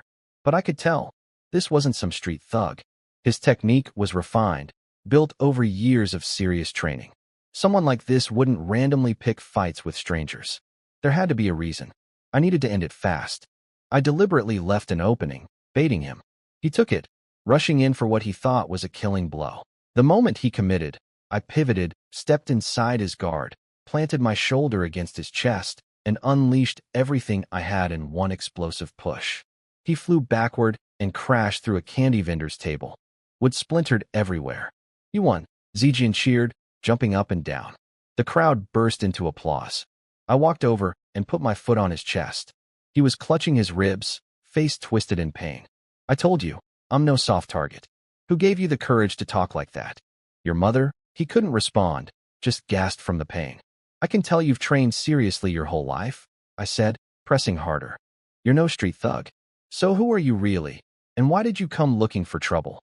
If you don't give me a real answer, I'll break the rest of your ribs. With your build, a couple broken ribs won't kill you, I said, pressing my foot harder into his chest. So start talking, or I'll make you talk. Just then, someone started clapping from the crowd. Wonderful. What a skilled young fighter. An old man stepped forward. About 55, dressed in expensive silk with a purple crown on his head. His face was weathered, but his eyes were sharp and deep, the kind of eyes that belonged to someone used to reading people and hiding his own thoughts. You here to back him up? I asked coldly. No, young friend. I'm here to help you, he said with a mysterious smile. This is a busy street. If you kill him here, you and everyone you care about will face the law. I almost laughed. He shows up right after I win, not during the fight, not before, and claims he's helping me? Anyone with eyes could tell they were together. Cut the act, old man. You're his boss, aren't you? This is how you train your people? Sending them to harass strangers and insult their wives. 2 more men jumped out from behind him, shouting at me. The old man held them back with a wave of his hand. Want to fight too? Come on then. All of you at once, I said, beckoning them forward. The old man wasn't angry. He just watched me with those unreadable eyes and a faint smile. Something about that look made me shiver. This guy was no ordinary person. Young friend, he said calmly, there's no need to involve the authorities. I've prepared a table at the Jude restaurant. Bring your wives and join me for a meal. Consider it his apology. Then he just turned and walked away without waiting for my answer. I stood there dumbfounded. This guy starts the fight, insults my wives, and now he's the one acting like he's doing me a favor by offering dinner? Who does that? No thanks, old man, I called after him. Just keep your people on a leash from now on. I started picking up our scattered packages, ready to leave. One of the old man's other bodyguards glared at me and hurried after his master. I caught a whisper, something about me breaking the right Gold Guard general's ribs, before the old man silenced him with a murderous look. The bodyguard quickly changed his words to just Li Mu's ribs. Right, Gold Guard general? That was interesting. That meant the guy I'd just beaten was a high-ranking military officer. And if he was just a servant? Then the old man's thin servant blocked my path. Do you even know who my master is? He asked politely. I don't care if he's the god of heaven. Get out of my way. I was about to shove the thin servant out of my way when he said something that stopped me cold. Please, young friend, if not for anything else, then for Governor Yao's sake. I froze. What did you just say? Who's Sake? Governor Yao Tianjin, Grand Governor of Yongzhou, Grand Tutor to the Crown Prince. My wives and I all looked at each other in shock. Why was Governor Yao's name suddenly in this conversation? My brain started spinning. This servant wasn't stupid enough to drop Yao's name carelessly. And that old man, everything about him screamed power. His bodyguards were elite fighters, not ordinary thugs. If one of them was apparently a Gold Guard general. So your master already knows who I am? I asked carefully. The servant nodded with a smile. Then why the hell did he send someone to pick a fight with me today? I ran through every possibility out loud. Were they Yao's enemies? No. Yao wouldn't leak my location to people who'd hurt me. Was this political? No. I was just a commoner with zero political ties. The servant finally explained. His master and Governor Yao were old friends and colleagues in court. Today was a misunderstanding. Colleagues? Friends? Misunderstanding? If this old man served alongside Governor Yao at the second highest rank in government, then who was he exactly? My wives urged me to go. Zijian pointed out that anyone connected to Governor Yao probably wasn't an enemy. Qingqing agreed. We should at least show respect for Yao's friendship. I sighed and gave in. Fine. I'd go meet the old man. But he was definitely paying for my broken packages. We walked into the Jude restaurant.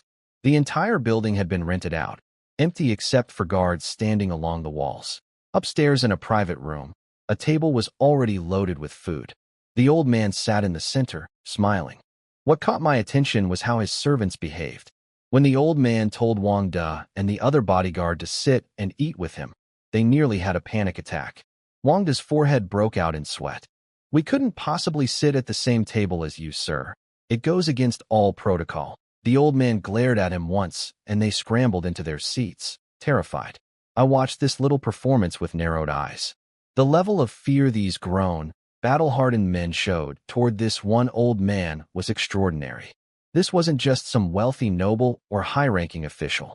The way they trembled at his displeasure, the way they called themselves lowly servants. This old man had to be at minimum one of the 3 dukes of the empire, or possibly even royalty. Rich people, they're all the same. Never do anything the normal way. I didn't care how powerful this old man was. He owed me, and I was going to collect. When we got upstairs, the table was already covered in fancy dishes. The old man told me to sit. I dropped into the chair and poured myself a drink without waiting for an invitation. Then I turned to my wives. Sit down and eat. You've been walking all day. Qingqing and Zijian refused. In this era, wives weren't supposed to sit at their husband's table when meeting outsiders. It was deeply ingrained in them. But Warner broke the ice. He said sit, so sit. Stop overthinking it. She pulled out a chair and sat down gracefully. Once she led the way, I convinced the other 2 to join. The old man watched all of this with a strange look, almost warm, like an elder watching his grandson. I was starving, So I started shoveling food into my mouth like a wild animal, piling dishes onto my wife's plates between bites. Wangda looked horrified at my manners, but the old man just smiled with an almost fatherly expression. Then the old man told the bodyguard named Li Yu to apologize on behalf of his brother Li Mu, the one I'd beaten. Li Yu stood up reluctantly, forced a smile, and offered me a cup of wine. My brother was reckless, he said through gritted teeth. He deserved those broken ribs. Whatever compensation you want, just name it. We won't argue. Everyone expected me to wave it off graciously. That's what a normal person would do when someone of this status humbles themselves before a commoner. But I'm not normal. How much money? I asked, chewing on a piece of vegetable. Li Yu nearly choked. He'd just poured his heart into that apology, and I'd skipped straight to the bill. He forced himself to stay calm. Whatever amount you think is fair, whatever I say, whatever you say, you won't argue, won't argue. You're sure? I'm sure. Absolutely certain? Absolutely certain. I wiped my mouth. 100 taels of silver. His jaw dropped. What? 100 taels. The same amount Long Chung had given me at the brothel. For an ordinary person, that was years of income. Li Yu looked like he was about to have a stroke. He'd expected me to ask for maybe a few strings of copper coins, not enough silver to weigh 8 pounds. Li Yu's face went through every shade of red and purple.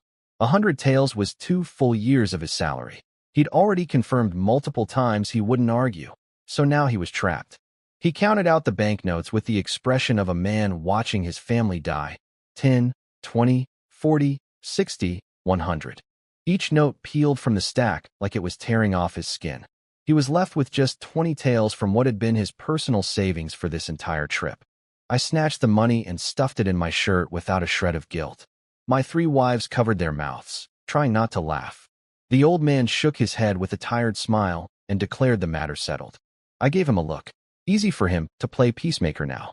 Where was this energy when his man was attacking me in the street? But fine. Between the 100 taels and the connection to Governor Yao, I'd let it go.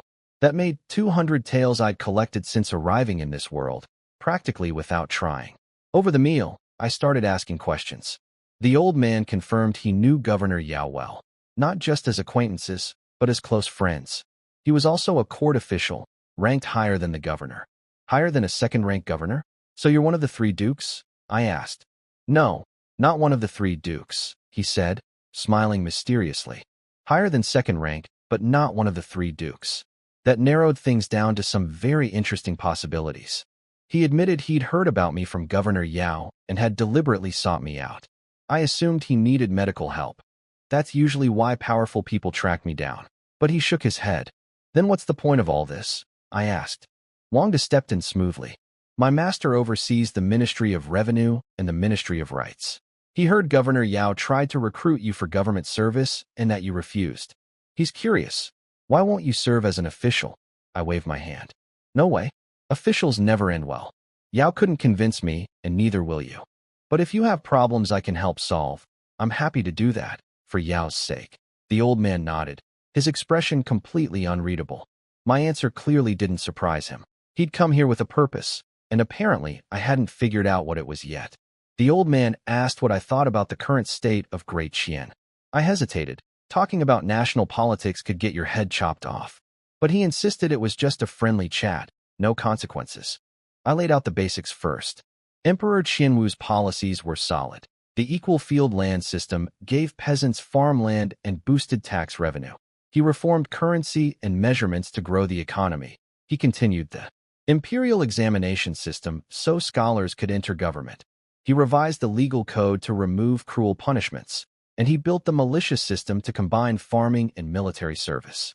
Honestly, Emperor Qianwu is a once-in-a-generation ruler, I said. His achievements rival any great emperor in history. If things continued on this path, prosperity would be guaranteed. Wangda and the others looked pleased when I praised the emperor. The old man showed no reaction at all, not even a twitch. But, I continued, there are problems even the emperor can't solve. The room went quiet. The 9 provinces aren't unified. 4 nations are at war constantly.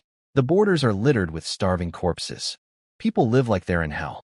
I can't call that the beginning of a golden age. Wangda jumped in to defend the emperor, blaming natural disasters and enemy invasions, saying things would improve in a few years. I cut him off with a cold laugh. A few more years and Great Qian will collapse. Liu slammed his cup on the table. Shut your mouth. One more word cursing our nation and I'll kill you where you sit. My wife stood up, terrified. Talking about the empire falling was treason, punishable by execution of your entire clan. I looked past Liu, straight at the old man. I told you up front, if you're going to punish me for being honest, then forget this whole conversation. The old man told Liu to sit down, then turned to me with those unreadable eyes. Go on. I'm curious why you think the empire will fall. Every one of those policies is excellent, I said. But they don't fit the current situation. The equal field system gives peasants land, great in peacetime. But we're in the middle of a four-way war. And what does war require? Conscription and taxes. The old man's eyebrows tightened. Continue. 3 out of every 10 men conscripted. 2 out of every 5 in some areas. Crushing taxes. Grain seized everywhere, I said, picking up a chicken leg. When people can barely survive, what good is farmland? They sell it cheap to local nobles just to pay their taxes, then end up working that same land as tenant farmers. The equal field system becomes meaningless. The cycle repeats. Peasants get poorer, national strength weakens. And when people reach their breaking point, rebellions start. That's how empires fall. Wangda couldn't respond. I kept going. The militia system has the same problem. You're giving local officials their own armies.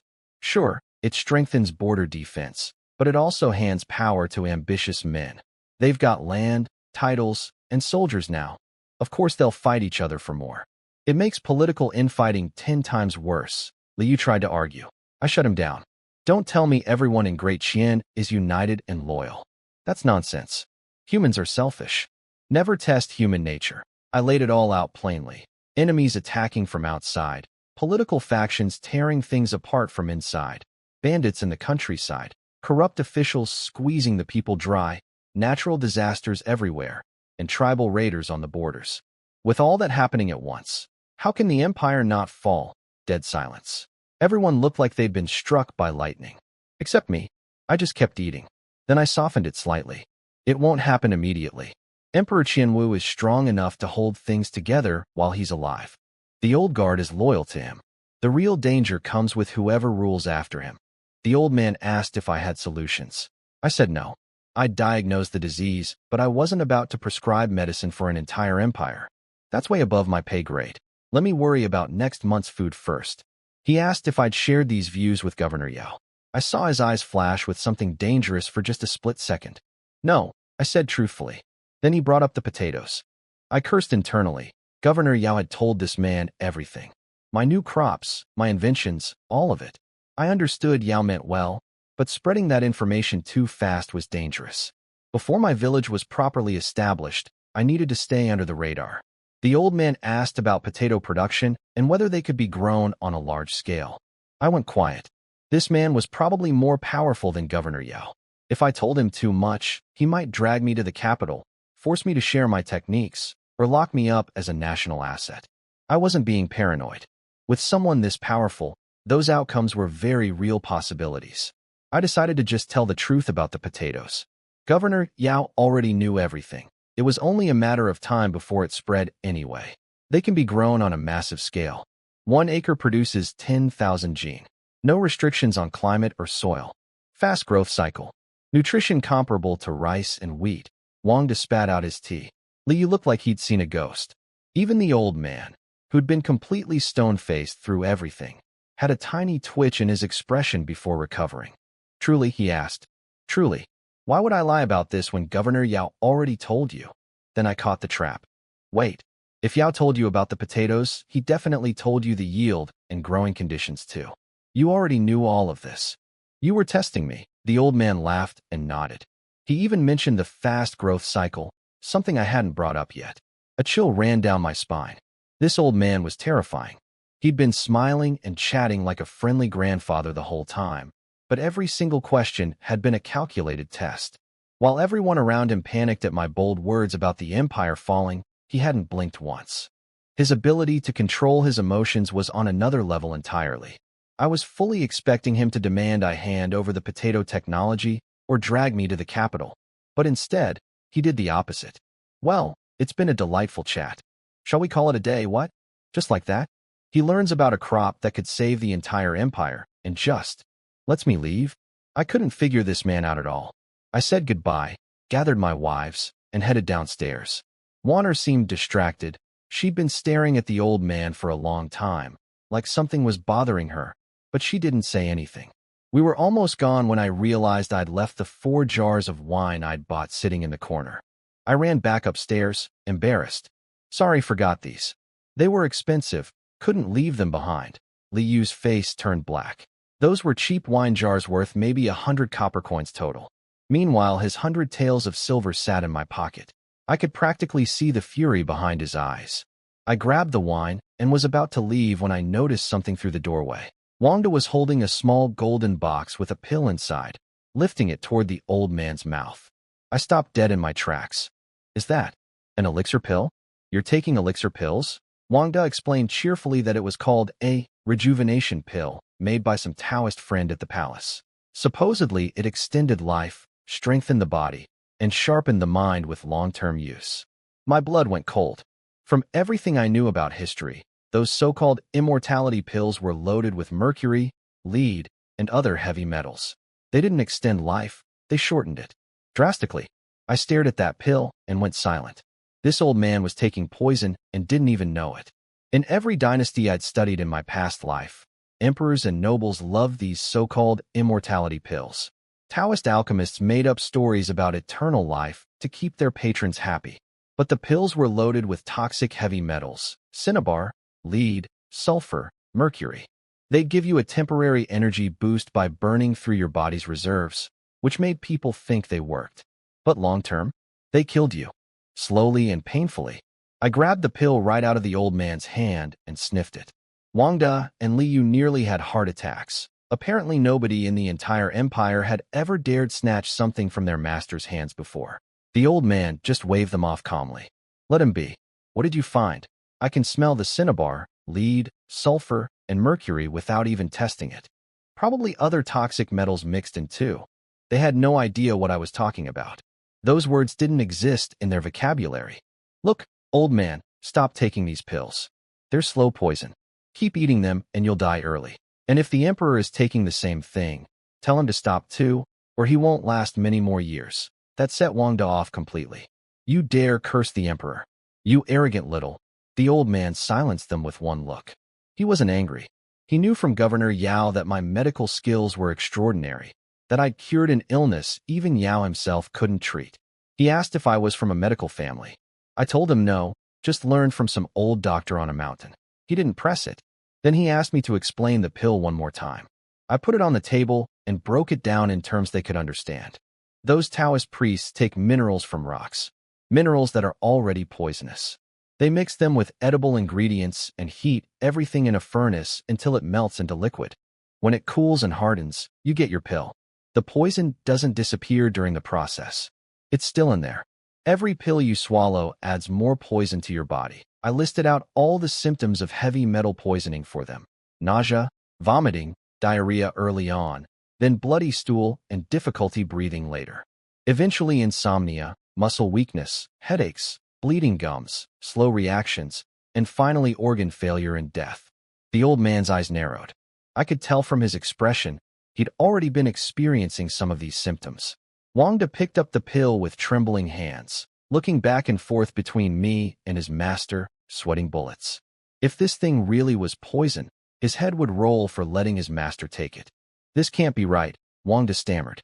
The doctors, and even I have taken these pills too. I said chronic poisoning. I snapped. Are your ears stuffed with donkey hair? If you don't believe me, go ahead and keep feeding them to your master. The old man took it seriously. He said if I was right, the alchemist who made these deserved to have his entire family executed.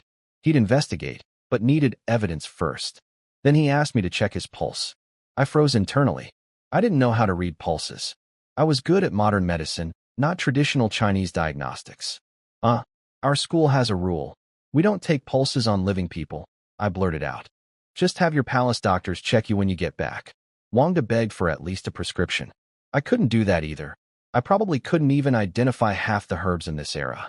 Just drink lots of hot water and let your body flush the toxins, I said, already backing toward the door. Hot water? That's it. They kept blocking me. I sighed. I'd taken 100 taels from these people. I couldn't just leave them with nothing. But what could I give? Adrenaline shots? Antibiotics? Those wouldn't help with chronic poisoning. A landmine? Definitely not. Then it hit me, the perfect solution. This old man was probably stressed to death running the empire. If I could redirect his energy toward recreational activities, he'd forget all about those poison pills. Every powerful man in this era had multiple wives and concubines. I just needed to make that hobby more appealing than pill popping. I opened the system store. There were two options, a 6-point basic set or a 12-point deluxe premium ultimate gift box of intimate accessories. Since he'd given me 100 taels, I went all in on the deluxe package. Then I added a bottle of Viagra in case the old man's body couldn't keep up. 17 points total. Worth it. Old man, we met by fate today. I took your 100 taels, so it's only fair I give something back. I can't write prescriptions, but I've got a folk remedy. It might not cure the poison, but it'll definitely make you feel better.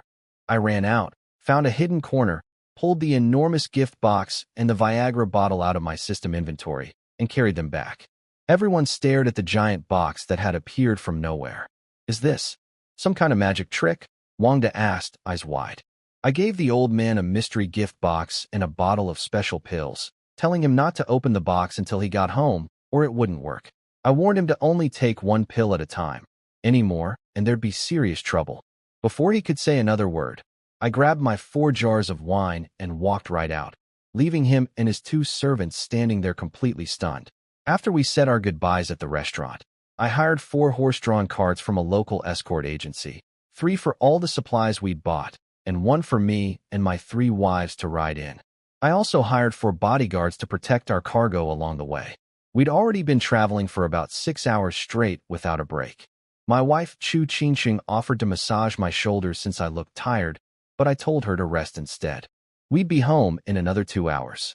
She's always like that, always thinking about how to take care of me. Then Gu Zijian, my second wife, started questioning why I'd spent so much money on bodyguards. She pointed out that the 4 guards didn't even know real martial arts, and if bandits actually showed up, only she and I could fight anyway. She had a point, but I told her times were dangerous. Refugees and bandits were everywhere. Besides, I had plenty of silver on me, over 100 taels, enough to feed all 4 of us for more than a year. Zijian also asked me when I'd learned to fight so well. She'd seen me spar with that big guy Li Mu yesterday, and my skills had shocked her. I just made up some story about learning from an old immortal hermit in the mountains who swore me to secrecy. Nobody believed me, of course, but by now my wives just accept that I'm full of surprises. What really worried me was my 3rd wife, Zhou Wanner. She'd been spacing out ever since we met that old man at the restaurant, barely saying a word. When I called her name, she jumped like I'd startled her out of a dream. Something was clearly off. I couldn't figure out why. She's a princess from the Great Zhou dynasty, so how could she possibly know a senior minister from Great Qian? It didn't make any sense. I kept pressing Zhou Wanner about why she'd been acting so strange, and my other wives noticed it too. Chu Qingqing, sharp as always, asked if Wanner recognized that old man from the restaurant. Wanner froze up and couldn't answer, but Qingqing threw her a lifeline by suggesting maybe she was just shocked by my fighting skills from yesterday. Wanner grabbed onto that excuse immediately. I didn't buy it for a second, but I let it go. Whatever was bothering her, it definitely had something to do with that old man. We made it back to Sun Family Village before midnight. The night watchman spotted us and spread the word, and suddenly the whole village came rushing out with torches to greet us. The 4 bodyguards I'd hired nearly wet themselves thinking it was a bandit ambush until they realized these were just excited villagers. Old Chow, Old Jiang, Ergu, and the others were overjoyed to see me back safe with all 3 of my wives rescued from the county jail. I'd become the backbone of this village. Everyone knew that if something happened to me, their good days were over. Even the people who used to mock me were now bowing and scraping like servants, rushing to help unload our supplies. After sending most of the villagers home, I kept the village chief, Old Jiang, Old Chow, and Ergu behind to catch up on business. Old Jiang told me that County Magistrate Wang and Governor Yao had both rushed off to the capital and the county seat trying to get my wives released, and they still didn't know everything had already been handled. Then came the big news. Old Jiang reported that the first batch of potatoes had been harvested, 17 acres producing 150,000 jing. He was practically jumping with excitement, saying they'd needed 1,000 sacks to hold it all. But I shook my head. By my calculations, it should have been closer to 180,000. Someone had either stolen some or damaged the plants along the way. Still, most of the crop was fine, so I let it slide. Old Jiang said the whole village had gone crazy with happiness. Some people literally fainted from the shock of seeing so much food. The village elders even wanted to build a stone monument for me at the village entrance. I shut that down fast.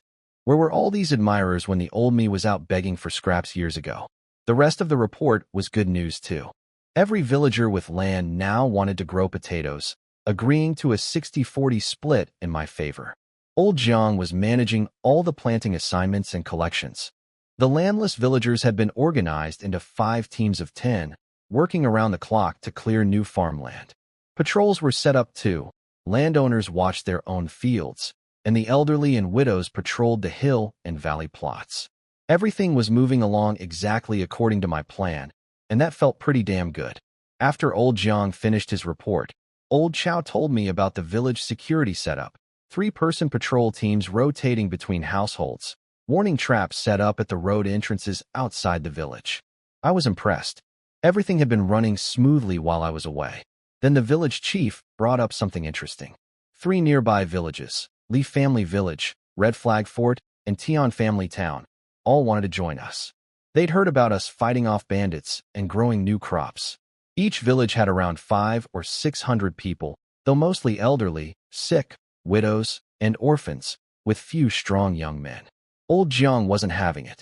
He reminded everyone how those villages had bullied us during the famine years, stealing our grain and destroying our fields.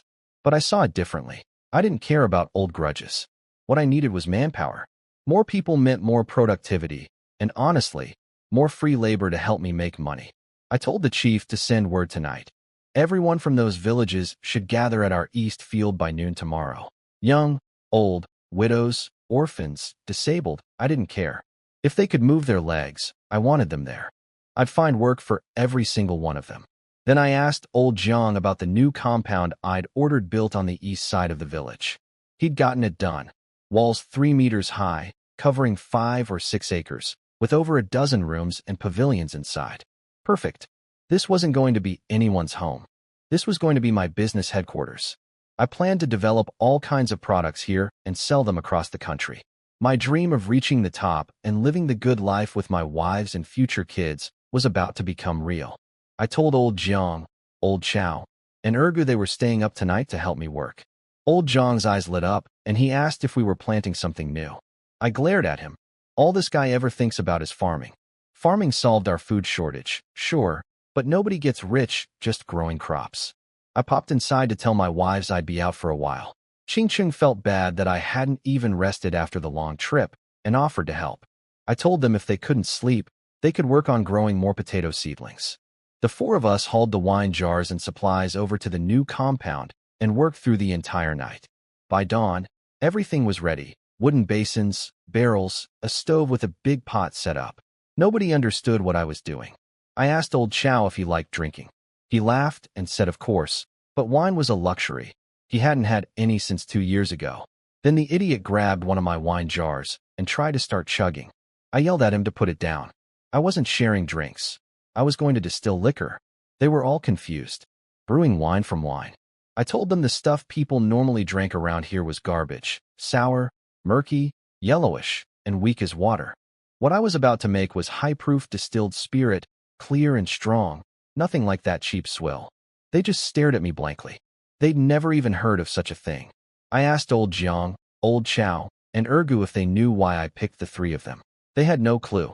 I told them it was because I trusted them the most, and I needed them to memorize everything I was about to teach them, and never share it with anyone. I split the liquor-making process into 3 parts, giving each person only 1 piece. Erga handled soaking and steaming the grain. Old Chow was in charge of fermentation and drying. Old Jiang got the distilling and collecting the final product. This way, no single person knew the whole recipe. You'd need all 3 together to make it work. I trusted these guys, sure, but trust doesn't pay the bills. You've always got to protect yourself. The brewing methods in this era were terrible. People wasted good grain and still ended up with bitter, cloudy, foul-smelling low-proof swill. My approach was completely different. I used cheap leftover grain husks instead, which cut costs way down, and the result was actually better: smooth, fragrant, strong high-proof spirit. Once this stuff hit the market, it would spread like wildfire. I walked each of them through their steps carefully. I told Urgu to wash the grain thoroughly, remove every impurity, and soak it for 2 to 3 days, changing the spring water every 12 hours. I showed Old Chow how to manage fermentation temperature, warm but not hot, and how to sterilize the barrels with boiling water before each use. When I asked Old Jiang to repeat his instructions back to me, he nailed it. Keep the temperature around 60 degrees, wrap with cloth to cool, do multiple rounds of distillation, toss the first and last portions of liquor, then filter and distill 3 times total. I figured the first batch would be ready by the next morning, so I headed home. My 3 wives were still awake in the cellar growing potato seedlings. Zhou Wanner was still acting distant and strange. I tried to talk to her after dinner, but she dodged me and went straight to bed. Fine. I gave up and fell asleep with Qingqing and Zijian. Over the next 3 days, I was busier than I'd ever been. I organized all the able-bodied people from 4 villages. Those without land could sign a work contract with me and join the land-clearing crews, farming teams, or patrol squads. Those with land could sign a partnership agreement, take potato seedlings home, and pay me back monthly in potatoes, grain, or copper coins. The strong fighters joined my security force. I gave them a cool name: security guards. The elderly who could hunt or fish became kitchen crew. Those who could build helped construct the new workshop. Anyone who had no skills and just wanted free food got a slap across the face and was told to get lost. Everyone working for me got paid monthly in copper coins with meals included. Watching it all come together made me grin like an idiot. In my past life, I was a miserable delivery driver working myself to death on a 996 schedule. Now here I was, a full-blown landlord with hundreds of people working for me, bowing and scraping. Life was good, but of course it couldn't last. On the 4th morning, while I was still in bed with 2 of my wives, the warning gongs started banging through the village. My heart jumped. Could it be the Tiger Mountain bandits again? No, I'd already scared them half to death. So who the hell was it? I threw on my clothes, made sure my wives were safe, and rushed outside. But instead of panicked villagers, I found Old Jiang, Old Chow, Urgu, and Goshen grinning like idiots. Old Chow blurted it out first. The imperial court had sent a procession to deliver a decree, a royal decree, from the emperor himself. Old Chow had seen one of these processions years ago in the county capital and swore this was the real deal. Urgu joked that the decree obviously wasn't for him or Goshen, so it had to be for me. I wasn't laughing. My mind started racing with questions. How had my little affairs reached the emperor's ears so quickly? And a decree wasn't necessarily good news. I'd beaten up Li Jian, gotten the corrupt governor Li Ego removed. That whole mess had probably spread everywhere by now. What if someone powerful was using this to lure me into a trap, get the emperor to summon me, then have me killed? Old Jiang read my worried face and told me to relax. He said if it were bad news, they'd have sent soldiers, not a fancy ceremonial procession. He was sure the court wanted to offer me an official position. When he mentioned that County Magistrate Wang was part of the group too, I finally calmed down. Wang was a friend. If this were trouble, he would have warned me beforehand. This had Governor Yao written all over it. That old man had been trying to get me into government for a while, and he must have submitted a recommendation to the emperor. I went back inside to get cleaned up. Zijian and Qingcheng were standing at the door, beaming with congratulations. But I wasn't thrilled. My first potato harvest had just come in. The distillery was barely up and running. My security teams and work crews were just getting organized. And now they wanted me to drop everything and become some official? Zijian explained that Governor Yao had no choice. As a regional governor, if he discovered a talented person in his territory and didn't report it to the throne, he'd be guilty of deceiving the emperor. Qingqing added that we could always grow potatoes and set up workshops in the capital too. Then Wanner spoke up for the first time in days, and she wasn't happy. She said Governor Yao wasn't doing me any favors. The court was full of backstabbing and political scheming. Sending me there could get me killed. But I could tell her real worry ran deeper than that. When Zijian and Qingcheng pushed back, saying I'd be fine and this was a good thing, Wanner just scoffed, said she couldn't care less, and stormed off to her room. I was starting to piece together what was going on with her. As a princess from the Great Zhou dynasty, she didn't want me joining Great Qian's government. A man with my abilities serving a rival nation. That would be a nightmare for Zhou, Xia, and Song alike. But I didn't have a choice. I had no army, no real fortune yet. Refusing an imperial decree would make me a fugitive, maybe even branded a traitor defecting to the enemy. Great Qian had 1 million border troops. Running wasn't an option. I just have to take this one step at a time. It wasn't that I hated the idea of being an official. I just hated being controlled. I just finished washing my face in the yard when I heard Wanner's voice behind me again, quiet and complicated. Are you really going to accept the decree? I turned around. She stood there alone, looking conflicted. Qingcheng and Zijian were nowhere in sight. Are you really that eager to serve Great Qian? Wanner asked, her eyes pleading and sad, biting her lip. I just looked at her quietly. She caught herself and quickly added that she was only worried about my safety. The imperial court was a den of wolves and dragons. I smiled and asked if safety was really all she was worried about. She pouted and said of course it was. I knew better. She was genuinely concerned about me, sure, but as a princess of Great Zhou, her bigger fear was what someone like me could do for a rival empire.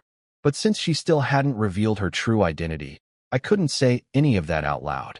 I tried to pat her head, but she stepped back. I sighed and told her there was no better option right now.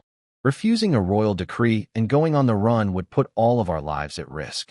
Before she could argue further, the imperial procession arrived at my front gate. Soldiers filed into the courtyard and lined up on both sides. An old eunuch in a purple dragon robe strode in carrying a horsehair whisk, flanked by a row of smaller eunuchs shuffling behind him with their heads bowed. The imperial envoy, County Magistrate Wang, and Wang Yuan followed after them. I wanted to greet Wang and the others, but the old eunuch didn't give me the chance. He confirmed my identity, looked me up and down with a smug, slightly sinister expression, then told me to kneel and receive the decree. Everyone dropped to their knees. The magistrate, the envoy, everyone. Qingcheng and Zijian rushed out from inside and knelt behind me. I knelt too, though every fiber of me hated it. The eunuch read the decree aloud. The emperor praised me as brilliant, talented, and deeply knowledgeable, credited me with meritorious service in protecting the throne, which made 0 sense since I'd never done anything of the sort, and appointed me as the crown prince's study companion with an honorary rank equivalent to a successful imperial exam candidate. I was stunned. Study companion to the crown prince? That meant babysitting some royal kid while he did his homework. I'd been hoping for at least a whole district to govern, and instead I got assigned as a glorified tutor. It was obvious the emperor wanted to build up his son's inner circle of loyal supporters.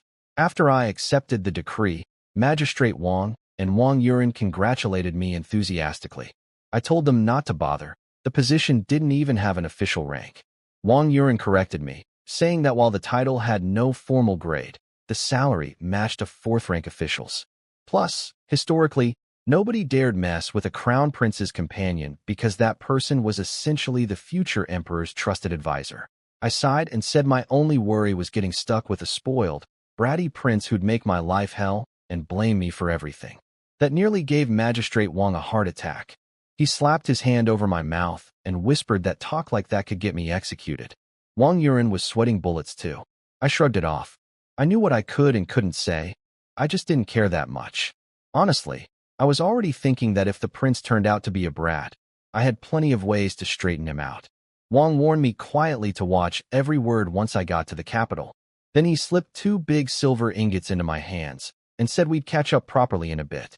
I took the 2 silver ingots from Magistrate Wang, 40 taels total, 20 each.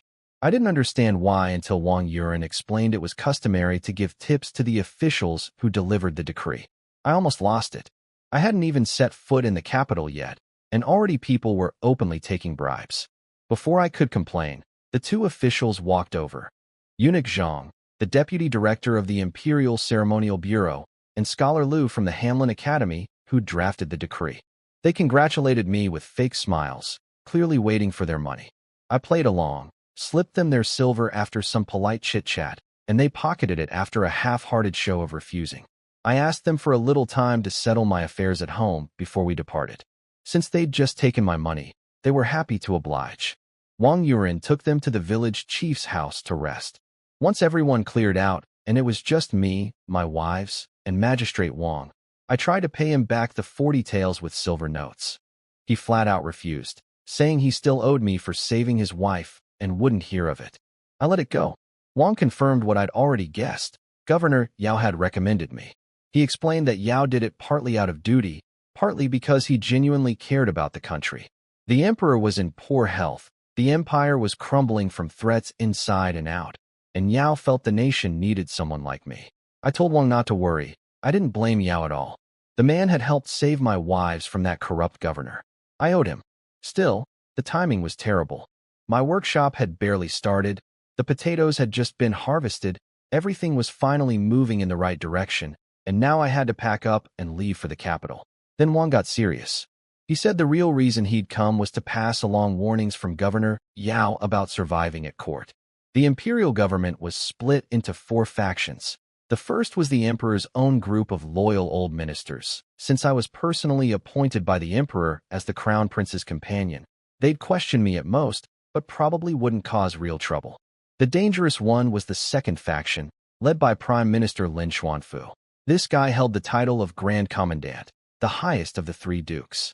His Longxi clan had people planted everywhere. Every ministry, every bureau, every office.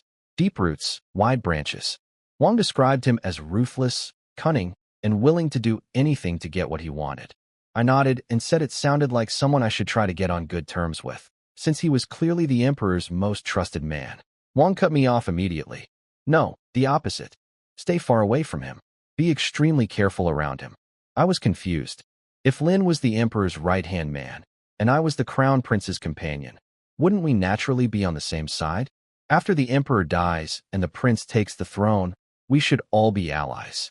Why would I need to avoid him?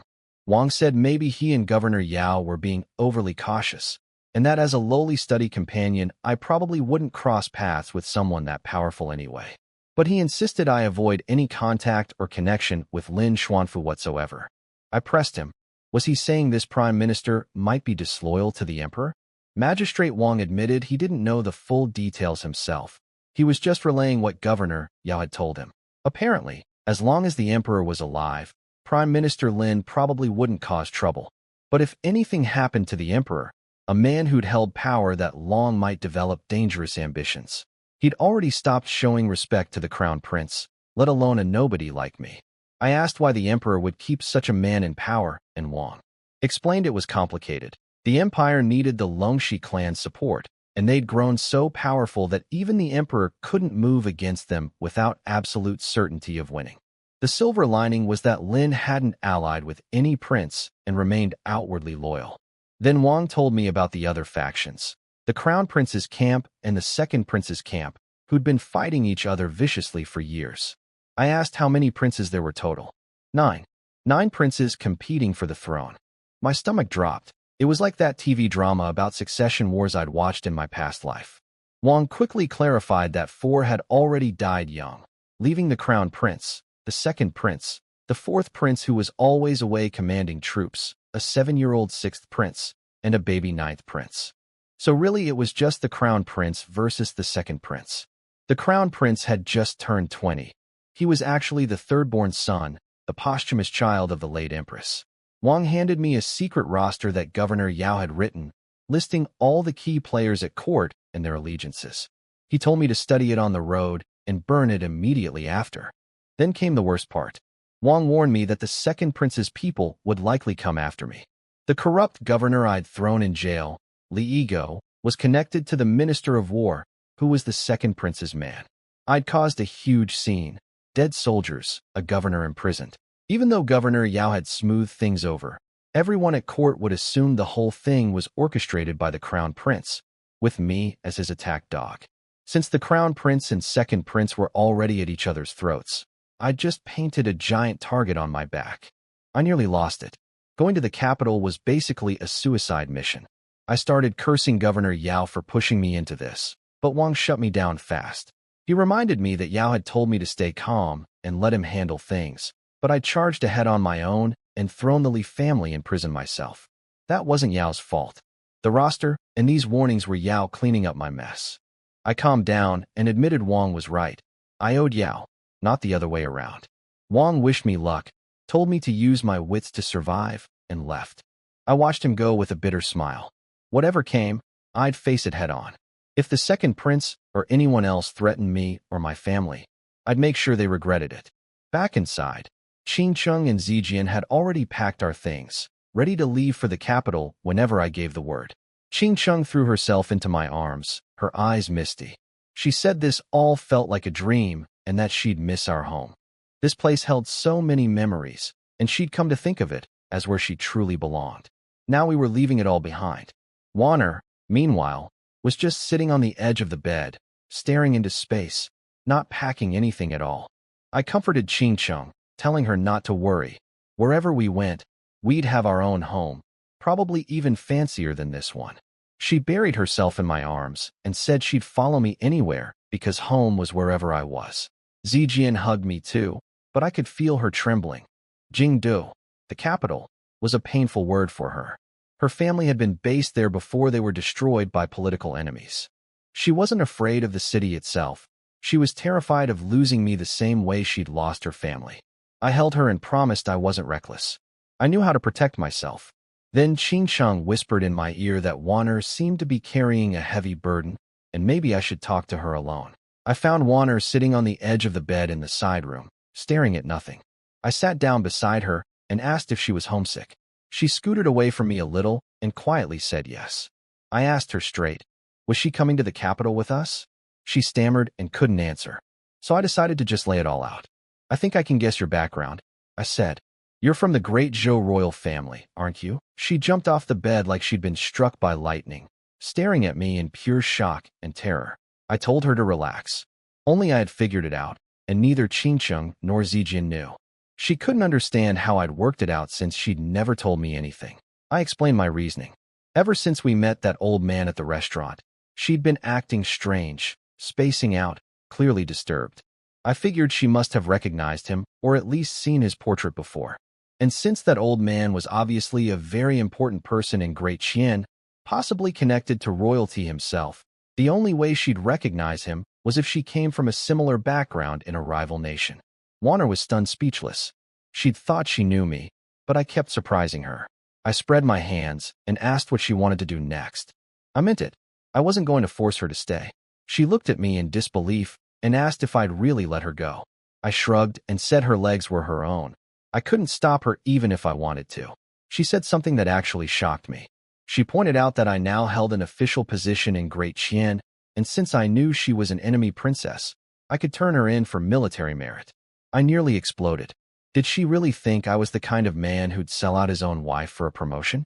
I told her I didn't even want this stupid study companion job. I was only taking it because I had no choice. I still had potatoes to harvest, a workshop to run, and hundreds of villagers depending on me. If I ever got the chance, I'd ditch the government entirely. Hearing that, her eyes softened and I could see something warm, maybe even love, in the way she looked at me. Then she said quietly that if she missed this chance to go home, it would only get harder once we reached the capital. And having someone with her identity living beside me in the heart of Great Qian would be like having a ticking bomb in the house. Warner laid out all her worries. Going home was nearly impossible. The roads were crawling with bandits, the two nations were at war, and 1,000,000 Qian soldiers stood between her and the border. But staying meant she'd eventually bring disaster on me if anyone discovered a Zhou princess living under my roof. I looked her straight in the eyes and asked if she trusted me. She thought about it, then nodded firmly. I promised her I'd find a way to get her safely back to Great Zhou within 6 months, but until then she had to stay put. Her eyes filled with tears she was trying hard not to let fall. I patted her head and told her to go help Qingcheng and Zijian pack up. As I walked out, my system chimed in. Warner's affection for me had gone up by 3 points, now sitting at 39. I smiled to myself. Outside, I found the whole village crowded around my front door. Word had spread that I was leaving today, and everyone wanted to see me off. I started barking orders right away. Old Chow was to pack up everything useful from the distillery. Old Jiang was to keep some iron farming tools in the village so people could keep growing potatoes and pack the rest along with spare seeds. Ergu was to spread the word about my departure. I'd already arranged with the imperial procession to load up our potato harvest too. But when I finished giving orders, nobody moved. They all just stood there looking at me with awkward, emotional faces. Old Chow finally spoke up. "We want to come with you." They all nodded. They said I was the only reason they had food, dignity, and hope. They'd work for free, just feed them, and they'd follow me anywhere.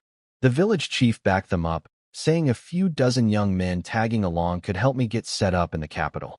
The ones with no land here had nothing to live on after the potato harvest anyway. I hesitated. This wasn't some vacation. I might be walking into a death trap. And who shows up to a government appointment with a whole village trailing behind them? It would look like I was marching on the palace. The chief said he'd already cleared it with Eunuch Zhang and Scholar Lu, and they had no objections. Looking at old Jiang, old Chow, and the others staring at me with those eager eyes, I gave in.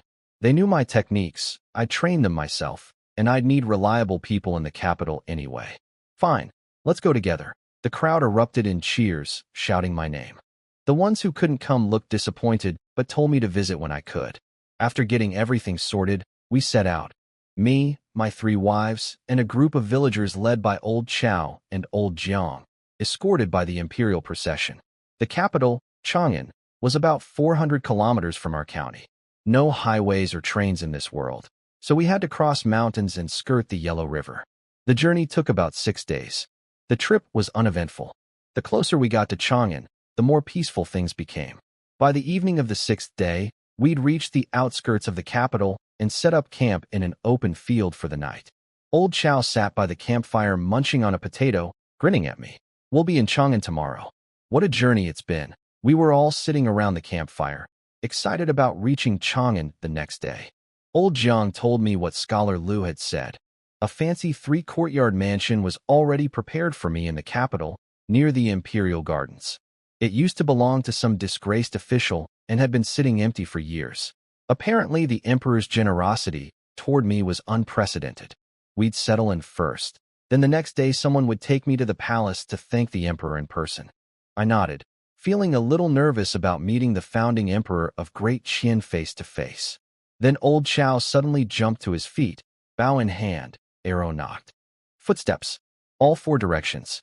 At least a dozen people. My blood ran cold. Old Chow was the best hunter for miles around. He could lie still in snow all day tracking prey, and nothing within 100 meters escaped his ears. If he was this alert, we were in serious trouble. I shouted for everyone to get on guard and send runners to warn my wives, Scholar Lu and Eunuch Zhang. Erga asked if it was bandits. Old Jiang cursed him out. We were less than 50 miles from the capital, surrounded by patrols and garrison troops. No bandit would be stupid enough to operate here.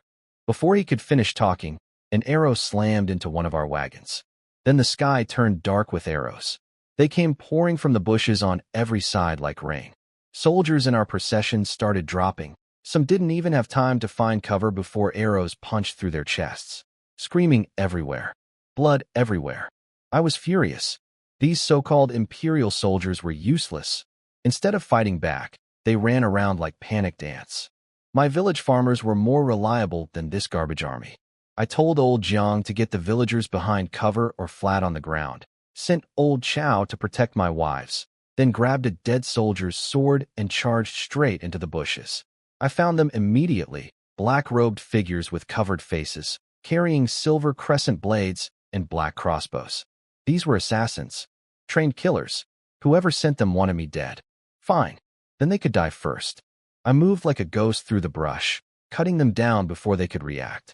One slash to the chest, spray of blood, dead. Another one, same thing. In seconds I'd gutted 5 or 6 of them.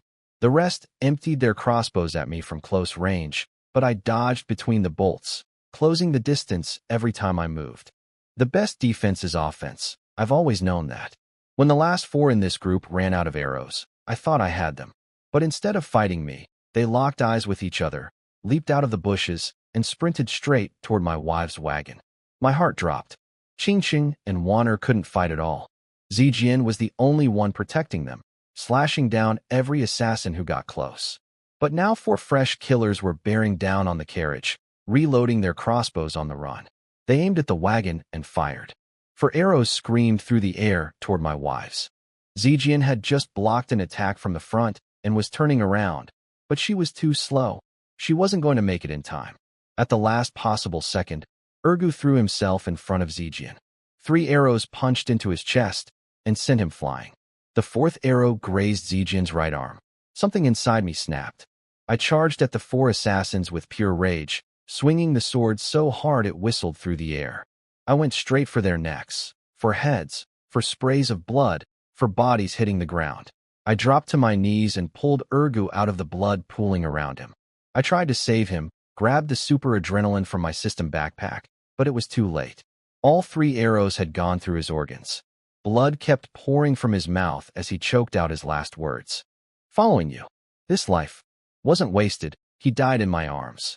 My first real loss in this world. The first person to die for me. My hands were shaking. My eyes were bloodshot. I gently closed his eyelids, then stood up. I checked on Zijian. Just a flesh wound. She was fine. I told her to guard Qingcheng and Wanner. Then I went hunting. This time I didn't kill clean. I cut off legs and arms, leaving them screaming on the ground. They deserved to suffer. Within minutes, every last assassin was down. I grabbed one who was still alive and put my blade to his throat. Tell me who sent you, and I'll give you a quick death. He stammered, terrified. My patience was gone. I sliced open his chest. He screamed. I told him I had 100 ways to make him suffer before he died. He started to speak, way. But before he could finish, I couldn't hold back anymore.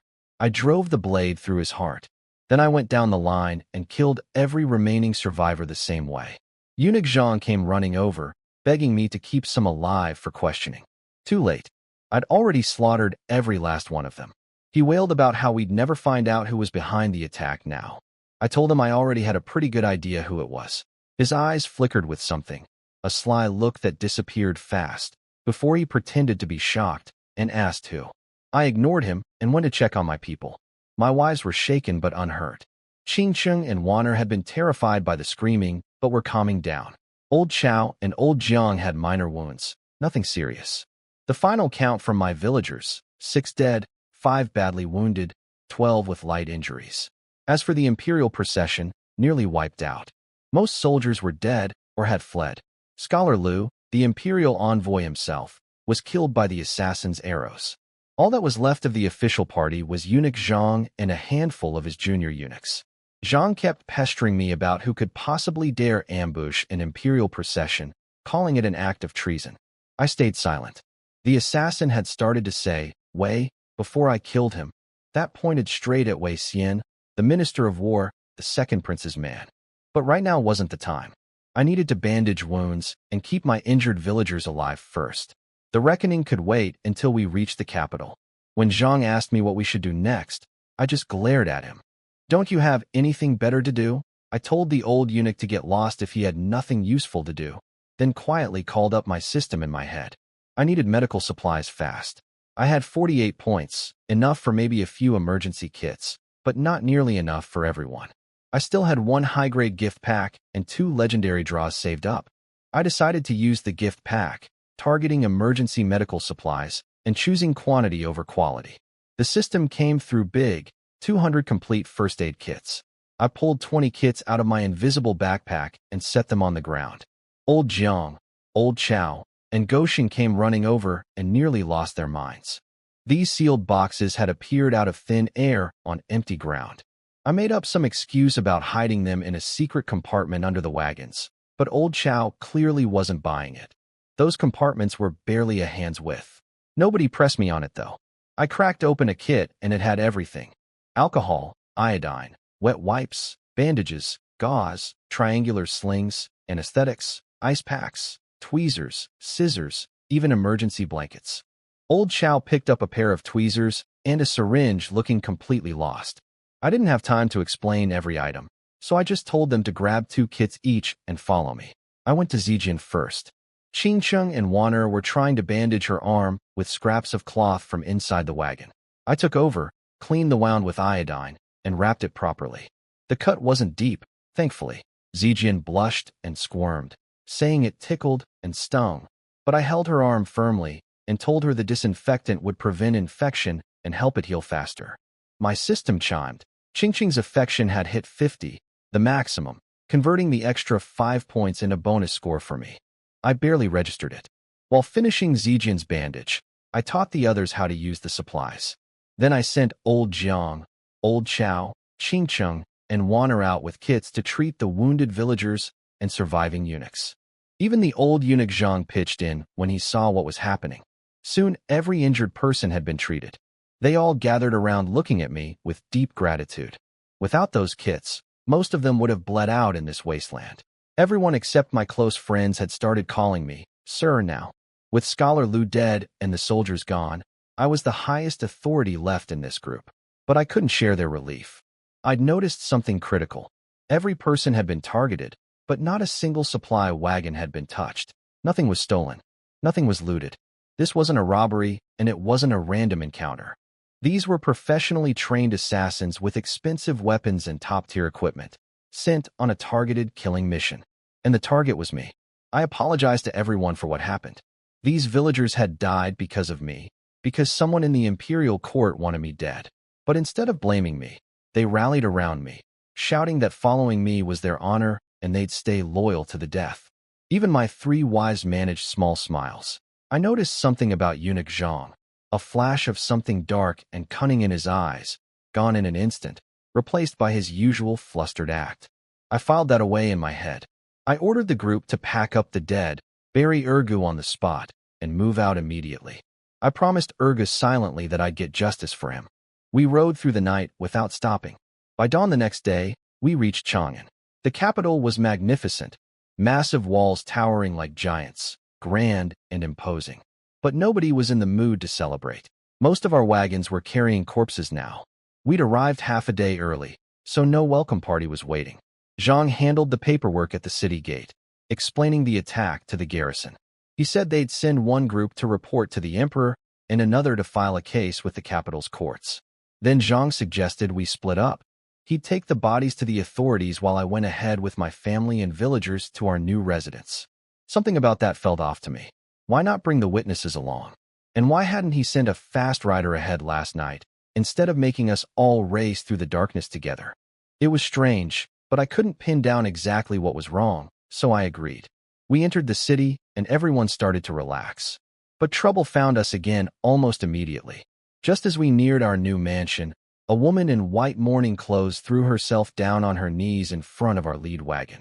She was holding a wooden sign with the character "For Injustice" written on it. Her eyes were red and full of hatred. Old Chow jumped down to help her up, but she glared at him like he was her worst enemy. Old Jiang tried too, telling her gently that if she had a grievance she should go to the authorities, not block our path. She wouldn't budge, wouldn't speak, just kept staring at us with pure venom. My wives peeked out from the wagon. Ching Chung told me I should go handle it. Zijian reminded me to be careful. I climbed down and walked over to the woman. "Are you looking for me?" She stared straight at me with burning hatred, but said nothing. "Do I owe you something?" I asked. Still nothing. Just that murderous glare. I pulled Old Jiang and Old Chow aside and told them to stop wasting their breath. She wasn't mute or deaf. She was here to cause trouble on purpose. They were confused. We'd just arrived in the capital. We didn't know a single person here. What could she possibly want from us? Before Old Chow could finish warning her, the woman suddenly screamed, jumped to her feet, and slammed her head full force into a wooden post on the side of our wagon. The woman smashed her head against the wooden post on our wagon. Her skull split open like a watermelon, blood and brains everywhere. Everyone around us was screaming, gagging, running. Old Jiang, who was standing closest, got splattered with blood and went white as a ghost. My 3 wives covered their mouths in horror. I understood instantly. This was a setup. Someone had sent this woman to die in front of our wagon, so it would look like we killed her. I yelled at Old Chow to take my wives straight to our new residence and not wait for me. Then I untied a horse from one of the wagons and rode for the capital's courthouse as fast as I could. If this was a frame job, my only chance was getting there first to tell my side. As I raced through the streets, everything clicked into place. There was a traitor in our group all along. That's how the assassins knew our route in the wilderness. That's how the woman knew exactly where to intercept us in the city. and the one who insisted we split up right before entering the capital. Zhang, the eunuch. It all made sense now. Why the assassins killed the soldiers and the imperial envoy, but never touched him. Why he kept pressing me about who was behind the attack. Why he wanted to split up and take all the evidence with him. Why he pushed us to arrive early, before any welcoming officials could meet us. And now the dead woman, another piece of his trap. But I was too late. When I arrived at the courthouse, armed officers were already surrounding the entrance, and standing right there with a smug grin on his face was Zhang himself. "You old eunuch bastard, you set me up," I snarled. He laughed and said he was just following orders. I demanded to know whose orders. He said that was none of my business. I tried appealing to the officers. I told them I was the emperor's newly appointed crown prince study companion. I told them Zhang was the real criminal. He'd orchestrated the ambush that killed the imperial envoy, dozens of soldiers, and innocent civilians, then framed me for everything. But Zhang had already filed his case first. He had evidence. He had witnesses he'd prepared, and he outranked me in their eyes as the deputy director of the Imperial Ceremonial Bureau. To these officers, I was just a desperate criminal who'd ridden straight to the scene of his own accusation. It was a perfect scheme. He'd stripped away my witnesses by separating our group, delivered all the physical evidence himself, timed our early arrival to avoid any friendly officials, then used the dead woman as the final nail. I could jump in the Yellow River and not wash this off.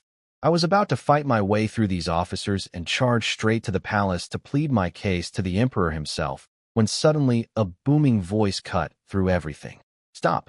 Nobody move." Everyone turned. A tall, broad-faced man with a yellow complexion and a thick mustache came riding in on a huge horse, wearing official robes. Behind him marched a column of soldiers in golden armor carrying long spears, imperial palace guards, the Gold Guard, the emperor's own elite troops. It was Xiong Jujing, the current governor of the capital. The courthouse officers froze. This was their boss's boss, and he'd brought the emperor's personal soldiers with him. Zhang's smug expression faltered. "Governor Xiong, what brings you here?" Zhang's face went pale the moment he saw the golden-armored soldiers behind Governor Xiong. Xiong Jujing stormed forward, face dark with fury. "If I'd come any later, this eunuch would have framed you to death." He ordered his guards to seize Zhang immediately. Zhang tried to protest, still pointing at me as the real criminal. But Xiong shut him up with a slap across the face so hard it nearly knocked him unconscious. He called Zhang a scheming dog and said he'd almost been fooled himself. It was only because he'd gone to the palace personally to double-check that he uncovered the truth.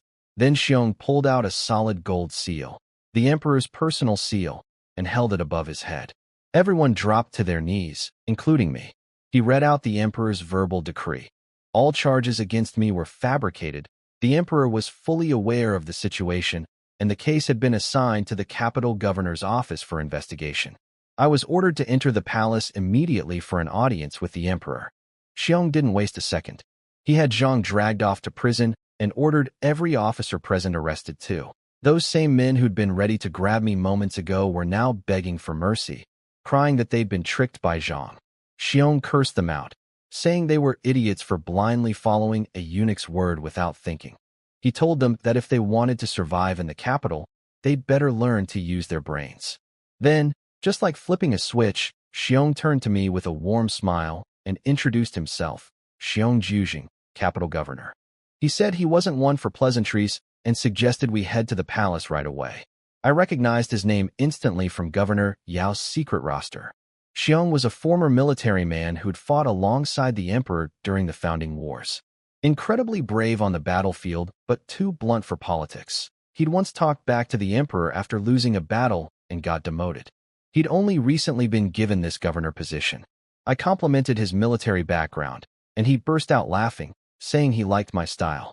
We climbed into a carriage together and headed for the imperial palace. On the way, Xiong told me he was genuinely impressed that I'd stayed calm through such a dangerous situation. I laughed bitterly and told him the truth. If he hadn't shown up with that gold seal and those guards, I was about to cut my way through those officers and flee the capital entirely. The thought made his expression darken. He admitted that would have been a disaster for everyone, himself included. Then he said something that caught my attention. He confessed that he'd nearly been used as a pawn in this scheme too. Xiong explained everything on the way to the palace.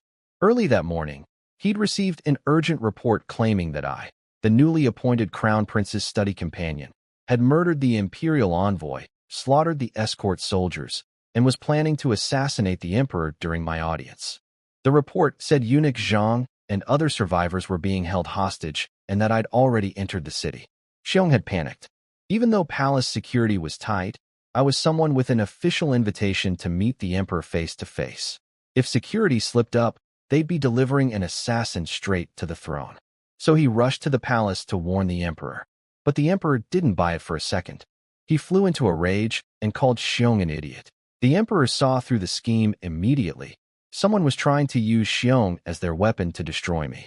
Before things could spiral further, the emperor handed Xiong his personal gold seal and a squad of imperial guards, ordering him to go shut the whole thing down. That's how Xiong arrived just in time to save me. Xiong promised he'd personally investigate who was behind Zhang's actions and give me answers within days.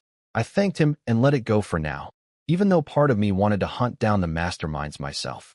Urgu and my villagers had died because of this conspiracy. Our carriage entered the palace, and we were led through multiple security checkpoints until we reached the side hall of the main palace. A eunuch told us to wait. The emperor was currently meeting with the crown prince. While we waited, I asked Xiong if the emperor looked scary. He nearly had a heart attack and begged me to watch my mouth inside the palace walls. He said careless talk was exactly what had gotten him demoted from military command in the first place. I told him not to worry. I was sure he'd get his old military position back soon. A warrior like him wasn't meant to sit behind a desk running a courthouse. He was thrilled but quickly put on a serious face and told me to stop saying such things. Finally, the eunuch came back and let us inside. He reminded me about court etiquette, triple kneeling, 9 kowtows, don't look directly at the emperor's face, don't stand without permission. I rolled my eyes. I knew all that already. We entered the side hall. I didn't see anyone at first, which made me look around. Xiong was sweating watching me gawk around the imperial chamber. He quickly dropped to his knees and announced us both, then hissed at me to kneel too. I sighed and did it, repeating the formal greeting. Xiong kept whispering at me to be careful with my words. Then footsteps came from a corridor, one set heavy, one set light, and stopped at the dragon throne. Rise, both of you. This is just the side hall, no need for such formality. The voice was deep, powerful, full of authority, and terrifyingly familiar. I stood up and snuck a glance at the throne. My brain exploded. Holy shit! The old man, Dragon Chung, sitting on the dragon throne was the same old man from the restaurant in the county capital, the one I'd given the mystery gift box and the pills to, the one whose companion I'd called Dragon Chung. The Emperor of Great Qian was the same old guy I'd been casually joking around with, calling him old man to his face. A million thoughts stampeded through my head at once. Xiong nearly fainted beside me. He'd spent the entire trip warning me to watch my language, and the very first words out of my mouth in front of the emperor were modern-day curse words and casual nicknames. How dare you speak like that before the emperor? Get back on your knees. Xiong's shout snapped me back to reality. I threw myself to the ground, forehead hitting the floor, begging for forgiveness for my outburst. But my mind was still reeling. The old man from the restaurant, the one I'd joked around with, argued with, broken his bodyguard's ribs, scammed 100 taels from, and given a box of sex toys to, was the Emperor of Great Qian. And Dragon Chung, the young guy who'd snuck into the brothel disguised as a woman and helped me rescue my wives, was the Crown Prince, Li Qianqing. Dragon Chung, Li Qianqing. How the hell had I not caught that? The Crown Prince was standing there trying not to laugh. The Emperor glared at him, and he straightened up. Xiong was on his knees too, desperately pleading with the Emperor to forgive my rudeness. But the Emperor just waved it off, saying he understood. We'd met before under unusual circumstances. He told me to raise my head. I said I didn't dare. He asked again, firmer. I stood up, sweating like a pig, unable to make eye contact. Every stupid thing I'd ever said to this man's face came flooding back. Criticizing his empire, predicting its downfall, cursing him to die early. I wanted to crawl into a hole. The old eunuch who brought our chairs turned out to be Wang De, the emperor's servant I'd met at the restaurant.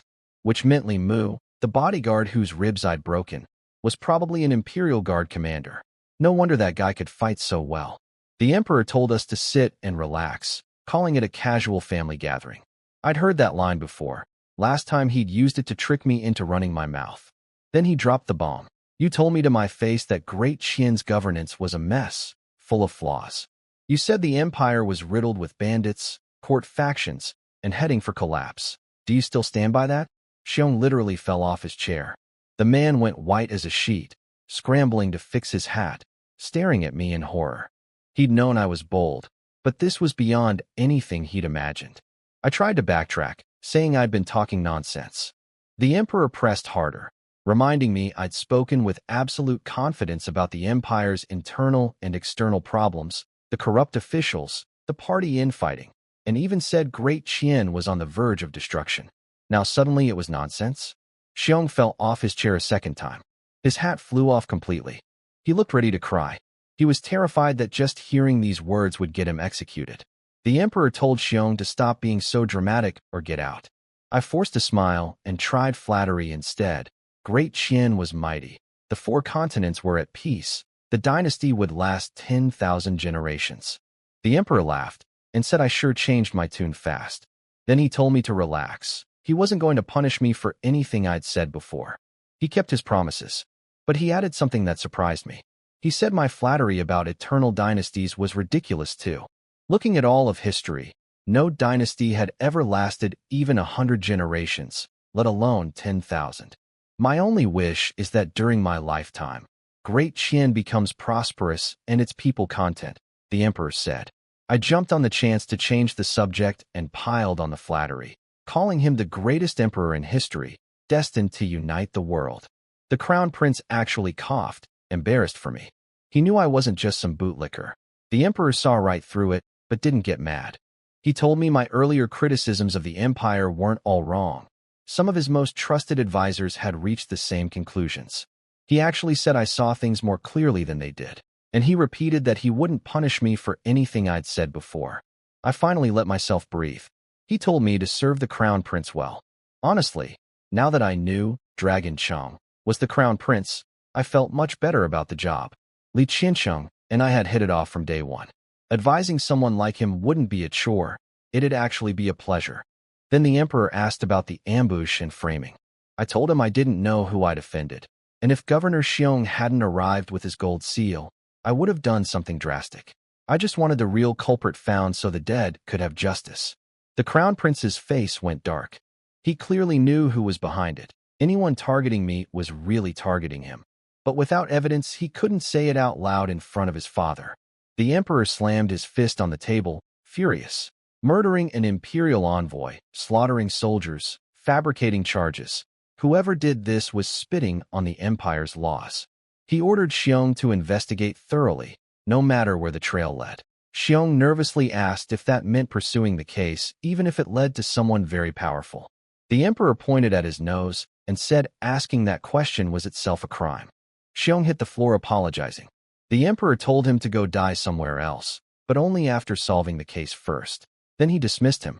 After Xiong left, the emperor told me to stay out of the investigation entirely. I understood what he was doing. He probably already knew who was responsible, but he didn't want me going rogue and stirring things up before he was ready to act. I swallowed my frustration and agreed. Then the emperor switched topics and asked about my potatoes. Had I finished the first batch? I said yes. He asked if I knew why he'd placed my new residence near the imperial farmlands. I was stuck. If I said yes, he'd make me work. If I said no, I'd look like an idiot. I accidentally blurted out something between, I know, and I don't know. He laughed and told me to just say it. So I did. He wanted me to grow my super potatoes on the imperial farms to help solve the national food shortage. He'd seen what I could do back at the restaurant, and now he wanted it on a bigger scale. The emperor confirmed it with a cold smile. He was giving me 100 acres of imperial farmland and 1 month to get my potatoes planted across every acre. He'd even assigned me a team of soldiers to command. I was stunned. Assigned soldiers sounded generous, but I saw through it. This was the emperor getting me to work for free on his land. What a deal. Are you refusing my order? The emperor asked, his eyes sharp as blades. I quickly said no and accepted. Internally, I was fuming. The study companion job was supposed to be about helping the prince with his studies. How did it turn into free farming labor for the emperor? But I figured it didn't really matter. My villagers needed land anyway, and I couldn't exactly have them squatting on random patches of dirt around the capital. Then the emperor sweetened the deal. He said if the potato trial went well, it would be a major achievement for the empire. He'd give me the title of agricultural commander and have the treasury send me regular funding for research and expenses. That changed everything. People and money. This wasn't a bad deal after all. I pushed my luck and asked how much money and how often. Wang De, the old eunuch, nearly had a stroke. The crown prince flinched. Nobody in the history of Great Qian had ever haggled with the emperor, but I had my reasons. 100 acres producing 10,000 gene per acre meant millions of gene of food, all going to the crown. I wasn't doing that for free. The emperor didn't even get angry. Maybe he was used to me by now. He offered 100 taels of silver per month on top of everything else. My official salary was only 4 taels, so 100 was incredible. I accepted immediately with a stupid grin on my face. Then I pushed even further. I asked for permission to open a shop in the capital. Everyone in the room tensed up again. The crown prince pointed out that officials were already allowed to run businesses under current law. I explained that my shop might make a little money, and I wanted the emperor's advance approval so nobody could use it against me later. The emperor's eyes lit up with interest. He agreed. As long as I followed the law and paid taxes, he'd give me a free pass. I was thrilled. Trading potato farming for imperial protection of my business ventures? That was an incredible bargain. The emperor was providing the land, the workers, and a monthly stipend. All I had to do was supervise. I was afraid he'd keep going, demand I build weapons, teach medicine, or fix the empire's political problems. But instead he said the magic words I'd been praying for. That's enough for today. I'm tired. Everyone leave. Finally. I almost wondered if the old man could read minds. He'd stopped the conversation at the exact moment I was dreading more requests. The crown prince tugged my sleeve and said, "Let's go." I bowed respectfully, backed away from the throne, and followed him out of the palace. Walking through the imperial corridors, my head was still spinning. My drinking buddy, Dragon Chung, was the crown prince. The cranky old man I'd insulted, scammed, and given a box of adult novelties to was the founding emperor of Great Qian. Life had played the biggest joke imaginable on me. But somehow, against all odds, the emperor hadn't punished me. He'd actually given me an important job, funding, and protection for my business. Things could have gone so much worse. Once we were outside the palace, Li Qianqing finally burst out laughing. "So you do get scared sometimes," he teased. I glared at him and asked if he'd known all along that I'd met the emperor back in the county capital. He tried to play innocent but cracked under my stare. He admitted he found out later, but swore he didn't know his father had gone on that secret visit with Wang De and the imperial guards at the time. I decided to test him by suddenly acting super formal, bowing deeply, calling myself this lowly servant, talking about how I couldn't possibly address the crown prince as a friend because of the sacred hierarchy between royalty and commoners. He stared at me completely confused until I kept a straight face. Then he blurted out one of the dirty jokes I'd taught him back at the inn, an old sow wearing a bra, one trick after another. I couldn't hold it and burst out laughing.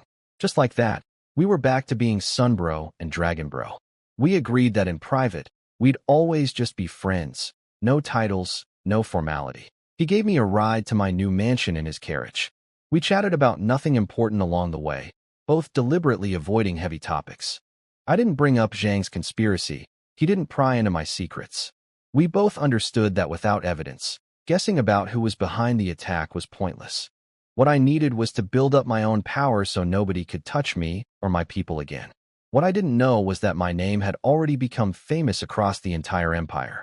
Word had spread through the court about my military inventions, my new crop seeds, my miraculous medical skills, my martial arts, my strategic mind, even my poetry. Apparently, that poem I'd written, Water Melody, had taken the literary world by storm. I'd been on the road the whole time and had no idea. Li Qianqing dropped me off at my new residence and left. The place was gorgeous, red brick, green tiles, stone lions flanking the entrance, and a big plaque reading, Sun Residence. I loved it. Inside, Old Chow, Old Jiang, and the others were sitting in the courtyard looking grim. The moment they saw me, their faces lit up. Old Jiang said they'd been going crazy with worry, sending out search parties. Old Chow had apparently been ready to storm the courthouse to rescue me. I told them to calm down and never do anything rash in the capital. This city was far too dangerous for that kind of move. I found my 3 wives in the back hall, anxious but relieved to see me. I told them everything was fine and the crown prince was handling the investigation. I deliberately left out the part about Zhang framing me. No need to scare them. I also didn't mention that the old man from the restaurant was the emperor, or that Dragon Chung was the crown prince. Especially not around Warner. Now I finally understood why she'd felt that strange sense of recognition at the restaurant. She'd been staring at the emperor of her enemy nation without knowing it. Telling her the truth right now would only create problems.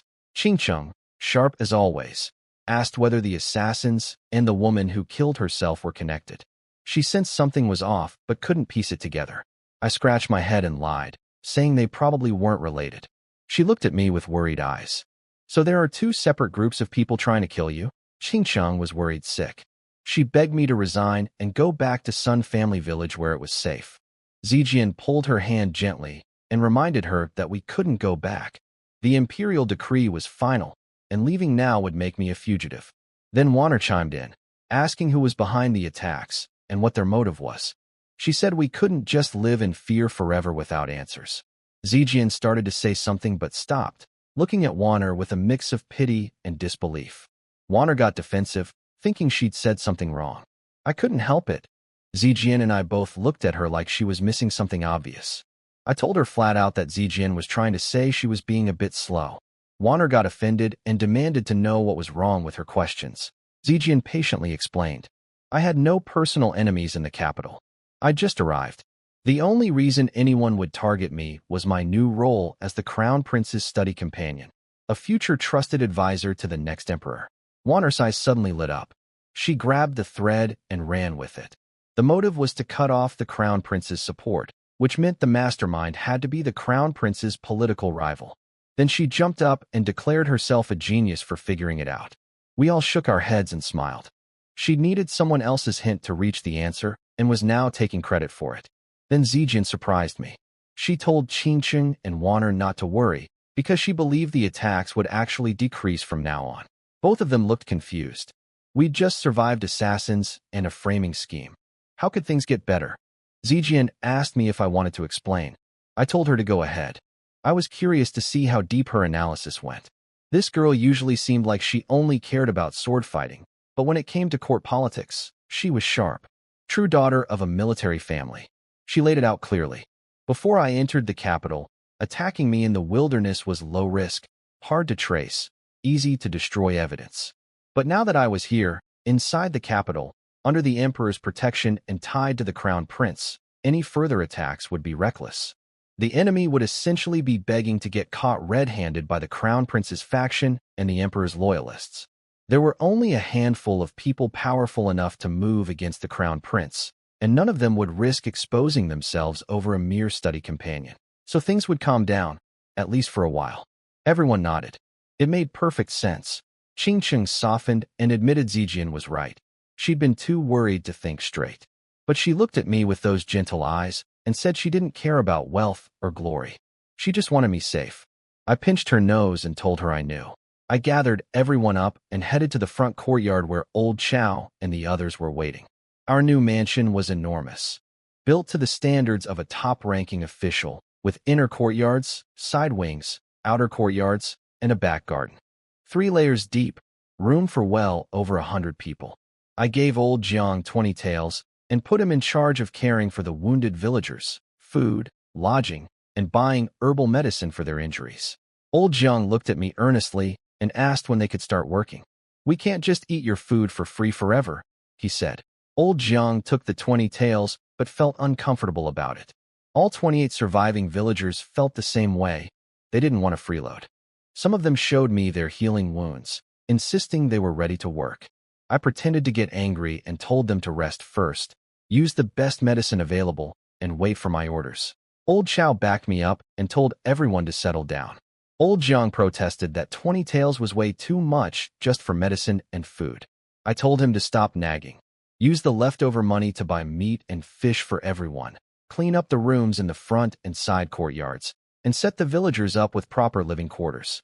Then I turned to old Chow. I had 175 taels left. I split it into 2 portions. 160 taels were for him to go buy a shop in the capital's West Market, a 2-story place on Shingla Street, about 300 square meters. I'd already looked into prices and figured he could negotiate it for around that amount. I handed him a shopping list for the remaining 15 taels. Most of it was materials we'd used before at the distillery, but some items made old Chow's eyes pop out of his head. 100 gene of quickite, 500 gene of marble, 100 filter screens, 10 large steamers, 100 stone grinders, 100 iron pestles, and 1,000 gene of crude salt blocks. 1,000 gene. That's 3 full cartloads of salt. Old Chow looked like he was about to pass out. Everyone crowded around to look at my list, convinced I'd made a mistake. Even my 3 wives looked confused. Old Chow stammered that 1,000 gene of salt could feed our entire household for 10 years. I told them I wasn't planning to eat it. I was going to sell it. That confused them even more. Crude salt was cheap everywhere. The prices barely varied across the country. Nobody made money reselling it. Ching Ching smiled and asked me to stop teasing everyone.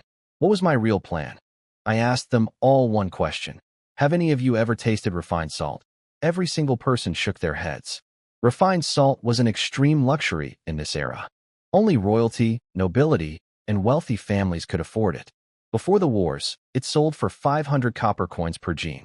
Now, with 4 nations fighting and supplies scarce, it went for over 1 tael of silver per gene, and resellers pushed it to 2 taels. For ordinary people who worked half a year to earn a single tael, spending that on salt was unthinkable. Most common folk used vinegar cloths and crude salt blocks for flavoring. Everyone was shaking their heads, still not connecting the dots. In their minds, crude salt blocks and refined salt were 2 completely different things with no relationship between them. Crude salt was mostly unprocessed sea salt full of impurities. Refined salt required special mineral sources, complicated mining, smelting, and grinding, a totally different product. They had no idea what I was about to do. Nobody in this era knew that crude salt blocks could be turned into refined salt. They didn't have the technology for purification, crystallization, filtering, or distillation. To them, crude salt and refined salt were as different as marble and jade. Same category, completely different things. I asked my 3 wives if they'd ever eaten refined salt. All 3 nodded. Of course, a princess, a general's daughter, and a wealthy southern lady. Stupid question. They still didn't understand why I'd ordered 1,000 gene of crude salt. Ching Ching offered to just buy some refined salt for cooking. Warner agreed the crude salt would last us a decade. So I dropped the bomb. What if I told you I can turn crude salt blocks into refined salt? Dead silence. Then shock. Everyone stared at me like I'd said I could turn rocks into gold. Even my wives were speechless. I told them it was true, and my refined salt would actually be better than anything on the market. Current, refined, salt was really just ground-up crude salt that still contained poisonous stuff like barium chloride. My process would produce completely safe, pure, edible salt. Old Jiang asked how much refined salt I could get from crude blocks. I estimated about 20 gene from every 100 gene of crude salt. Everyone gasped. Then I broke down the math. 100 gene of crude salt cost maybe 400 or 500 copper coins. Adding labor and miscellaneous costs, call it 1 tael of silver. That 1 tael produced 20 gene of refined salt. Market price for refined salt was over 1 tael per gene. Even selling mine at 1 tael per gene, cheaper than competitors, that's 1 tael in, 20 taels out. A 20 times return. Warner counted on her fingers and nearly choked. 1 tael becomes 20 taels. I told them the whole process was fast too. A small team could process 1,000 gene of crude salt in a single day, producing 200 gene of refined salt. That meant 200 taels of pure profit daily. The room went completely silent. A farmer might never earn 100 taels in his entire lifetime. We'd make double that every single day. I laid out my plan. Old Chow would buy a shop for retail sales. Processing would happen inside our mansion compound for secrecy. 30 people split into 3 teams of 10. 1 team brewing high-proof distilled liquor, 1 team refining salt, and 1 team handling purchasing, sales, accounting, and transport. And the liquor would probably be even more profitable than the salt. Everyone nearly fainted at that. Total daily profit could hit 4 or 500 taels. I told old Chow to stop standing around gawking and get moving. I needed him back with the salt, so I could teach everyone the technique. He ran off grinning like a kid on his birthday. I ordered the rest to clean up the mansion, organize our supplies, and clear out the back courtyard for our workshop. Zijian was so excited she planted a kiss right on my lips. Qingqing blushed and followed with a quick peck of her own. I looked over at Wanner. Your turn. She pretended not to understand, fidgeting with the corner of her sleeve, her cheeks turning pink. I teased Wanner about it being her turn to kiss me. She stammered that she wouldn't, but I didn't give her a chance to refuse. I grabbed her by the waist and kissed her before she could react. Her eyes went wide, her whole body froze. It was her first kiss. After a long moment, she finally pushed me away, face burning red, and ran off. Qingqing shook her head at me with a smile and chased after her. Zijian crossed her arms and gave me a jealous look, asking if I was quite the ladies' man. I tried to go in for a kiss with her too, but she backed away, scolding me for being shameless in broad daylight. She changed the subject and asked about the distilled liquor. As a general's daughter, she actually loved drinking, but good wine was a luxury she rarely got. I told her the first batch had already been brewed back at the village. I just hadn't brought the actual liquor, only the equipment. Once we started production here, she'd be the first to taste it. She asked about pricing. I told her refined salt prices were set, but the liquor pricing wasn't finalized yet. I was targeting the upper class, so the price would be extremely high, at least 10 taels of silver for one small bottle. Her jaw dropped. Regular good wine cost a few dozen copper coins. Even aged wine was only 1 or 200 coins. 10 taels a bottle was basically robbery. I just grinned and told her to go help her sisters clean up the rooms. Palace eunuchs would be arriving soon. Once everyone was busy, I went to my study and pulled out Governor Yao's secret roster. My enemies were clear now. The immediate threat was War Minister Wei Xian and his network. Behind him likely stood the second prince, but I had no proof and no authority to move against royalty yet. Wei Xian, though, he was responsible for Ergu's death and the deaths of my villagers. The emperor had assigned Governor Xiong to investigate, but I knew how these things worked. A man as entrenched as Wei Xian wouldn't go down from an investigation alone. Best case scenario, he'd get a slap on the wrist. If the system wouldn't punish him, I would. He took lives from my side, so I'd take some from his. I started studying his file carefully, quietly forming a plan to kill him. Soon Goshing came running to tell me eunuchs from the ceremonial bureau had arrived. With Zhang locked up, they'd sent new people. Despite my grudge against that particular office, I had to admit these ones were professional and respectful. They brought me 4 or 5 sets of official robes and stacks of court etiquette manuals. 3 or 4 eunuchs helped me try on the outfits while my 3 wives peeked in from the doorway, watching me transform into an actual government official. Qingqing remarked that I was truly a court minister now, and it was time to get me some proper new clothes. My wives were whispering about getting me better clothes now that I'd be going in and out of the palace. Wanner suggested using fabric we'd bought back in the county, but Qingqing said it wasn't good enough quality for court appearances. Always thinking ahead, that woman. Meanwhile, I was stuck listening to the head eunuch drone on about court rules and schedules. He explained that even though my position technically didn't qualify me for morning court sessions, the emperor had made a special exception. Court was held every 10 days, and the next one was the day after tomorrow. I need to leave home at the 3rd hour before dawn and arrive at something called the waiting hall by 1:15. Being late meant getting impeached. Then came the real kicker, my daily duties as the crown prince's study companion. I had to wake up early, stay late, and spend the entire day helping the prince with his studies. Poetry, horseback riding, archery, astronomy, geography, ancient classics, math, chess, calligraphy, governance theory, everything imaginable. I learned that Li Qianxing was only 20, 4 years younger than me. Poor guy had been doing this since he was 7 hours of studying every single day since childhood. I actually felt sorry for him. But then it hit me that I now had to suffer through it too. Why did 2 people need to be miserable when one was already enough? I asked if this was really every single day. The eunuch nodded firmly. Daily, no exceptions, unless I held another official assignment. He couldn't understand why I looked so miserable about a job most people would kill for. After 2 solid hours of lectures, the eunuchs finally left. My ears were ringing. Old Chow and Old Jiang had returned with 6 fully loaded carts of supplies. I told Old Chow I didn't need to inspect anything. I trusted his work. That simple sentence clearly meant the world to him.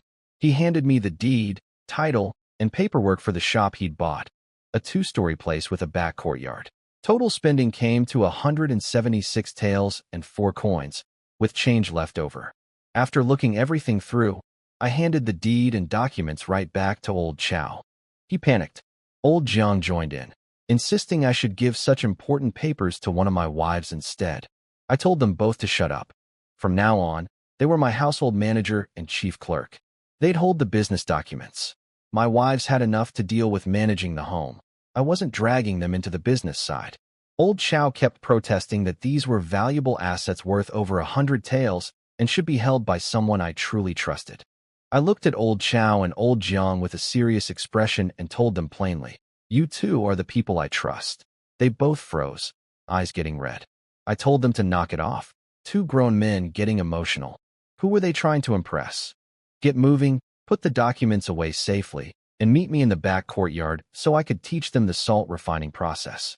They distributed the spare coins and copper to all the villagers as their first month's pay. Everyone was ecstatic.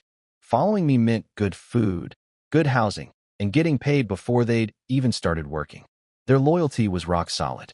Just like I'd done with the liquor back in Sun Family Village, I split the salt-making process into 5 parts across 4 rooms, with different groups handling different stages. Only Old Chow, Old Jiang, and Goshing would know the complete process. Everyone else only learned their one piece. It wasn't foolproof, but anyone trying to steal the full technique would need to recruit people from all 4 rooms, plus turn one of my 3 trusted men. Nearly impossible. I started teaching room by room. Room 1. Crushing the crude salt blocks with wooden mallets and boiling them in large iron pots. The boiling was the tricky part. You had to control the heat carefully and keep stirring so the water evaporated evenly and the impurities separated out. When the first batch of salt crystals formed on the edges of the pot, everyone went wild with excitement. Room 2 was about burning limestone and seashells to produce lime milk and quick light for the purification process. Room 3 was the core technique, the actual purification and impurity removal, handled only by my 3 trusted men. Room 4 was grinding and filtering. Room 5 was the final filtering and drying. The whole teaching process took 6 hours. When everyone finally saw the finished product, pure white salt as fine as flour, their eyes lit up like they were staring at piles of silver. I held up a bag and said it looked just like white sugar. Everyone stared at me blankly. Right? White sugar didn't exist yet in this era. It wouldn't be invented until the Ming Dynasty in my old world. I stumbled over my words for a second, then quickly explained that white sugar was another product I planned to make eventually, something sweet you could mix with rice dumplings. Old Jiang's eyes immediately sparkled, and he asked when we'd start producing sugar. I smacked him on the back of the head and told him to focus. Finish the salt first, then get the liquor production running. Don't bite off more than you can chew. I gave everyone their final orders. Process all 1,000 gene of crude salt within 2 days. Then immediately start brewing the first batch of high-proof distilled liquor. I reminded Old Jiang and Old Chow about the sales procedures and restocking schedule, then dragged myself to the inner quarters. I was absolutely wiped out. I collapsed onto the bed without even washing up. Ching Chong had to clean my face for me like I was a baby. That night, I slept deeper and more peacefully than I had in a long time. That night, I had the most incredible dream. I'd become emperor, founded a dynasty called Hua, conquered all 4 rival nations, unified the continent, and even taken over foreign lands. My palace was filled with gorgeous women, legendary generals, and brilliant advisors. I was living the absolute dream. Just as things were getting really good with 10 beautiful consorts in my bed, I heard someone calling my name. Husband, husband. I opened my eyes groggily. All 3 of my wives were standing around my bed, fully dressed and washed, faces bright red. I'd fallen asleep in the study last night and couldn't figure out why they looked so embarrassed. Then Warner blurted out that I'd been making weird noises in my sleep all morning and they couldn't wake me up. It hit me. I'd been moaning out loud during my dream, in front of all 3 of them. I wanted to die of embarrassment. But before I could dwell on it, Qingqing gently reminded me that I was supposed to report to the Crown Prince's residence today for my first day as study companion. The eunuch had told me repeatedly yesterday, but I'd been so busy with the salt operation that I'd completely forgotten. It was already mid-morning. I was over an hour late. I scrambled into my clothes, shouting for Zijian to get old Jiang to prepare a carriage. When I rushed outside, I nearly cried. The only vehicle we had was a two-wheeled cargo cart, basically an open flatbed with no roof, no walls, nothing. In modern terms, a glorified wheelbarrow with a horse attached.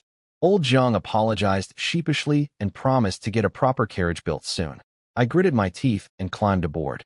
My mansion was far from the prince's residence, and walking would make me even later. I told old Jiang to take shortcuts, avoid busy streets, and go as fast as possible. He whipped the horse and we took off. The ride was absolute torture.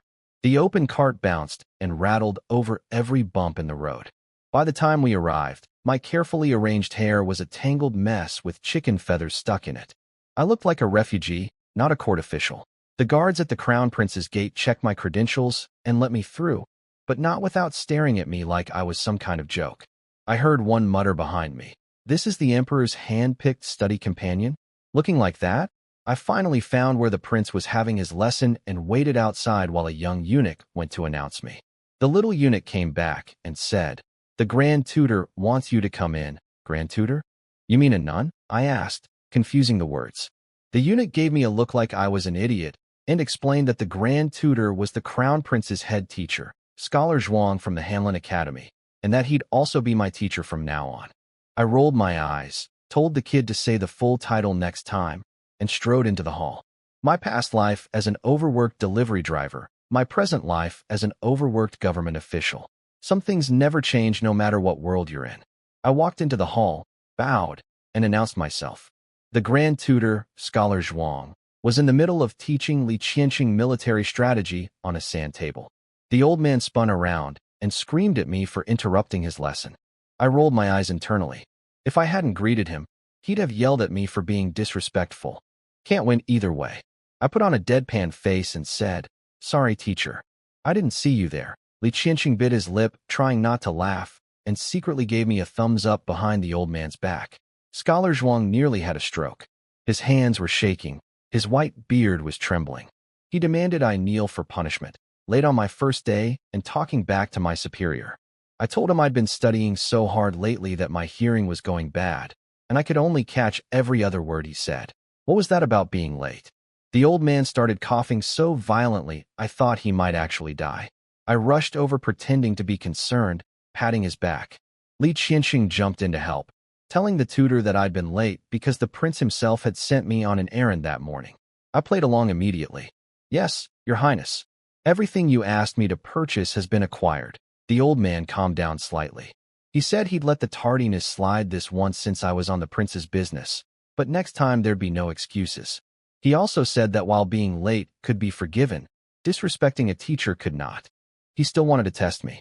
He pointed at the sand table, a beautiful miniature 3D map of the border between Great Qian and Great Zhou, built from sand, mud, straw, and stones on a surface about the size of a pool table. It was impressive. Scholar Zhuang said that since I'd missed over an hour of his morning lecture on military tactics, my punishment would be to work out the battle scenario he'd taught the prince. If I could do it, no further penalty. I kept a straight face, but laughed inside. A war game? That's it. I thought he was going to make me do something actually difficult. The old man spent a few minutes setting up the scenario with little flags and carved soldier figurines. When he finished, the sand table showed 3 separate battlefields. First battlefield, Qian and Zhou armies facing off across a river, roughly equal numbers, both dug in with archers firing at each other. Second battlefield, a large Zhou force occupying a hilltop, crushing a small scattered Qian force below with their height advantage. Third battlefield, a massive Zhou ambush force hidden in dead woods and tall grass, about to surprise attack a Qian relief column marching along the main road. The overall picture was brutal. Zhou had committed almost their entire army to the field, leaving their home city nearly undefended. Meanwhile, Qian had plenty of troops sitting inside their own city, but was badly outnumbered in all 3 field engagements. Equal at the river, outnumbered 4 or 5 to 1 at the other two locations. Li Qianxing looked troubled. He glanced at Scholar Zhuang, clearly confused. This wasn't the same setup from the morning lecture. The old man had reversed the positions, putting Qian in a nearly hopeless situation. From where Li Qianxing was standing, there was nothing to figure out. Qian was about to get wiped out across the board. But I looked at that sand table and saw something completely different.